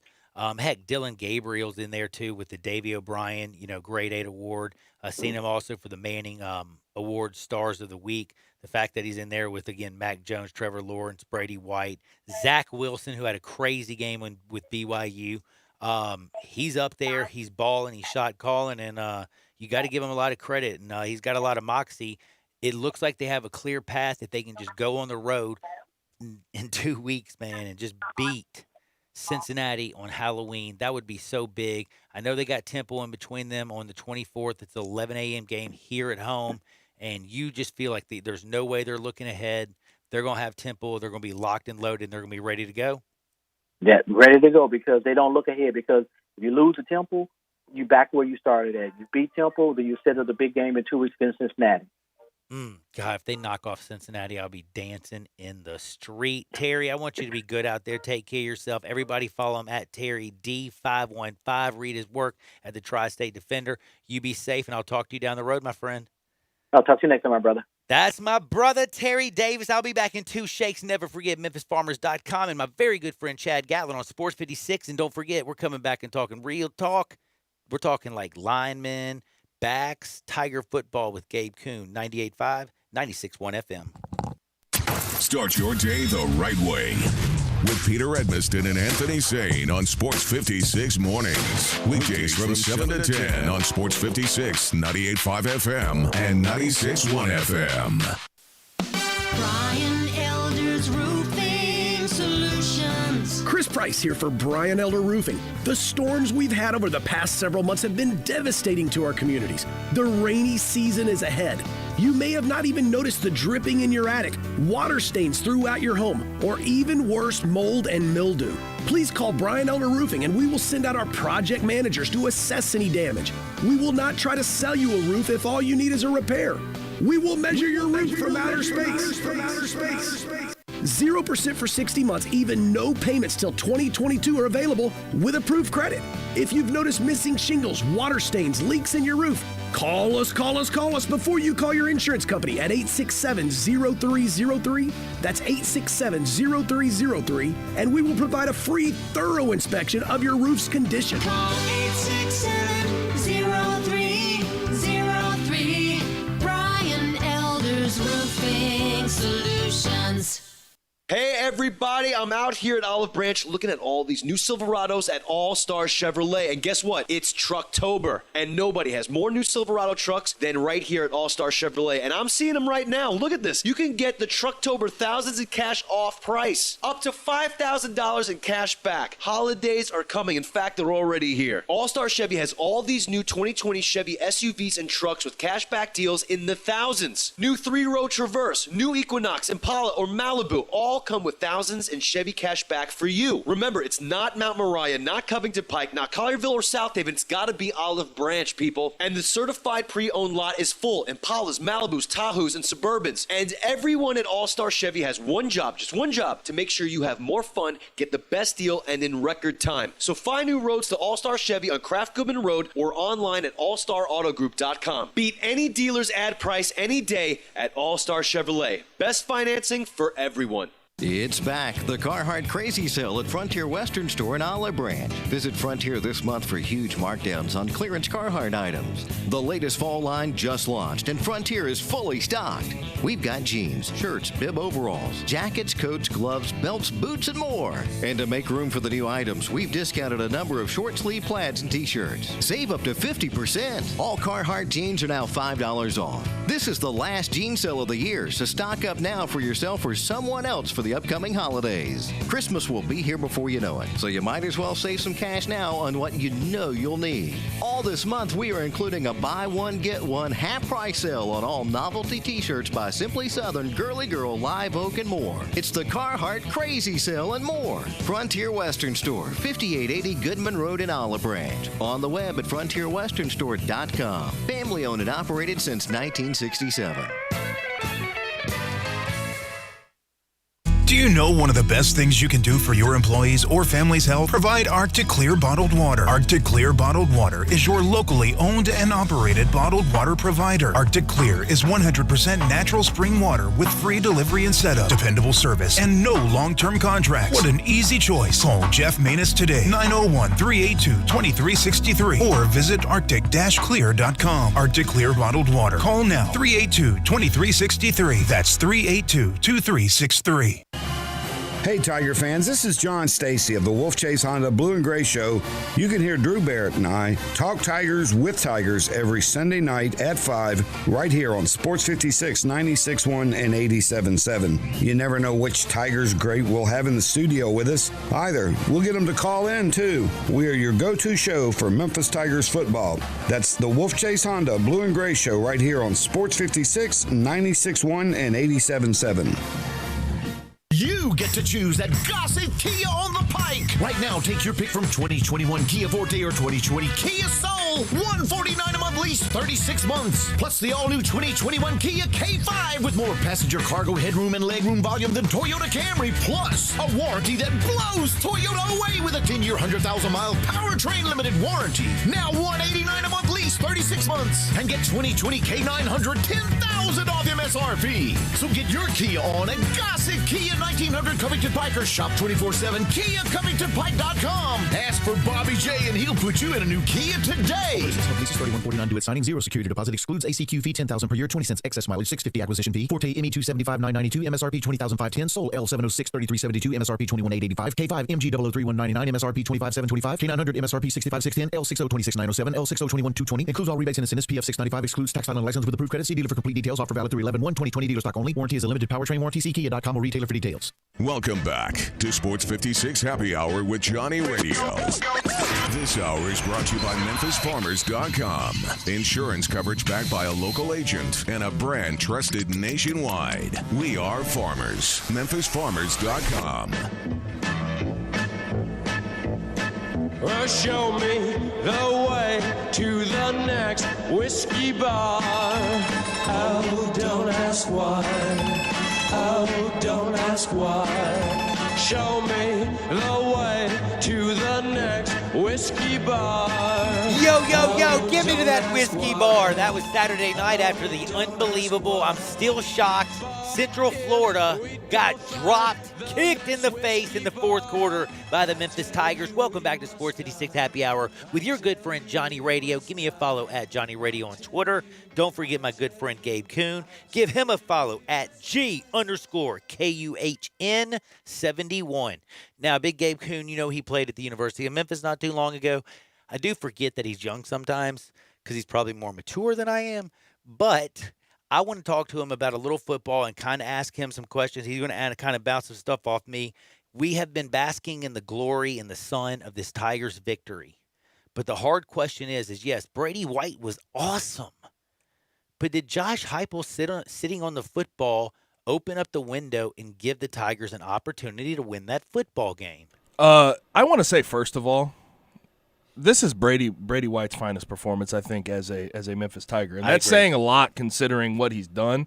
But I also want to mention he is a bounce-back type of guy. Like last year after the Temple game, 5 TDs, 0 interceptions against Tulane.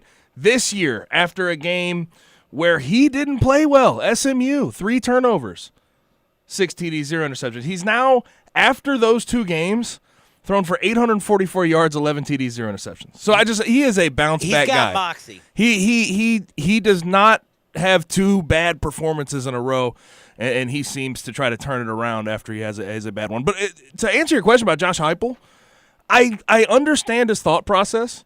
4-minute offense in that situation, you try to sit on it, you try to run it, you try to get a couple first downs and run the clock out. But when you're behind the chains for him, why don't you put it in Dylan Gabriel's hands? Why not? I don't get it at all. The only time they turned the ball over, correct me if I'm wrong, was when they ran the ball. They didn't throw an interception. Nope. 5 touchdowns. By the way, you made me look this up because I gotta hand this to Gabe. I've been talking Brady White. I watched that game rooting against Dylan Gabriel, Josh Heupel in Central Florida the whole entire time. And when the window for me opened up, it felt like because they took the ball out of Dylan Gabriel's hands, and I went back and I was like, man, I can't believe they did that. I was like, wasn't he like really good with the football the whole game? Like I thought he was killing. Like he every time he dropped back to pass, I was like, get him. And then I'd be like, duh. I looked this up. Did you know what he did? 35 for 49, 601 yards, 12.3 yards an attempt, and almost 15 yards of completion. Also, 12 rushes for 50 yards and a TD. Gosh. I just don't get in that situation taking it out of his hands because it was simple. Like, at times, they were getting 10 yards a pop, throwing it out to the edge, and doing those quick screen passes. 3.9 with Otis Anderson, and that's who they decided to put it in his hand. Again, I didn't understand the end of the game. I understand in the fact that you're trying to run a 4-minute offense, and you're trying to run the clock out. But I didn't understand taking it out of Dylan Gabriel's hands completely. He was fantastic the entire game, and you just turn away from him when it matters most. It didn't make much sense. But I thought going into that game, there was no chance that the Tigers could keep up as far as if they got into a speed game with UCF, but they somehow figured it out. I am amazed. Man. I just have to say I'm amazed. I am absolutely I'm stoked. Calvin Austin, Taj Washington, Sean Dykes, and that was something going into the game, by the way. Taj Washington, Javon Ivory, and where that was did something. He come from? That was something going into the game. I was saying we needed to see a third guy step up to catch passes, and that turned out to be Taj Washington at the end of the game, getting that shovel pass to get him into territory to score the go-ahead touchdown. I'm dumbfounded they were able to stay in that game playing at the speed that UCF was playing. And again, that's why I just say this. Thank you, Josh Heupel, for taking your foot off the gas because you were giving up 12.3 yards per attempt through the air. And then at the end of the game, you were only averaging in the fourth quarter 3.9 yards per rush. And how did you turn the ball over? Oh, I remember Anderson putting it on the ground. Again, thank you, Josh Heupel. But by the way, congratulations to the Ryan Silverfield, Brady White, to that defense, Mike McIntyre, Austin, Washington, Dykes, Ivory, Wilson, Clark, everybody. Great game and offensive line. heck of a job, and I do love that And text. JoJo Dorsey is what a motor. Thank you to the 2020 Memphis football team for finally breaking the losing streak against UCF. 13 straight games they lost. No more. Tigers got off the schneid there.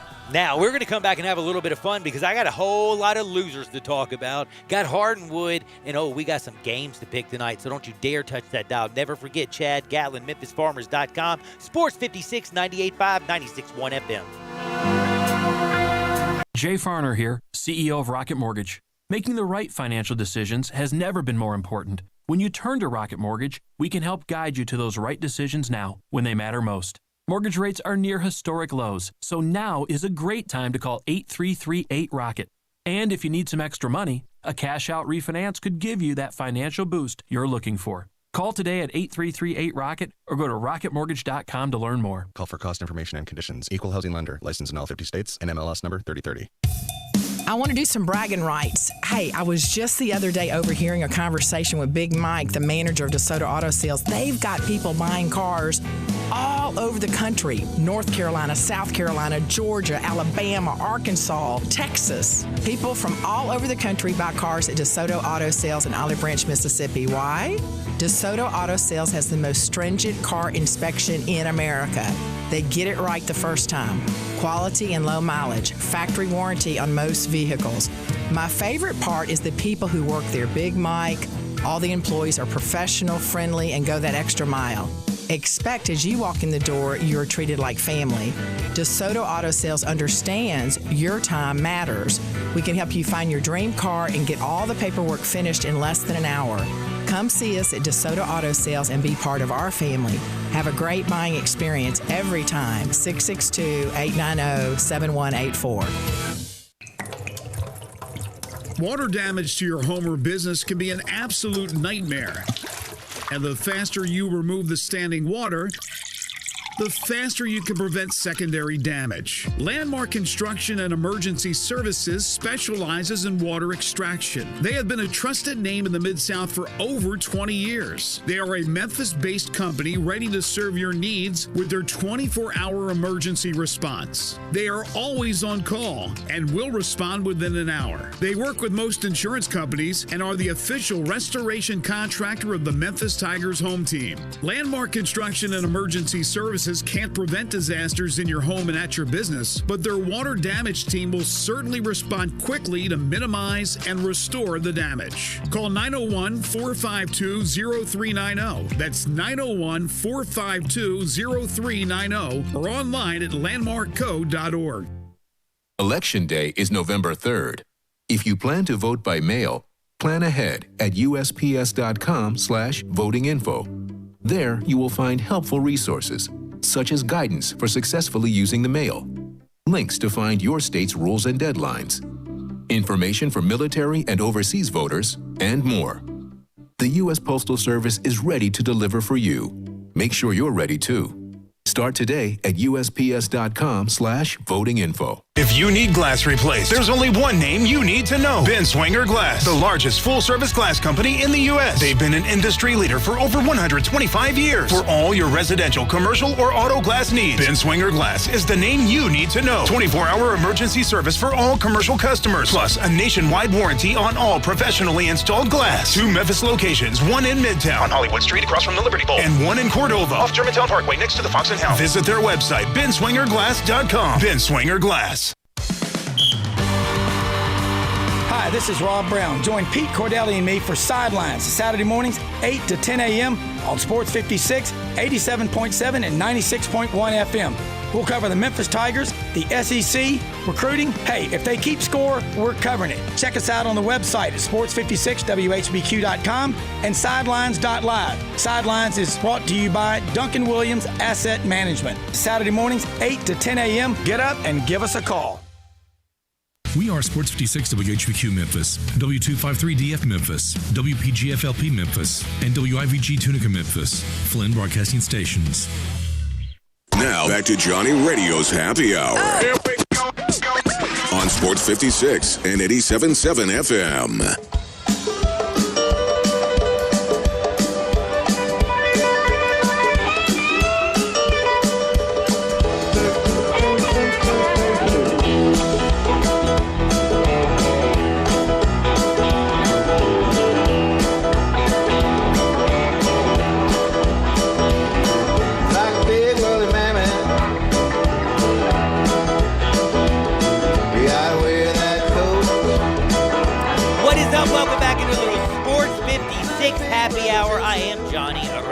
That is Gabe Kuhn. We're going to rock. We're going to fire. We're going to give you a whole lot of, well, we're going to talk about some winners. We're going to talk a whole lot about some losers. And at the top of my list right now is a weird one. Like, I think the very tip top of Mount Everest for losers would probably be Syracuse football. And I say this because I think it's crucial everybody understands. Syracuse lost to Liberty. Liberty. Gabe Kuhn, did you even know this happened?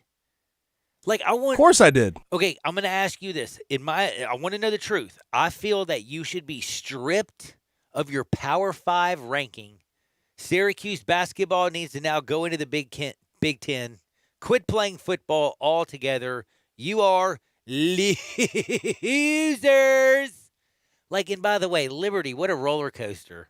From the COVID to all the weirdness with Jerry Falwell Jr. and him going drunk on national radio to him going on TV and sending out pictures accidentally of himself in a woman's underwear with another woman in her underwear. That's just, while she was dude, I don't even want to talk about it. Jerry Falwell Jr., Liberty, hired Hugh Freeze, and then Hugh Freeze went out there. He's a daggum good football coach.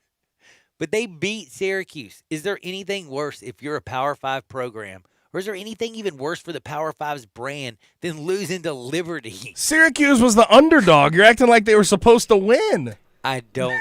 They were not going to win. If you were underdog, they're not underdog, good enough. Look, Florida State's bad, but they still somehow made Mac Brown feel like a loser. Like, I still don't understand. Mac Brown is also on the loser list, but I'm honestly, do you not feel like Syracuse should be stripped of football power? You're so extra, man. I'm serious. Like, they're not very good, but again, like, Liberty's a good team out of the Power 5, and and again, Syracuse was the underdog in that game. I know. I still didn't believe it. I thought for sure. I thought the line was messed up. I was like, dude, that line might be messed up. And then I started looking. I was like, no, Syracuse is really bad. Syracuse is not is a very, very bad. And they team. also had 12 injuries, or like 12 guys out. I don't know if it was. They don't list why they were out. COVID injuries, who knows? But now I have to say that's one of the biggest losers all week long. Syracuse, their fan base, they have to be dejected. Braves fan base, they have to be dejected. Now, I want to ask you though, what do you feel like right now? Who's more dejected, Auburn fan or Tennessee fan this morning? Oh, what a question. I think they're both pretty dejected. Dude, but it's bad. If I'm going to be honest with you, I think you'd have to say Tennessee. I would too. Because you're at home. You're playing against a team who you've had a huge win streak against at home, and you get absolutely smothered. I mean, just truth be told, 34-7, and people are talking about how big of a butt whooping it was. I think when you look at what Jarrett Quarantano did early in that game with 2 pick sixes in a row, you're not going to win the game if you do that. You just you lost before it even started. I'm going to tell you something. I didn't even know. I thought Kentucky was going to win because of the defense. But I thought, I was like, this is too – I was like, man, this thing could go either way. This is going to be tight. I was like, Terry Wilson's such a bad quarterback. I don't know, man. I'm thinking to myself, this is going to be like a field goal game. They gave up 34 points, and he only completed 12 passes. Did you know that? I mean, okay. You're going to laugh at this. You're going to love this. Tennessee, offensive possessions, their first 4 possessions. You want me to read the result of all of them? First 4 possessions. First one, interception. Second one, interception, touchdown. Third one, interception, touchdown. Fourth one, fumble. And the one bright spot I would say for Tennessee was Eric Gray. Bailey, no, he completed one of his 4 passes.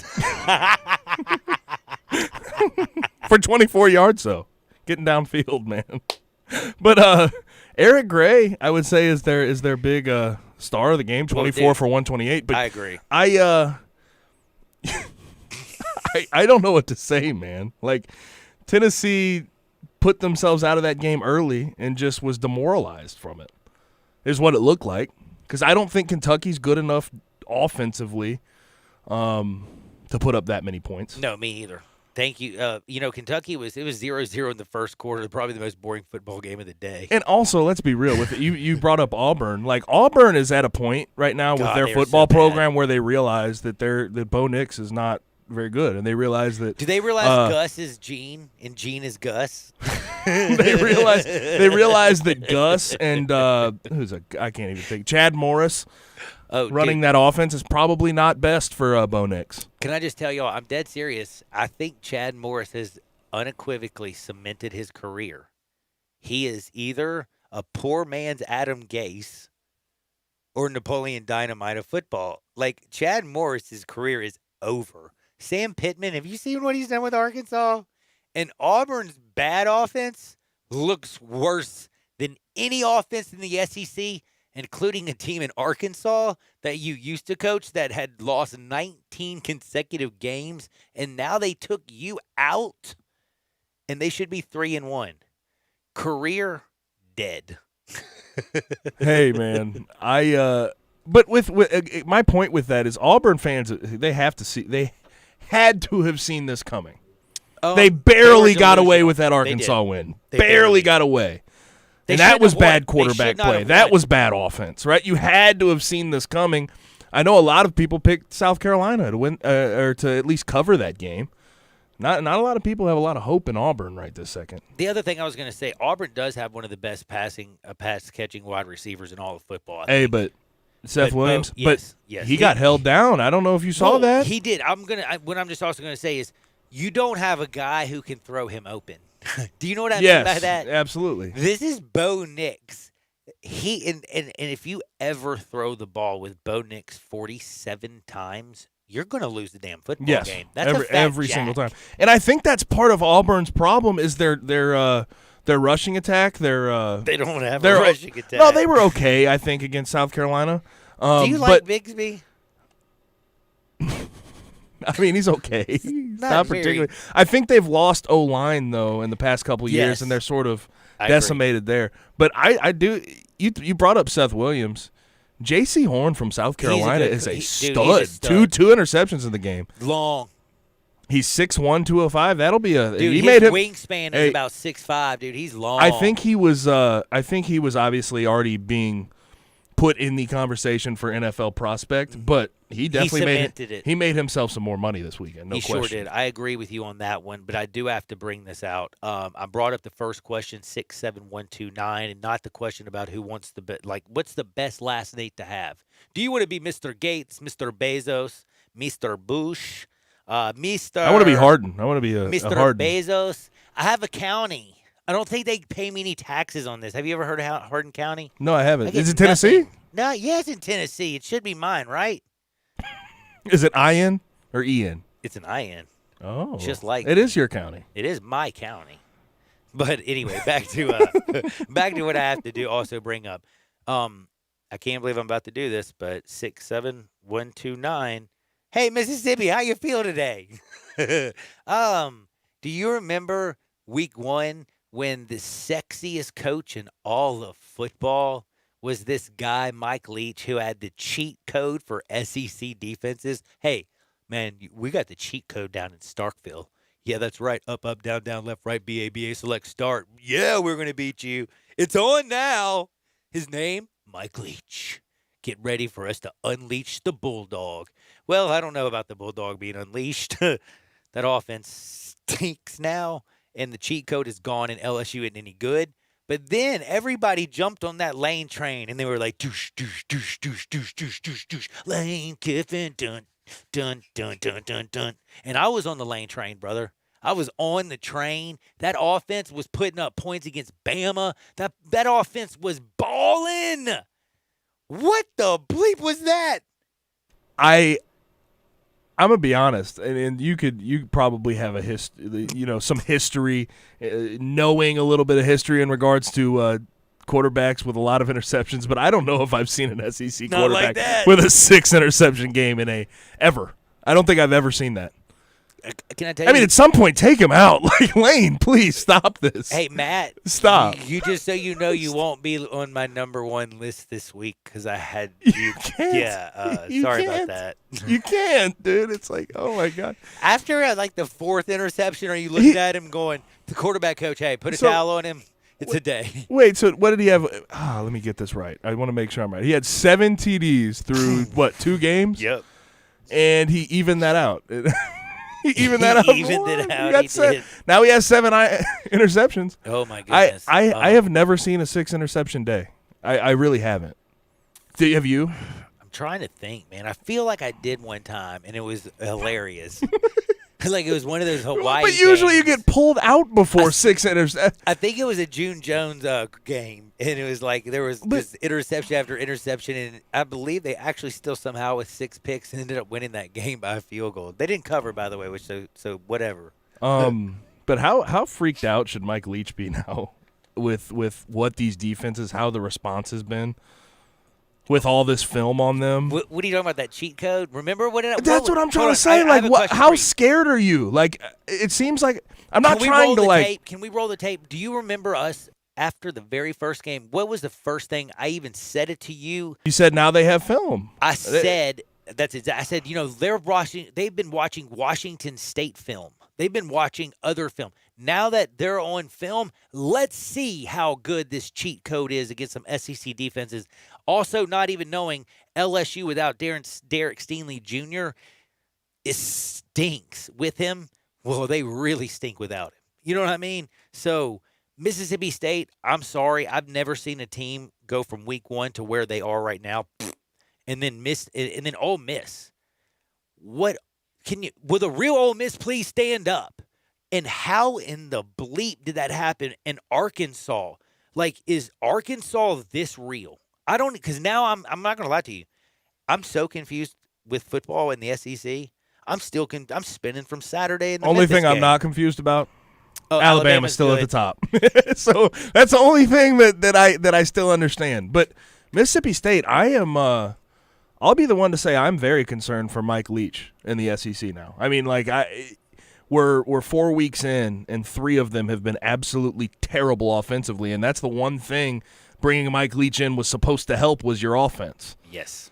I think. Do you actually see him having a lot better athletes in the future? By the way, because I don't. No, I It's don't. not like he's ever been a great recruiter. I don't.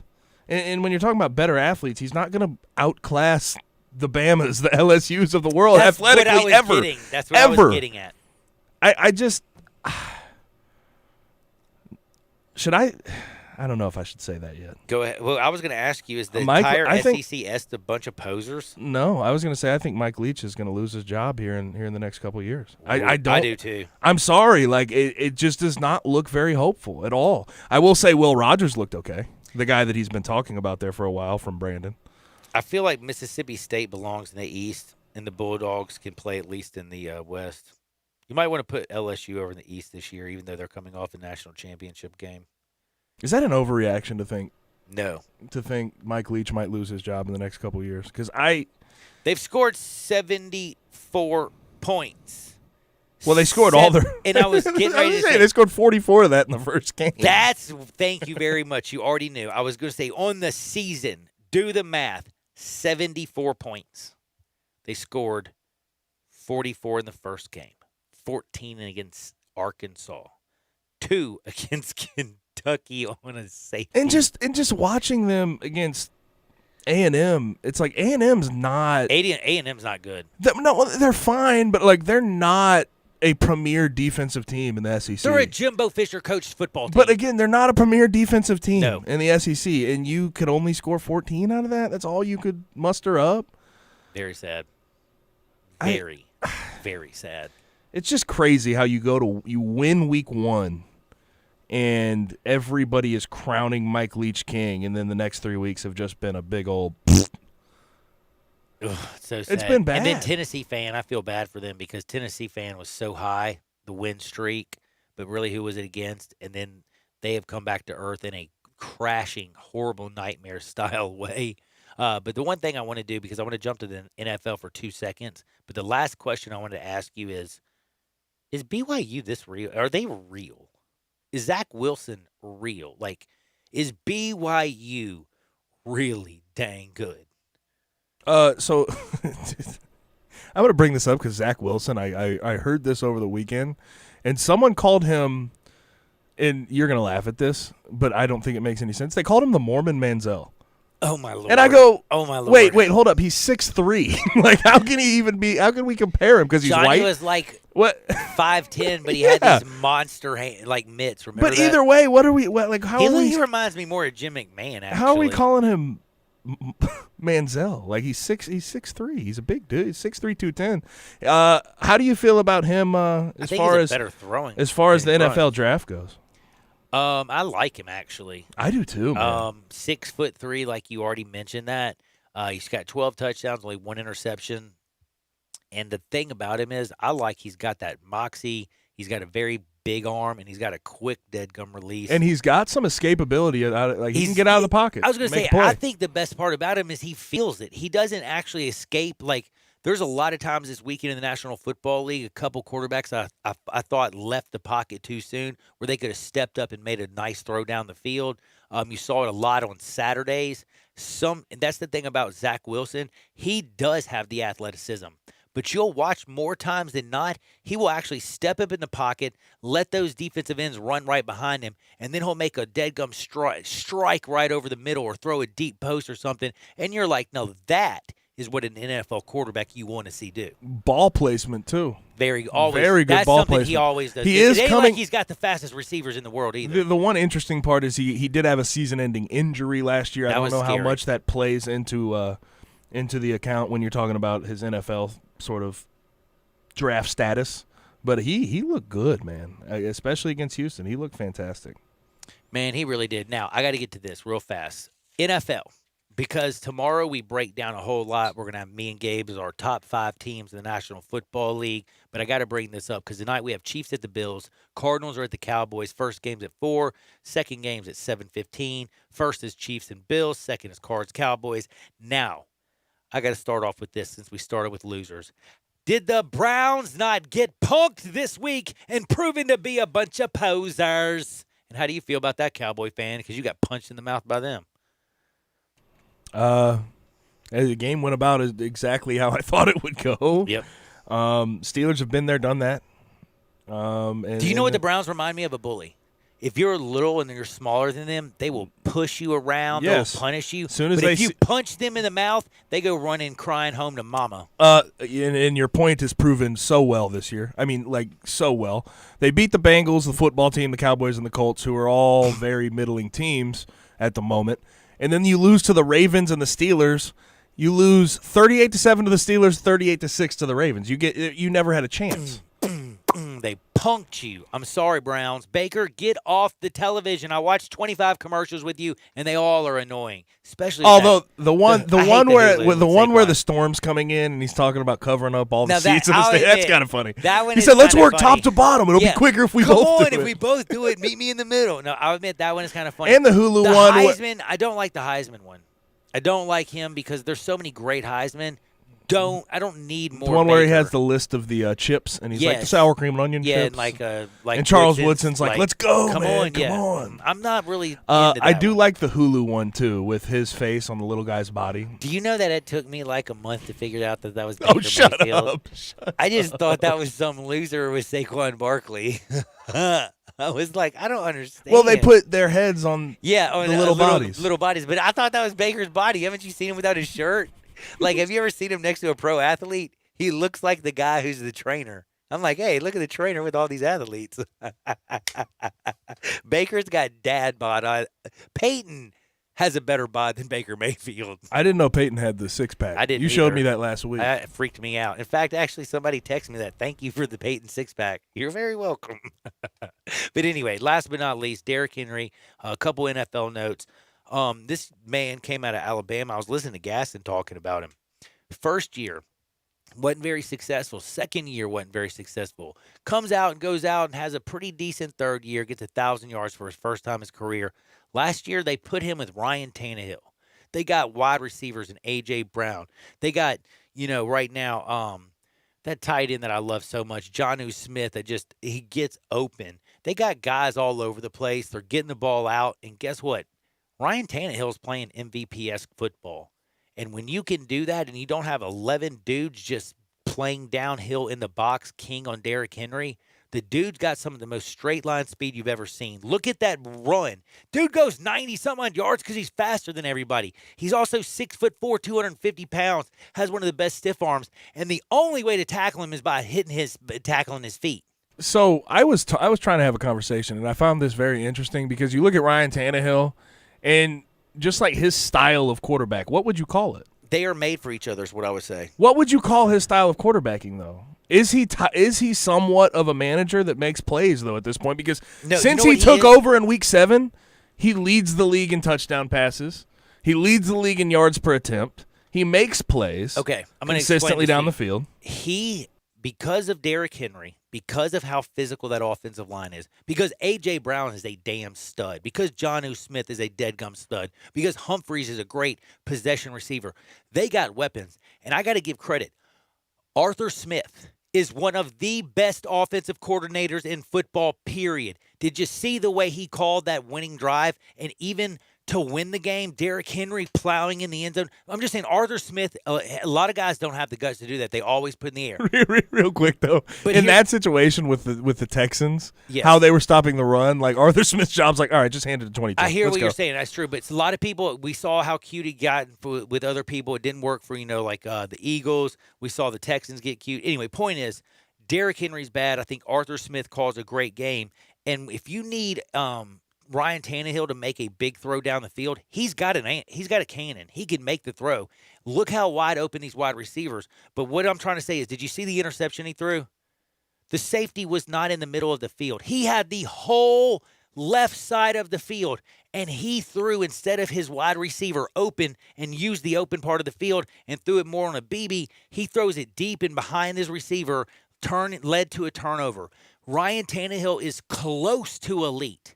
But he's only close to elite because I think he has elite play calling, elite weapons, an elite offense, and an elite play caller in Arthur Smith that elevates Ryan Tannehill. He is a system quarterback, and he is playing this system like a damn fiddle. And I had this conversation because I was talking to some Titans fans over the weekend, and I called him a really good game manager who makes plays. He does it. And people got offended by that because they're looking at the stats and they're like, oh, look at this. He doesn't throw picks. He's had more TD passes since Week 7 of last year than any other quarterback in the league. But I'm saying what he does is based off that run game. Not every single pass, but nearly every single pass he throws, especially downfield, is based off play action. I was getting ready to say that. And another team biting on the Derrick Henry threat. Once he does a play action, pulls that ball, and you know what he's looking? He's looking to see which safety is looking in the backfield, and he knows where to go with the football because he's got single coverage. And then you just have to throw it to where your receiver can make the catch, and you don't turn the football over. And he even failed to do that once yesterday, but he does it like 90% of the time. And again, watch him spin that ball. If he's not having to make a million decisions like Adam Gase had five motions, check. Where's the mic? He's not Tom bleeping Brady. You call the play. You give him one check, one read. If he's lined up this way, we're running the pass. And if he's lined up this way, we're handing the damn ball off. And then guess what? When you simplify it for an athlete, because Ryan Tannehill is an athlete, he can actually perform for you, and that's why I think Arthur Smith is one of the best offensive coordinators in football. And that's why he's getting talked about for head coaching vacancies. It's because he's been so fantastic. But and you brought it up with Gase and Ryan Tannehill. I think Gase stinks, first of all. We'll talk about that probably at the end of the show, or probably at Hardenwood, because it's just getting funnier and funnier each week that he's not fired. But what Gase asked Tannehill to do was not in his best interest. He put him in the shotgun, tried to make him throw the ball on various different reads, and he was very middle of the pack in average when he was with the Dolphins. You ain't lying. Right? And now that he has the run game, he has that O-line, he has Arthur Smith allowing him to play to his strengths in the play action, he is a different human being. And by the way, in the fourth quarter, after you've been getting physically beat up by Derrick Henry and that offensive line, it is hard to get out of that break. But I got to take a break because I'm coming back with Hardwood. And I also want to remind you, this is one thing for you. Like, best defensive player that I saw this weekend, Devin White. Devin bleeping White was amazing. Hardwood is coming up next. Never forget MemphisFarmers.com. Chad Gallon, that's MemphisFarmers.com. You know I love him. We love him. He is the best. Auto Home Life Business, 901-235-1176. That's MemphisFarmers.com on Sports 56, 98.5, 96.1 FM. Same great shows. We welcome you back to Sports 56 Middays. What's up? It's Sports 56 Happy Hour. A new spot on the FM dial. Check out Sports 56 on our new FM home at 98.5. Jim Gray from Westwood One here with a Monday Night Football preview. Coming up, the Arizona Cardinals are in Dallas to take on the Cowboys. Dallas will be without team leader Dak Prescott following a season-ending ankle injury last week. First-year head coach Mike McCarthy. I feel terrible for him. He was having a tremendous year. He's made such an impression on me, and he's clearly the leader of this football team. And I have no doubt that he'll bounce back from this, and this will be part of his great story. Backup Andy Dalton will take over under center for Dallas as they host Kyler Murray and the 3-2 Cardinals. Kevin Harlan and Kurt Warner will have the call on Monday Night Football. Remember to listen to Westwood One's coverage of the NFL all season long. Right here on Sports 56, 96.1 and 87.7. Get in the zone, AutoZone. Welcome to AutoZone. What are you working on today?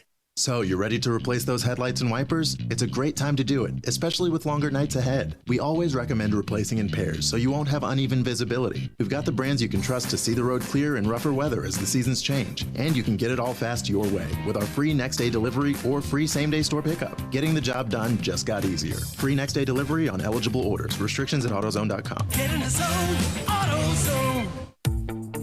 It's time for an upgrade. Beneath your feet with beautiful, durable new carpet from the Home Depot. And right now, free installation. Choose from a wide selection of styles. Order samples. Schedule a measure and installation, all online. It's never been easier to have carpet you love, right where you live. For new carpet and free installation, only from the Home Depot. How doers get more done. Free installation on carpet $4.99 or more and 99 cents or more per square foot. U.S. only.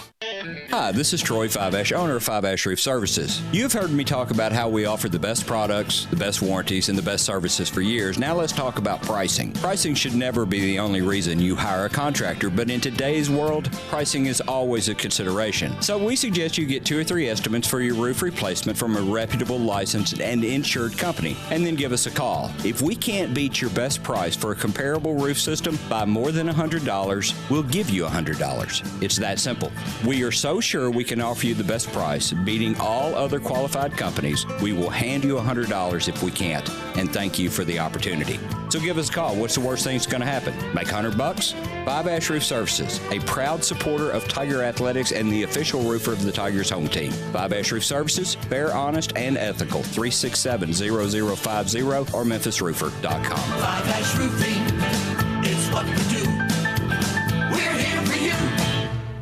All 75 months at 2.99, Mirage LHO 10129, G4 LHF 07863, Eclipse LZO 15893, includes all rebates and incentives, PF 695, excludes tax title and license with approved credit. See dealer for complete details. Offer valid through 11/1/2020 with approved credit, dealer stock only. How about a brand new ride that gets 43 mpg highway, seats 5, plus costs less than $4 a day? We Gossett at Gossett Mitsubishi on the Pike. 2020 Mitsubishi Mirage, buy for $11,100 or $99 a month. 2020 G4, 41 mpg highway, $139 a month, or buy for $12,435.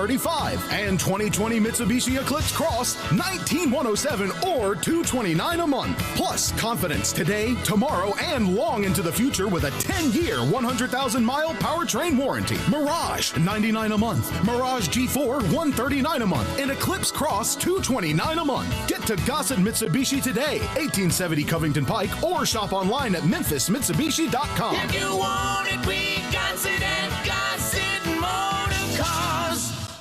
Hey Tennessee, sports betting is almost here, and FanDuel Sportsbook is giving you an exclusive offer to get started. Right now, FanDuel Sportsbook is giving users $50 in free site credit to register and verify early, no deposit required. FanDuel is America's #1 sports betting site for a reason. They've got odds on all the biggest sports and a simple, intuitive app that makes it easy to find the bet you're looking for, then lock it in. And unlike other sports books, once you win, FanDuel gets you your cash in as little as 24 hours. Why? Because it's the right thing to do. Download the FanDuel Sportsbook app and check out their fantastic app for yourself. Just be sure to sign up and register using promo code CASH so they know we sent you when you verify your account, and you'll receive $50 in site credit when FanDuel Sportsbook is live. That's promo code CASH to get $50 in site credit when FanDuel Sportsbook is live. 21 plus in present Tennessee. Site credit is non-withdrawable and expires 7 days after receipt. Terms apply. See sportsbook.fanduel.com for details. Gambling problem? Call Redline 1-800-889-9789.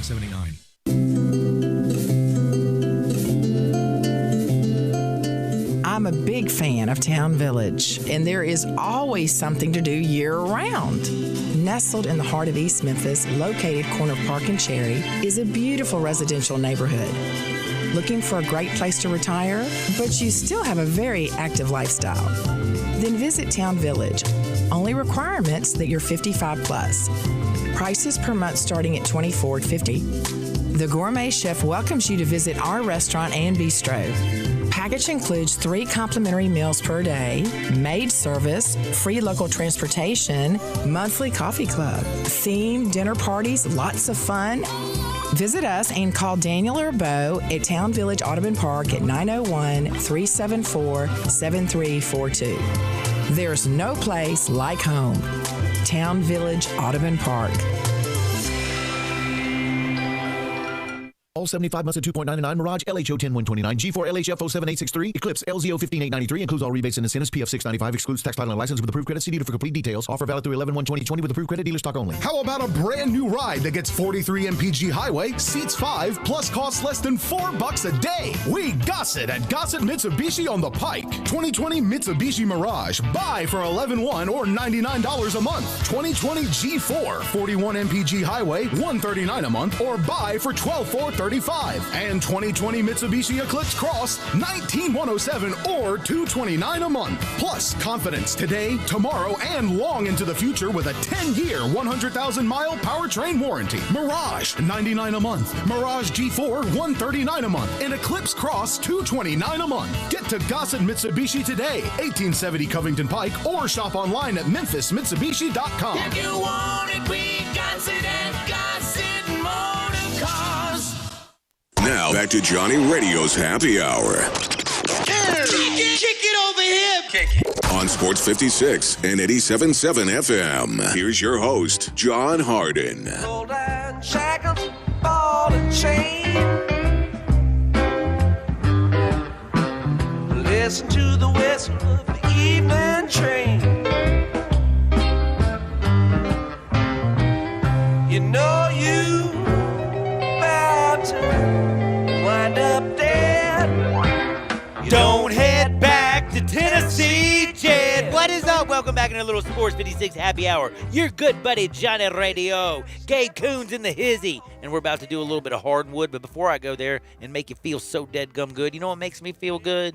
Because I've been eating about 2 pounds of smoked chicken and 2 pounds of turkey every 4 days. I'm pounding the protein. It's easy. It's good. It's healthy. And guess what? I get it all in bulk at Central Barbecue. I go to the downtown location. You can go to the one on Central or Summer or the brand new one here out east on Poplar right down the street. I'm telling you, 4 beautiful locations, and they have the best barbecue in the world. Go to eatcbq.com, eatcbq.com. Central Barbecue can ship it anywhere in the world. You can get the ribs. You can get the pulled pork. You can get the banana pudding if you're not on a diet like me. Oh, I have the COVID 35. I don't know if you've ever heard of COVID 35. Y'all have heard of 19. Well, for me, it just put on 35 pounds, so I'm trying to drop it right now, and I'm working it. But I will eventually be back to hopefully eating banana pudding for breakfast on Saturdays and Sundays, eating my ribs, my barbecue nachos. Central Barbecue. When you think barbecue, when you think Memphis, think simply the best. That's Eat Central Barbecue, eatcbq.com. Central Barbecue, 4 great locations. Now, we'll be back in 2 shakes because you know what? It's time for me to make you feel so good. It's time for Hardwood. This is Access Hardwood. Bada bing, bada boom, bada bang. Now, let me tell you a little something. When you go to Philadelphia, what are 3 things that you always do in Philadelphia? Does anybody know? There's 3 things that you do. Go Coon, do you know what one of them is? You eat a Philly cheesesteak. That is one. What else do you do? You go to the Eagle Stadium and you start booing You whatever cuss sports somebody team. out. Yeah. And That's similar. That's similar. So you're close. And then the third thing is you make sure you get in a violent fist fight with a Philly fan. And did you see the videos this week from the Dead Gum Football? No social From the Link? Dude, Lincoln the Financial? Link, do you know the Link is the only field that has a jail built into it? Shut up. I'm dead serious. You're lying. I'm dead This is a serious. lie. Look it up. Look it up. This is truth. Yesterday, the Link came out and said, How many people were in it?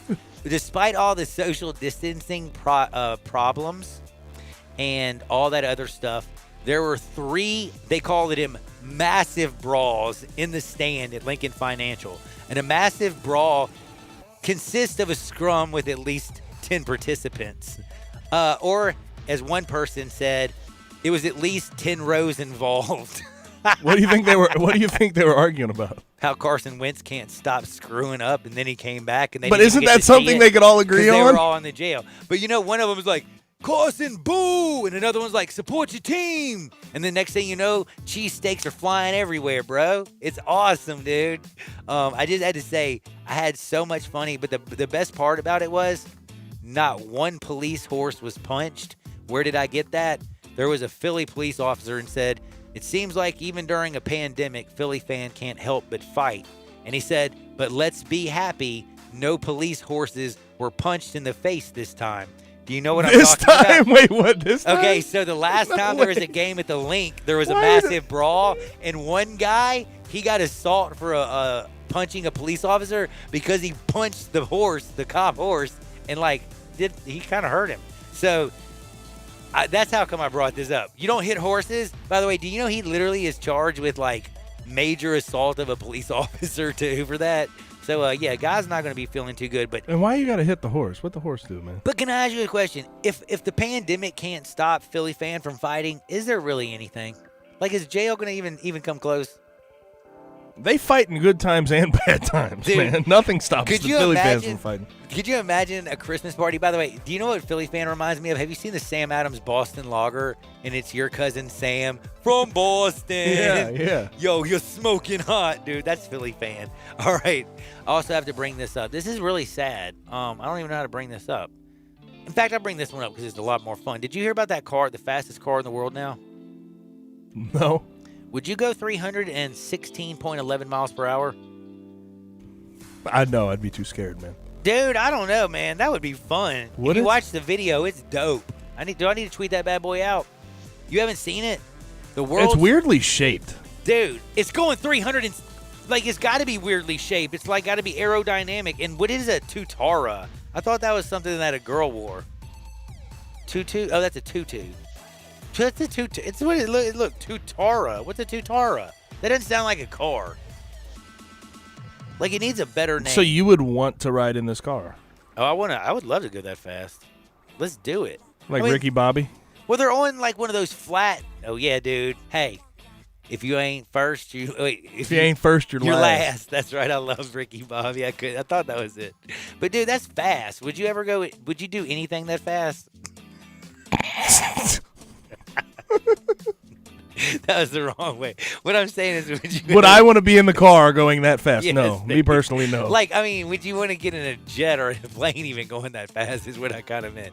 That's rolling 316 miles an hour. Anyway, that's pretty crazy stuff. The other couple things is I got sad news, and I didn't want to bring this up, and I thought about talking about this with maybe Dustin Starr because he would know more about it. But I'm being dead serious. This is not a laughing thing. Did you know that they still do all that luchador wrestling stuff down in Mexico? Yeah, of course. Oh, never mind. I don't know. I just Oh, wait, so that was the whole story? No. You know they're still doing that, right? Well, I thought it went mainstream, and now, only person that even put on those masks was Napoleon Dynamite's family. But no, they actually do that, and this is very sad because a 26-year-old dude was in the ring in Mexico. His name is I don't know, Prince Herrero, and the saddest part about it, Principe Herrero. yeah, he got kicked in the chest, he got punched in the stomach, and it's supposed to be part of the act or whatever, but then he just falls face first and collapses, and is like done. And like, I will tell you one thing, I ain't gonna lie to you. Like, if you're in a fight and you kill somebody, that's bad enough. But if you're even in a fake fight and you kill somebody, like, can that dude who's fighting him ever come back? I don't think I could do that. Like, that's messed up. Don't you like, there's no way. Like, this had to be a heart attack or something, right? I certainly, regardless of the situation, I'd probably feel, if I was in the ring with him, I'd feel somewhat responsible. Man, that's what I was thinking. I wouldn't be able to get back in there and do it. I know I couldn't. All I know is and by the way, I'm being dead serious, so I thought this was a big story because I didn't even know they were doing this type of wrestling anymore, where they were like, I don't know, maybe I'm crazy, I'm an idiot. I should have known. Now, sad situation though, rest in peace, and just very, very sad news. But again, like, I look at UFC, and I'm kind of bringing this up because Khabib is about to fight in UFC, and I bring this up, by the way, Gabe, because, man, I don't want to bring this up, but I have to. Like, Khabib, like, if anybody's going to, like, get killed in a ring, I would have thought it would have been against him in an octagon. Do you know what I mean by that? And if this ever does happen in UFC, because the fact that this happened in a WWE style event, wrestling, it's kind of made a big news down in Mexico. I just immediately went to Dana White. I immediately went to the fact that UFC's become so big. I'm a big fan. Could you ever see something like this happen in their their sport? Absolutely. How do you think they're going to handle it? You don't know until you're in that situation, I guess. I don't know, man. I don't know, man. But you know, even in boxing, it's happened in the past, Yeah, right? yeah. It's something with those combat sports you have to be used to. Now, I didn't know that in that situation for the luchadors there in Mexico, like, that it would be. I never thought of like, luchador. isn't it fake wrestling? It's fake, yeah. That's what I'm saying. I mean, they do a lot of high flying stunts. Like, I think it's from the sounds of it, it sounds like it was something that was sort of out of the control. It wasn't like a contact. No, it thing seemed like he got kicked in the chest, and then they did the stomach thing, and then he just fell forward, and it was like, oh my gosh. And I don't know. But you would think like, especially with a fake wrestling situation like that, it's much more likely in the UFC. Exactly. That's much more likely. No, that's exactly what I was thinking. I was like, oh my God, this is destined to happen, and I started feeling horrible. Now, the last thing I got to bring up, though, this is pretty dope. I never thought. Do you know there's not a whole lot of sports in the Smithsonian Museum? Did you know that? Like, the Smithsonian. You know how big this? Like, I think it would take you like months or something to go like to every room or whatever. Well, now they actually have a little bit of sports history in there, and guess who's going to be one of their first displays over in their sports and American History Museum? Who? Kobe Bryant. They got his 2008 NBA Finals jersey on display. They got a bunch of other stuff, and he's kind of opening up basically a new Smithsonian chapter, and I don't know, man. I think that's pretty cool. I mean, they're going back to Texas Western, so they're doing a whole entire history. But the very first grand display when they open up the Smithsonian will be the Kobe Bryant, his display. And that kind of is it's fitting. You know what I'm saying?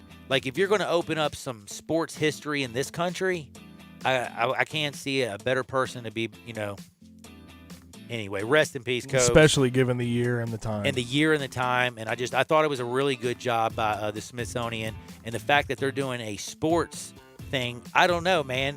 Maybe I'll go check out the other stuff. You know what I'm saying? I like the fact they're doing this. But I do got to take a break, and I'll be back. And never forget, this is Sports 56. Thank you so much, Chad Gatlin at MemphisFarmers.com, 98.5, 96.1 FM. Spend your lunch with Greg Gaston and Eli Savoy on Sports 56 Middays. Lunchy munchy. Weekdays from 10 till 1 on Sports 56, 98.5, and 96.1. Hey, everybody. I'm out here at Olive Branch looking at all these new Silverados at All Star Chevrolet. And guess what? It's Trucktober. And nobody has more new Silverado trucks than right here at All Star Chevrolet. And I'm seeing them right now. Look at this. You can get the Trucktober thousands in cash off price. Up to $5,000 in cash back. Holidays are coming. In fact, they're already here. All Star Chevy has all these new 2020 Chevy SUVs and trucks with cash back deals in the thousands. New 3-row Traverse, new Equinox, Impala, or Malibu all come with thousands in Chevy cash back for you. Remember, it's not Mount Moriah, not Covington Pike, not Collierville or South Haven. It's got to be Olive Branch, people. And the certified pre-owned lot is full. Impalas, Malibus, Tahoes, and Suburbans. And everyone at All Star Chevy has one job, just one job, to make sure you have more fun, get the best deal, and in record time. So find new roads to All Star Chevy on Kraft Goodman Road or online at allstarautogroup.com. Beat any dealer's ad price any day at All Star Chevrolet. Best financing for everyone. Jeep Adventure Days and Ram Power Days are rocking at Gossett Chrysler Jeep Dodge Ram Fiat on Covington Pike. And guess who's got #1 ranked brand in initial quality and driver appeal among mass market brands? We Gossett! 2020 Jeep Cherokee Latitude IIHS top safety pick. $21,560 or $275 a month. Or get muscle with 2020 Dodge Challenger XST with best in-class cargo volume. $24,348 or $314 a month. Plus get ramped up in a 2020 Ram 1500 Classic Crew Cab 4x2. We Gossett at $388 a month. Drive past the rest. Come to the best. Gossett Chrysler Jeep Dodge Ram Fiat 1901 Covington Pike. Online, GossettMotorCars.net. If you want it, we Gossett at Gossett Motor Cars. Ranked by J.D. Powers IQS and Appeal Studies, all 75 months at 4.11 APR, 3,500 down, must finance through Chrysler Cherokee, LD 643160, MSRP 28,190, Challenger LHS 214,740, MSRP 31,180, Ram LG 293,29, MSRP 37,855, includes all rebates and incentives. PF 695 excludes tax, title, and license. See dealer for complete details. Offer valid through 11/1/2020 with approved credit dealer stock only. Family Leisure's done it again. We're talking about the world's biggest spa sale. Up to 30% off on spas and swim spas. Choose from hundreds of different spas from multiple manufacturers. There is special financing available, and if you are in the market, special pricing now as summer starts to dwindle on chemicals and accessories. Always professional delivery available. The spas are going crazy at Family Leisure, I-40 and Whidden Road. You get to choose at Gossett Kia on the Pike. Right now, take your pick from 2021 Kia Forte or 2020 Kia Soul. $149 a month lease, 36 months. Plus the all-new 2021 Kia K5 with more passenger cargo headroom and legroom volume than Toyota Camry. Plus a warranty that blows Toyota away with a 10-year, 100,000-mile powertrain limited warranty. Now $189 a month lease, 36 months. And get 2020 K900, $10,000 off MSRP. So get your Kia on at Gossett Kia 1900 Covington Pike or shop 24/7 KiaCovingtonPike.com. Ask for Bobby J and he'll put you in a new Kia today. Leases $31.49 due at signing. Zero security deposit excludes ACQ fee $10,000 per year. 20 cents excess mileage. $650 acquisition fee. Forte ME $275,992. MSRP $20,510. Sold L706 $3372. MSRP $21,885. K5 MG 003,199. MSRP $25,725. K900 MSRP $65,610. L60 $26,907. L60 $21,220. Includes all rebates and incentives. PF 695 excludes tax, title, and license with approved credit. See dealer for complete details. Offer valid through 11/1/2020. Dealer stock only. Warranty is a limited powertrain warranty. See Kia.com or retailer for details. Looking for some action on your favorite games? Action247.com is at your service. Action 24/7 free-to-play games are brought to you by Tennesseans for Tennesseans. Come play with us online at Action247.com. Our free-to-play games are fun and easy. Go to Action247.com and click Let's Play. And best of all, you can win cash prizes. That's right, cash prizes. Free to play online at Action247.com. You got action. Hi, folks. Good news for bargain hunters and bandits from the Chevy Sheriff in Collierville. It's Western Trading Days at Sunrise Chevy. Over 500 Chevys and used cars in stock just in time for the Sunrise Low Price Rodeo. Factory rebates up to $7,500. Sunrise discounts high as $8,000. And don't forget, Sunrise specializes in secondary financing. Need a good body shop? Bring it to Sunrise. We work on all makes and models. Remember, you can bring your Chevy to Sunrise for service no matter where you bought it. Buy American and buy from Sunrise. Find new roads to the Sunrise Chevy Ranch. 385 in Houston Levy and Collierville. Chevys cost less at Sunrise, partner. Now, back to Johnny Radio's Happy Hour. Let's go! On Sports 56 and 87.7 FM. Here's your host, John Harden.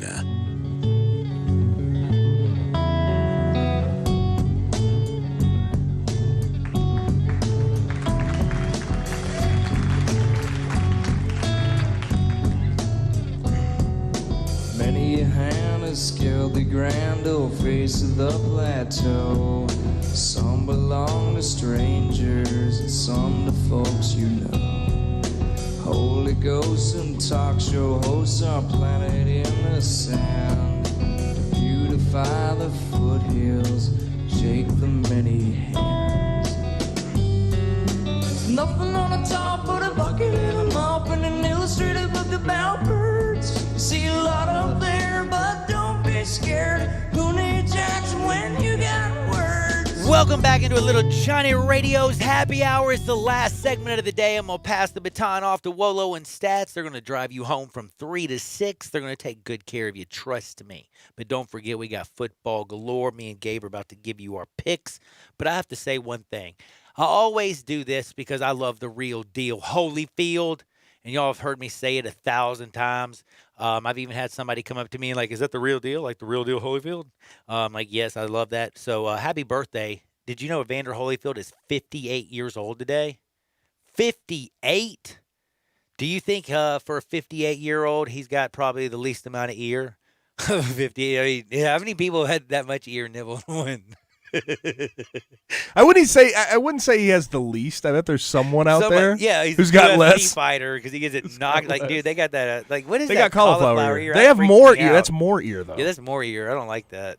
I'm not. I'm not down with the more. You always ear. know the dudes with cauliflower ear are real, though. Dude, whenever I see a dude with cauliflower ear, I'm like, gonna win. I buy him a beer. He's gonna win. I just buy him a beer no matter what and say, "Thank you, sir."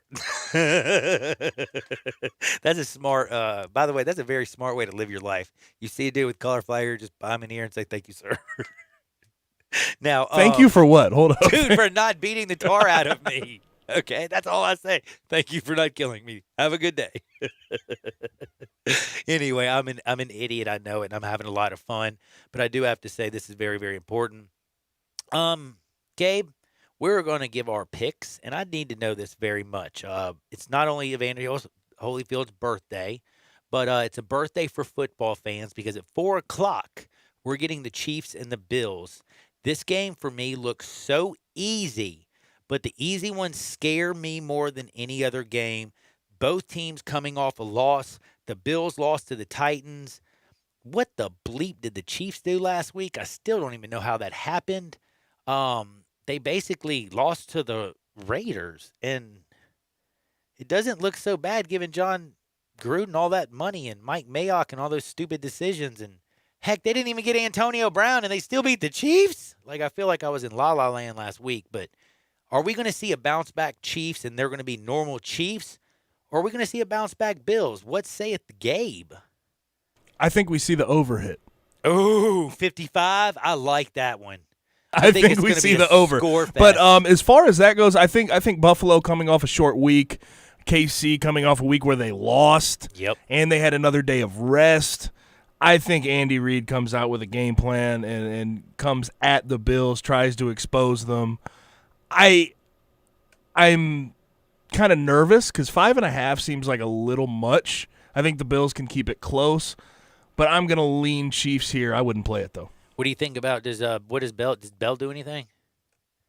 I think they give him a light workload, if anything, if Very he even light. gets a touch. Gets any. Yeah, I just was kind of curious. Got to get used to the offense. And now, I have a question though about this. Is it me or does tonight's Cowboys-Cardinals game look easier than anything? It's got the Cowboys -1. Total's also 55.5.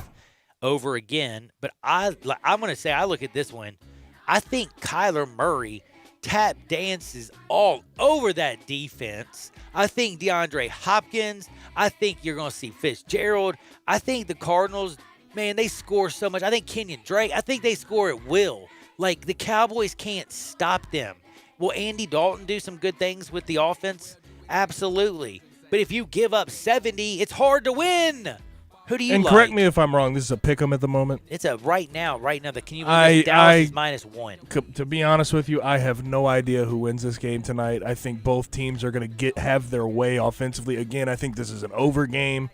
But either way, man, I think You're right. I don't know what to say about this one. This one's weird close. It's a weird night, I'll tell you that. We got 2 Monday night games coming up next. I will tell you, our time is over. We're both going to take the over. Wolo and Stats are next. They're going to drive you home from 3 to 6. For Gabe, I'm John. Do me a favor. Get out there. Make the world a better place. I'll see y'all on the flip side. Peace!